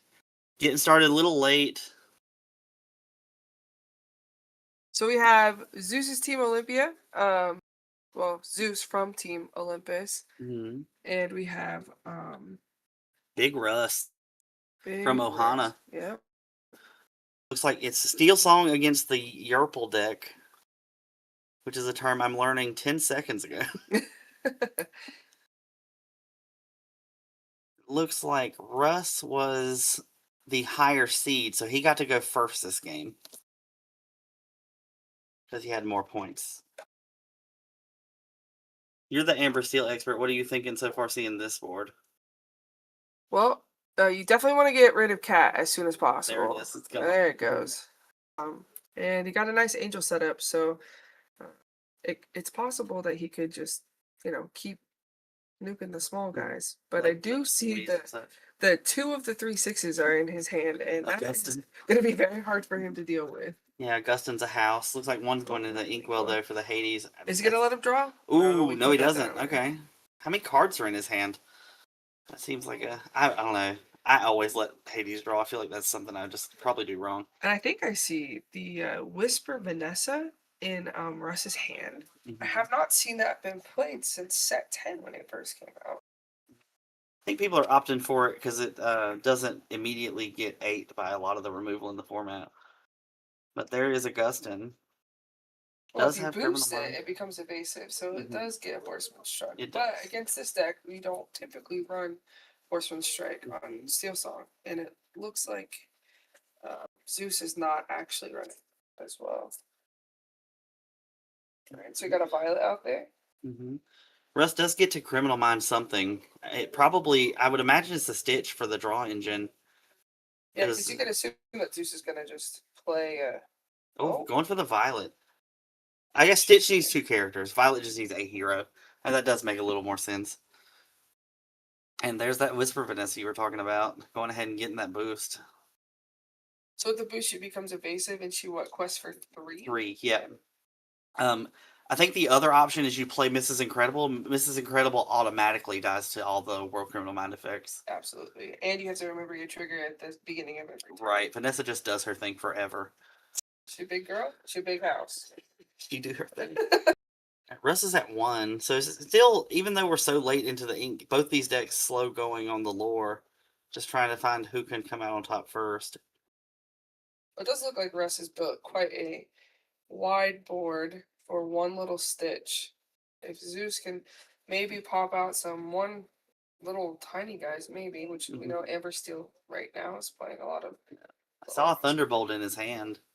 So he's going to boost this aerial. Maybe he's going to take out the Hades. Because Vanessa's too big. And, of course, Augustin is also too big. Oh, just going to, Thunderbolt there, take it out. And then Ariel draws a card.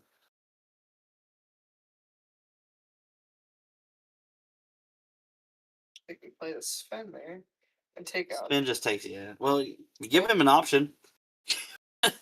Target the Ariel, probably. Draw 2. Yeah, always. There's Eloise and Louisa. Now, Augustin can quest and support Vanessa or Ursula, and then take out Stitch pretty cleanly and still live. Alright, opens it up to a little bit of removal, but that's fine. Can't see that because of the glare, but I'm pretty sure it was a 1-drop Eloise, which he pulled off of the Hades. He pulled the 1-drop Eloise and the 1-drop. Because there's Louisa and Sven in the end. Yeah. So here's a draw. There's the Malin. Look at the 4. I do like those sleeves. Yeah, the captains. Yeah, little Marvel sleeves. They're really sick. Strength. Get the strength. So good. It definitely takes out Ursula. So I don't have to worry about a cat at that point, but unless he inks something. I mean, you would give away your Ariel doing it that way, though. Well, unless you ink, you can hard cast it and then keep his phone. I think he's just gonna get it here. Draw a card. See what he can draw. Use his 3 ink for potentially. There was a Dumbo under there. There's 1 Dumbo in the inkwell and 1 in the discard now. It's only 2 Dumbos left for Russ. It's a good sign. Unless he inked it before we got here, but who knows? That's a mystery. Doesn't pass. Now I would be intrigued You just play Sven at that point Sven does come in and just and just nerf kill this the aerial. perfectly fine. And then we could quest with Mhm. Do you draw Isis Vandershield for turn he two? did. That's cool. You know, or you could just clear the whole board. Yeah, that's probably it. Yeah, it's just quest Ellen Wee here, buff a guy, swing it in, and then Augustin can clean up the panda. And then there's a Vanessa underneath. That's thematic. Love that. And we just, Yeah, this is where purple yellow kind of pulls ahead, I believe. And- That's Louisa slightly off screen. still holding on to that Sven because he's just Mhm. such a good resource. Surf snowboarder. Not a great spot for Amber Steel. Inking the criminal mind, yeah.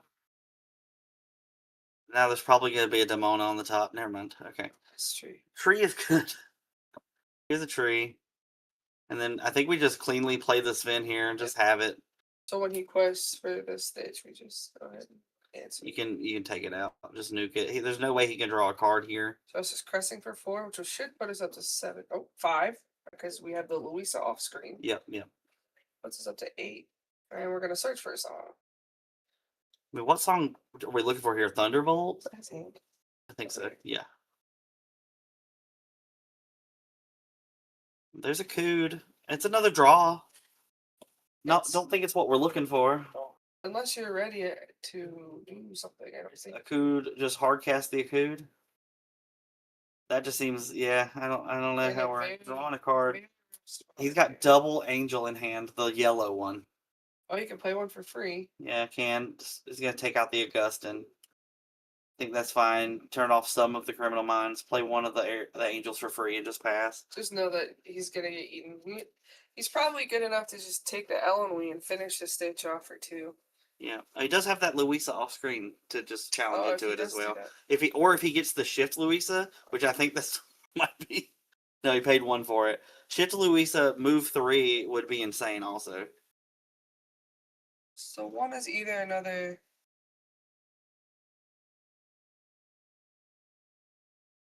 Well, he has a tree out, so it could be a 2-drop as well. There's another Maylin off the top. There's World's Greatest as the only song choice, I believe. And that's not going to do it. You don't have any support. characters. And then that's an angel. The yellow angel, specifically. Being 13-0. Yeah, It's not looking so good for our Amber Steel players, Zeus. it's where purple wants to be. It is. They are wanting to be in control of this game. Just trying to clean up a little bit. So it's not a complete runaway. Oh, it was another tree. It's another tree. We have it. We got a That's book. a book off the top. Which is what we want to draw. And And we're we're gonna 17 this time. Another Ursula. Play the Ursula for a discount. You could ink Ellen Wee and Boofs as well. 2, 3, 4. Just gonna quest. Just trying to clean this game up. Make him trade. Just keep the Ellen Wee in hand as an option, and then we're just gonna move on to game 2. I think that's the perfect choice. Not posting it is fine because you don't know. Maybe somebody might be playing Horseman Strike. Very true. And so, I mean, honestly, Zeus didn't really have enough firepower on the field to clean it up, but I think Russ just played it safe, and he pretty much had it in the bag already. So yeah, why overextend? Very good on Russ there, representing Team Ohana from Dragon's Hoard here. Get this game 2 going. So is that pretty much how you think this matchup plays out? Yeah, unfortunately, I think the problem that I have right now with Amber Steel, and some of my colleagues feel differently, but Amber Steel just dwindles so quickly on the card draw because you don't have the Rapunzel, you don't have the other cards that we were depending solely on, like Doc and Nani, that would just keep your hand full.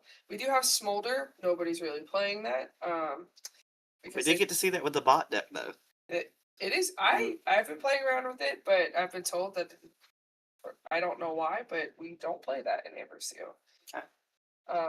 And I need to get more reps in on it. Hey, that's all we can do. It's good to have somebody here who plays different decks than me too, because I just play my couple. So looks like we're getting our altar ready here. What do you think the Amber Steel deck needs to pivot here in this matchup? To what is he looking for in this opening hand? Oh, I do see the 1-drop Lilo. I would only keep that if you have the Shift Lilo in hand. You definitely want a Singer. It looks like he kept 2 and is getting rid of 5. Okay. I Um, think I did see that Lilo go back to the bottom. So did. And if you find an Aerial, yeah, I think you keep the Aerial because that is your primary draw engine in this deck. Sometimes I don't care to play a 1-drop because the songs exhaust your hand, and if you could conserve 1 card, it's a resource game at that point, unless you have the shift. yeah. And Lilo, the 1-drop Lilo is really good for closing out a game because if you have a Stitch on field, she can quest for 2 and you can get 4 lore in a game.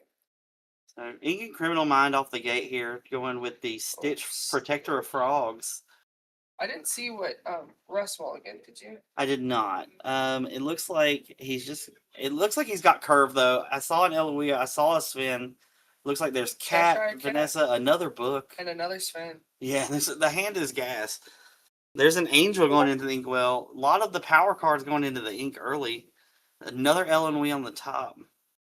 We don't really have a 2-drop, so I think another Ellenwe might be the play. Or you could just put a book down and maybe let it sit. But yeah, That's you're true. right. Just putting the Ellen Wee down. And it looks like there's another 1-drop as well. Oh, we just got the Ellen Oh, we police. got 3 of them. That's fine. Okay.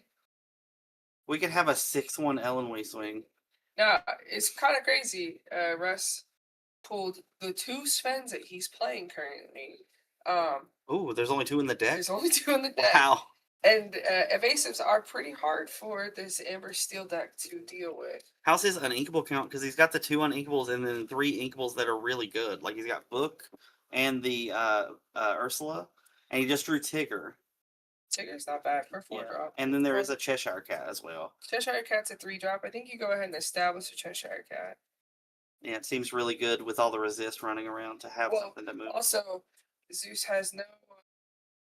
He doesn't have a Singer. He didn't play a Vanessa on turn 2, so it's hard for him to, unless he's gonna. Looks like he kind of skipped turn 2. There's the Shift Lilo Stitch. And there it is to hit that cat. The cat cannot stay. We can kill the Stitch with support attack. Because that puts the Ellen Wee to 6. Yep. The Lilo Stitch only has resist +1. So having a 1-drop take out a 5-drop feels pretty good for us. Yeah. Or do we just go ahead and put the the Sven can do it. Never mind. No, you're right. You could have them still quest and take out the Malin League. Yeah. So you could clear this whole board. Yeah, so there goes that. Looks like I think he will go ahead and get the Malin here. Having 3 Ellen Wees is a lot. So we're just gonna get it in. Just having 2 is enough. That's when you wish that you had it. Instead of shifted, look for an angel. Playing Finn was definitely the correct play there. There's an ethereal voice. Can we boost it? We did. Don't know if there's any songs in the hand, but definitely running low on cards in hand, like you were saying, missing that card draw. I think it's the 1 card, and I couldn't tell what it was. If it's There's a book that's gonna fix Russ's card problem.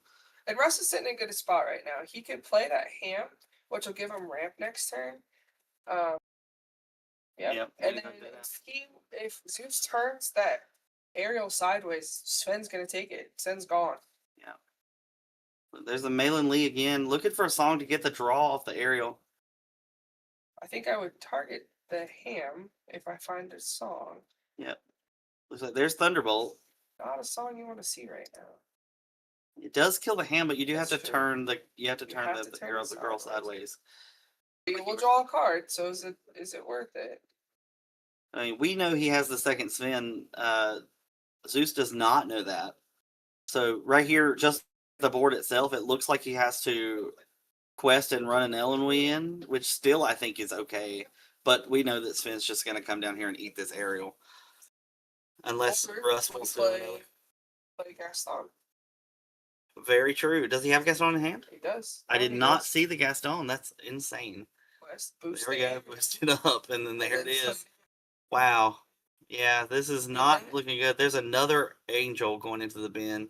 Yerpul is doing what Yerpul does best, and that's just removing and clearing and drawing. Remove, clear, draw. Remove, clear, draw. Yeah, a coot off the top for Zeus. I did find out today that we are not playing Raging Storm in the Yerbal decks now. I knew that. I didn't know you didn't know that. I did not. They cut it because their board is too important. That's fine. Just like where in Boosties, it's just like, I don't care about anything ever. No, just reestablish. Yeah, I don't care. Let them all die. Right to the world is what Boosties is. And I don't know what we're not looking great here. We have the Malin to sing a Akud if we want it, but what are we doing otherwise? There's draw the card, hard cast the Akud. well, Russ Drew another Akud off the top. Just gonna play the second, or just play that surfer snowboarder, and then taking out Elenwe. I don't think I would. I don't know if I would have done that. Yeah, but I think the hand is Akud and a card I don't know for Zeus, and Russ is just in the driver's seat with a Sven on lock to take out this Stitch. There's Demona too. There's the Demona. So Gaston can actually take it out. Would you okay? Do Demona? I feel like it's fine. He gave him well, he had a Cood and something else. I only think he only drew one. Oh, did he? Yeah, he had a Cood and another card, I believe. He drew for turn now. Yeah, Demona and then boost and kill the guy with Gaston, yeah.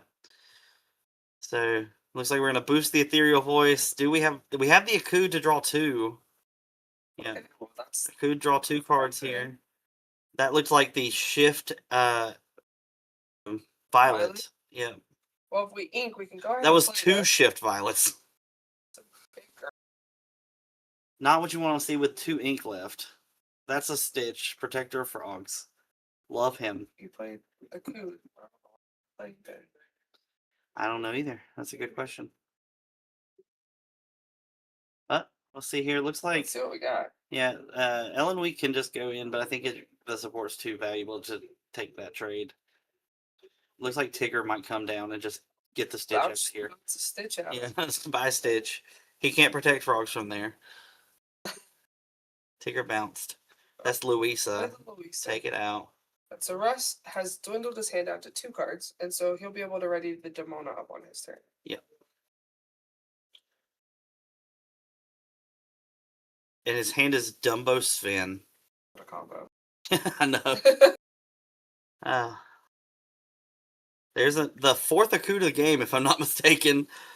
And we draw 2. Malin and something. It looks like Strength of a Raging Fire. It's not a card you want to see right now with only 1 character in the board. Mm-hmm. Are we playing Violet? Yes. Draw, discard. But it is only 4-1 right now. I mean, he does have a wide board, but it's not like a lore difference, yeah. No. Pitch the other Violet off of the Violet trigger. Let's see what he has in his hand. It looks like Malin, and then there's a Strength in there, I know, because I saw it off the draws. Does he have another Violet? Is that what is in his hand right now? If he has all 3, how many is he playing? 4? So if he has 3 of the 4? I think it's 4. 4. Yeah. What is... That's Elenwe. I was like, what is that card at the bottom of the list? I saw a Mrs. Buckley in a deck earlier. Mrs. Beakley. Beakley, is that it? What does she do? Do you know? I know she's green, right? No, it's yellow. Oh, yellow. Yeah. Is she bodyguard? I think she is a bodyguard. Is she a 2/6 or something? Not 100% sure. I mean, you play her with Dale and you got a pretty stout bodyguard. True. There goes Dumbo into play. Has 3 characters for the Strength the next turn, but I don't know if we're going to... I don't know if these characters... Oh, it just passed, so we'll get to kill the Dumbo here with the Strength. What is he setting up for? Who knows? Let's see. Mrs. B.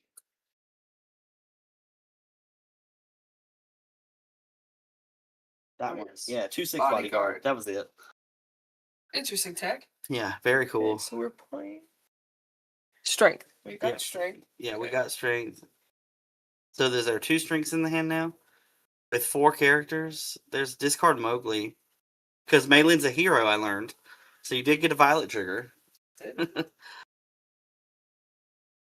Can we get up enough? I think double Strength can take out Demona Dumbo.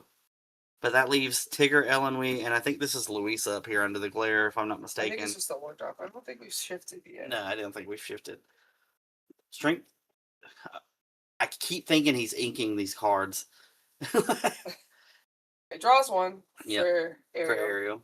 And hopefully we find another card. 4. Is this a Thunderbolt? Yep, Thunderbolt Demona. Okay.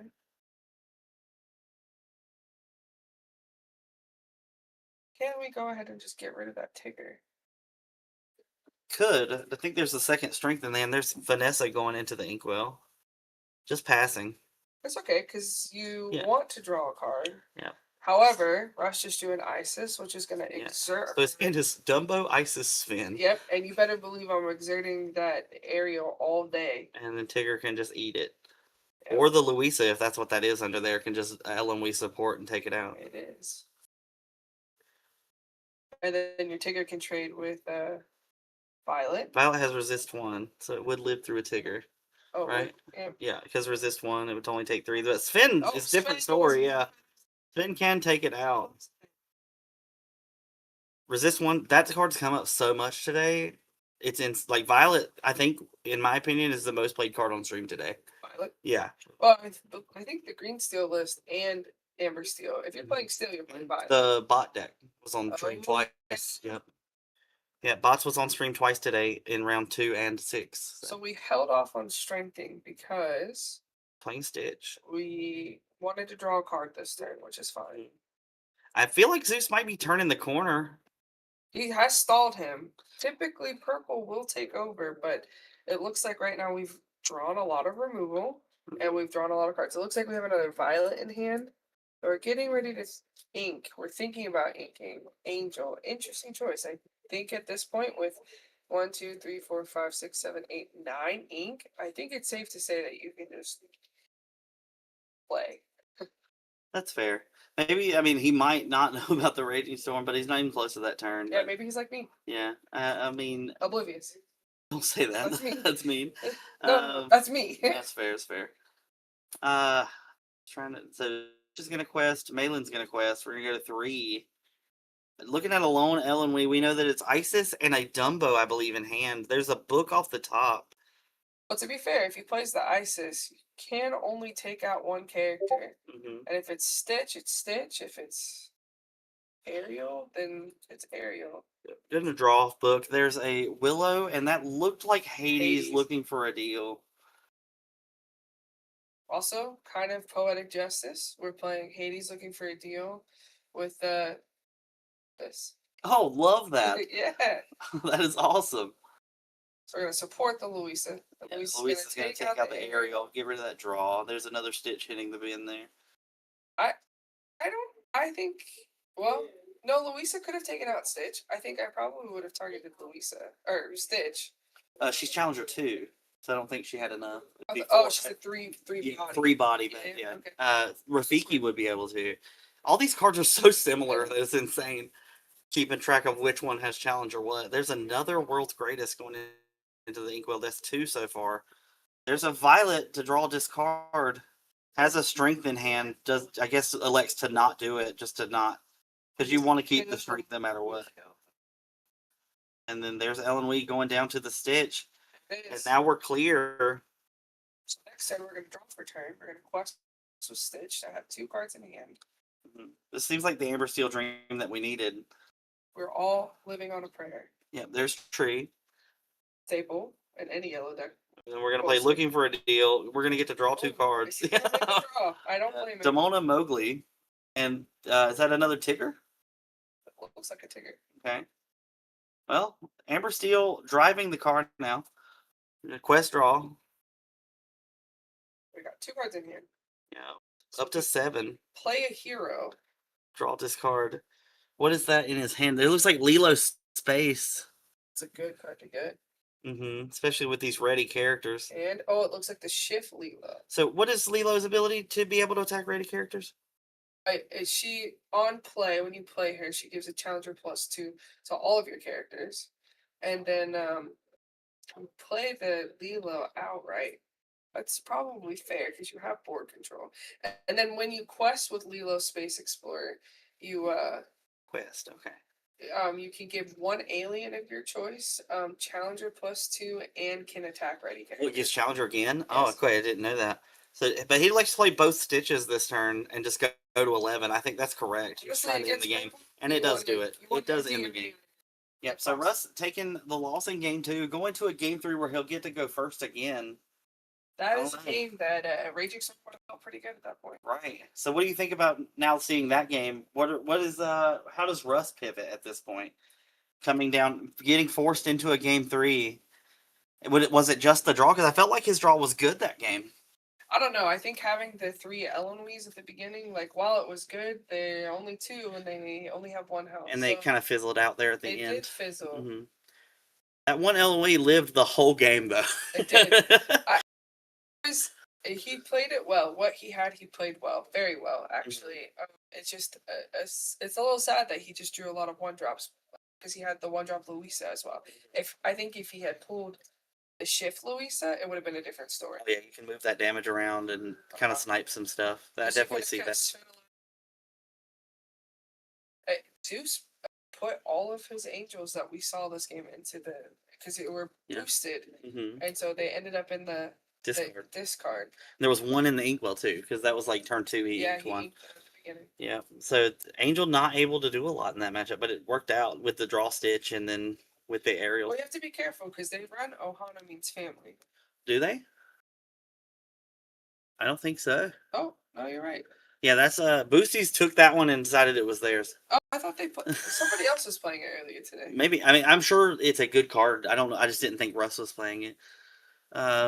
Augustin, yeah. Russ's list looks really solid. Yeah, I guess with Louisa, I mean, you could play Ohana, but and Demona, of course. And then looking over here at Zeus's list, it looks pretty standard for the Amber Steel deck that I've seen. Looks like the deck list that's on Lucas Metafy. So Lucas Serrano. Yep. Finishing number 1 seed today with his purple yellow. We saw him on stream in round 2 against Panda and her bots. Yeah, boss is rough. Yeah. If they get that 8/8 resist +2 out, woo, buddy, you better have something to remove that ASAP because it's gonna stick around. She just keeps not drawing Syndrome. We talked about it between rounds. I was like, why are you allergic to Syndrome? And she was like, on God. Like, tell me why. Yeah, the one card that's so good in that deck just to keep filling because you don't have to. You can just play it for free at that point. Definitely, 100%. I just don't. Every time I watch her play, I'm like, all we need is a Syndrome. All we need is a Syndrome. And he's a 4/6, so he is good for days. Oh, we got people in the chat getting got your back. He sure hyping does. Russ up. Welcome everybody to the chat. Definitely cheer for you guys. Oh, look, there's lots of people cheering Russ on. Lots of people here. Yes, we love Welcome Russ. everybody. This is a 36 people here. Good to see it. Watching Russ play, it's just he's so clinical and he really understands his sequences and his lines of play. And watching him it's just he's a great card player. Very good. Horseman Strikes, one of the 2 copies in the whole deck going into the Inkwell, but not really the matchup you need it for. Only 2. That seems crazy. Yeah. But I guess really right now, who's playing evasives? It's just red purple pretty much, right? Yeah, and there was only 1 in the room today. And I don't know how they did. I never saw it. He was down by me. I didn't do so hot today. Well, that's all right. Everybody's got their day. There's Violet. That's the alert Violet for an Angel with that underdog ability. I've seen a lot of alert Violets today. Yeah, can take out a Dumbo. Can do. And I've only seen the resist Violet, I think, once. So definitely, I thought it would be the other way around. There's a Cood getting Sang on turn 2 here. Might play a 4-drop. If we play an Angel, that's looking good for us. There it is. And then might get to snipe the tree. Which is really good. Yep, that's what you want to see. There's Violet Power.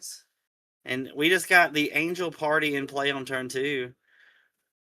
Russ, 3 drops in Russ's list. I think it's Cat and Book. There's Cat. And you definitely want Book is technically a 3-drop. I guess if you I feel you.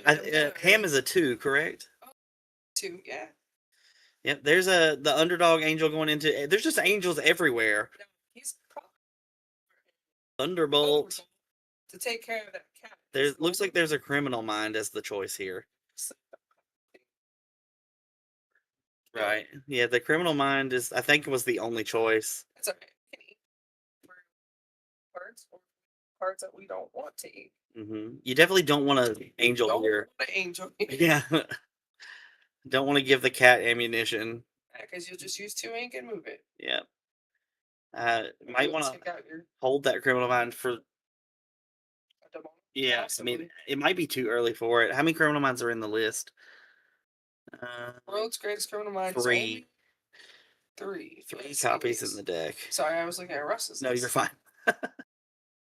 All right.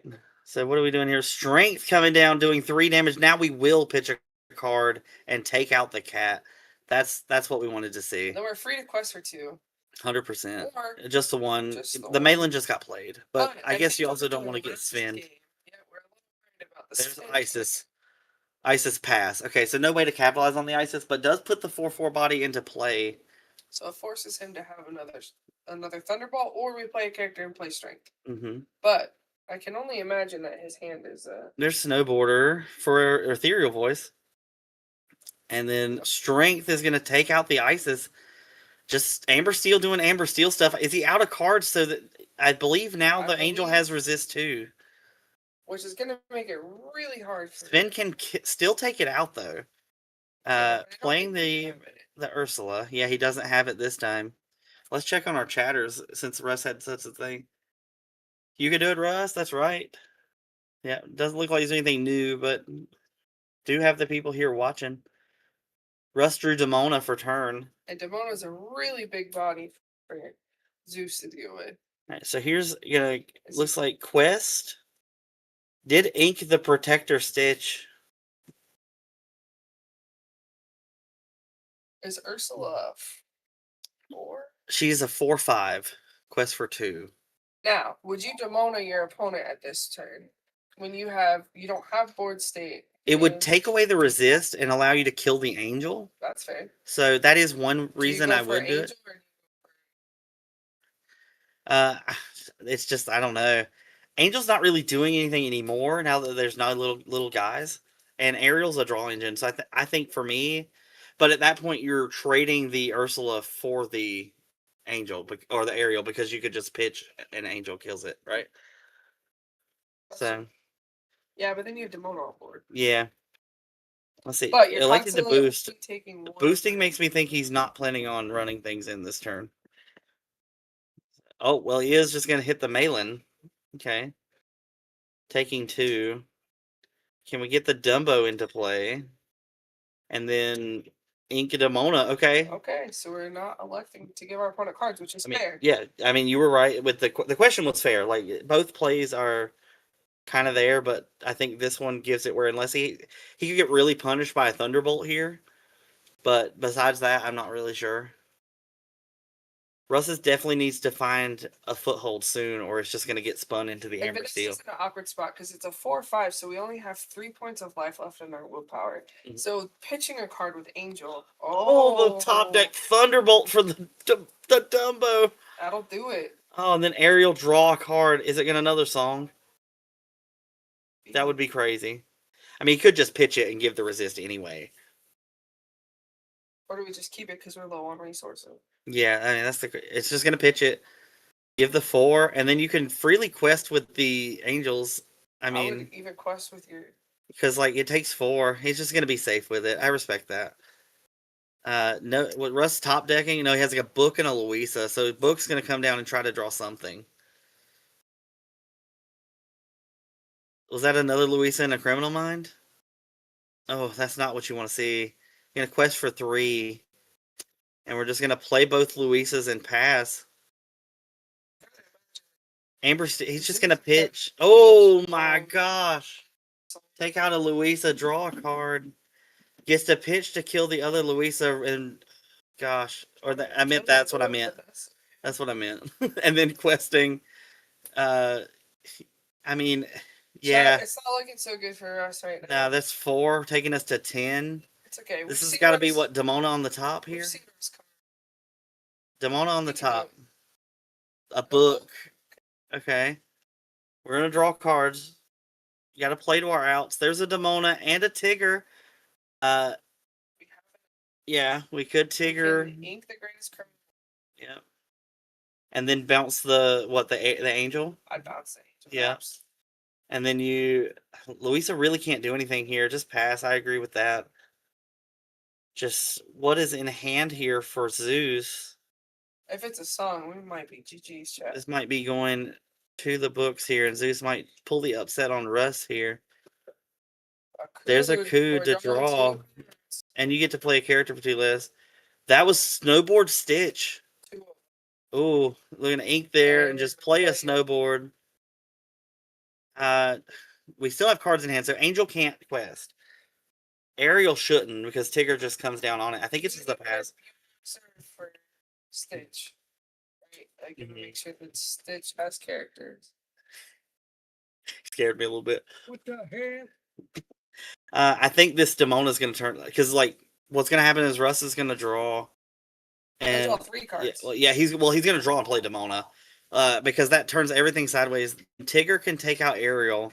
Louisa, I think you ink the cat. yeah, it's just we got to figure out this board. If this was Rafiki, it would be so much easier. But I understand that the shift line is very good. Because Hella dead, yeah. There's Cat to play Demona. let's hope we draw a big Louisa. Can't even shift for a big Louisa. Yeah, there's Elenwee, another Louisa, and an Elenwee. So we drew 2 1-drops. He drew. I saw a Violet. That's all I really saw. What's under the box? That's Vanessa. So it looks like Violet and 2 cards I can't see. We're opting to play Eloise. Little dudes.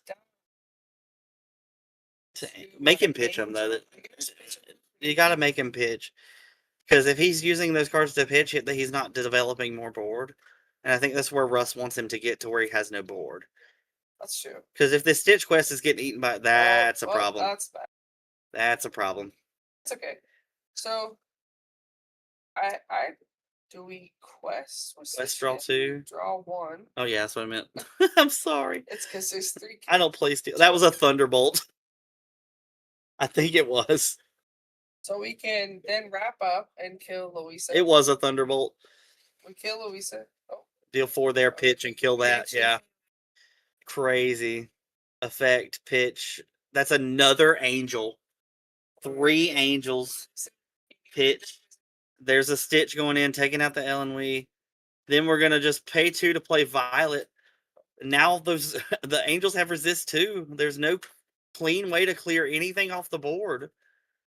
And we can't deal with the Stitch. Oh, we can actually. He's got Elenwee and Criminal Mind. So here goes Elenwee, and then we just Criminal Mind to take it out. So there's one answer. Then we just have another 1-drop. Yeah, just pass. You're gonna get double pitch here.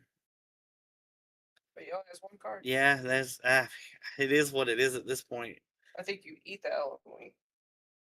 Yeah. And then just quest. 1 to 14. Russ needs a Demona. Needs a Raging Storm. Ain't in the deck.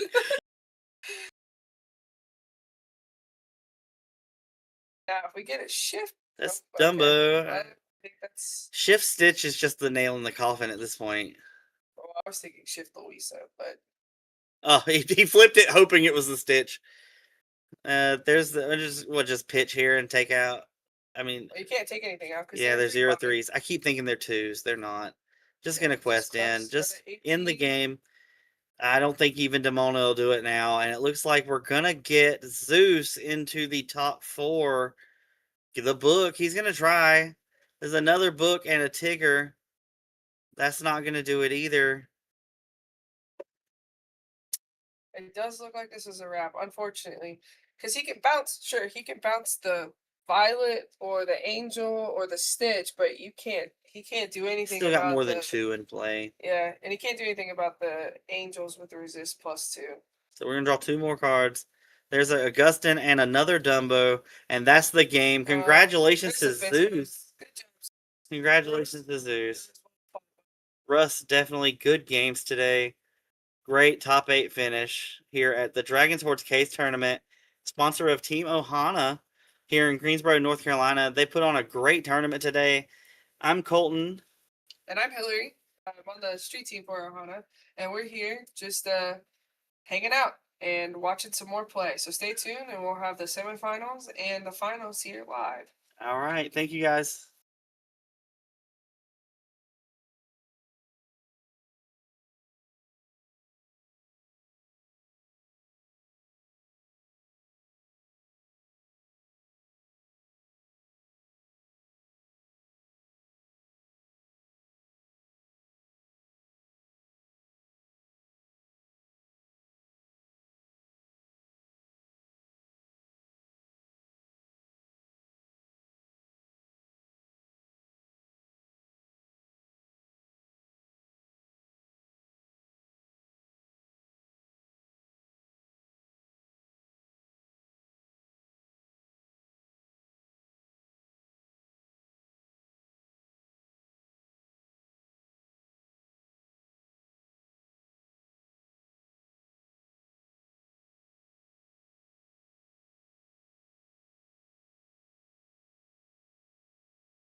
Everybody, Colton and Hillary back with an update. Actually, top four has decided to split. Well, and what a crazy day this has been. Honestly, this set is shaping up to be one of my favorites. The meta is super wide, and we've seen almost every 8 pairing imaginable Mhm. here today. We only had one repeat deck on stream today. The first 4 rounds were all different decks, and then the only deck to repeat was bots, and it was the same person. So That's pretty great with almost a 50-person tournament that there's that much variety. It's hard to prep for, but man, oh man, it was that fun I'm to see. good with a healthy format where I don't have to play dogs. Oh, Yeah, 100%. so I'm cool with that. But like I said, guys, we're going to end it here because the tournament has concluded with top four deciding to split. But thank y'all for being here and definitely support Dragon Sword, support Team Ohana. Definitely check everything out on the socials. And we will be back with the next tournament. Do you have anything to say in addition to that? Nope, guys, be safe and yeah, support local shops. All right. Thank you guys, and y'all have a great rest of y'all's day.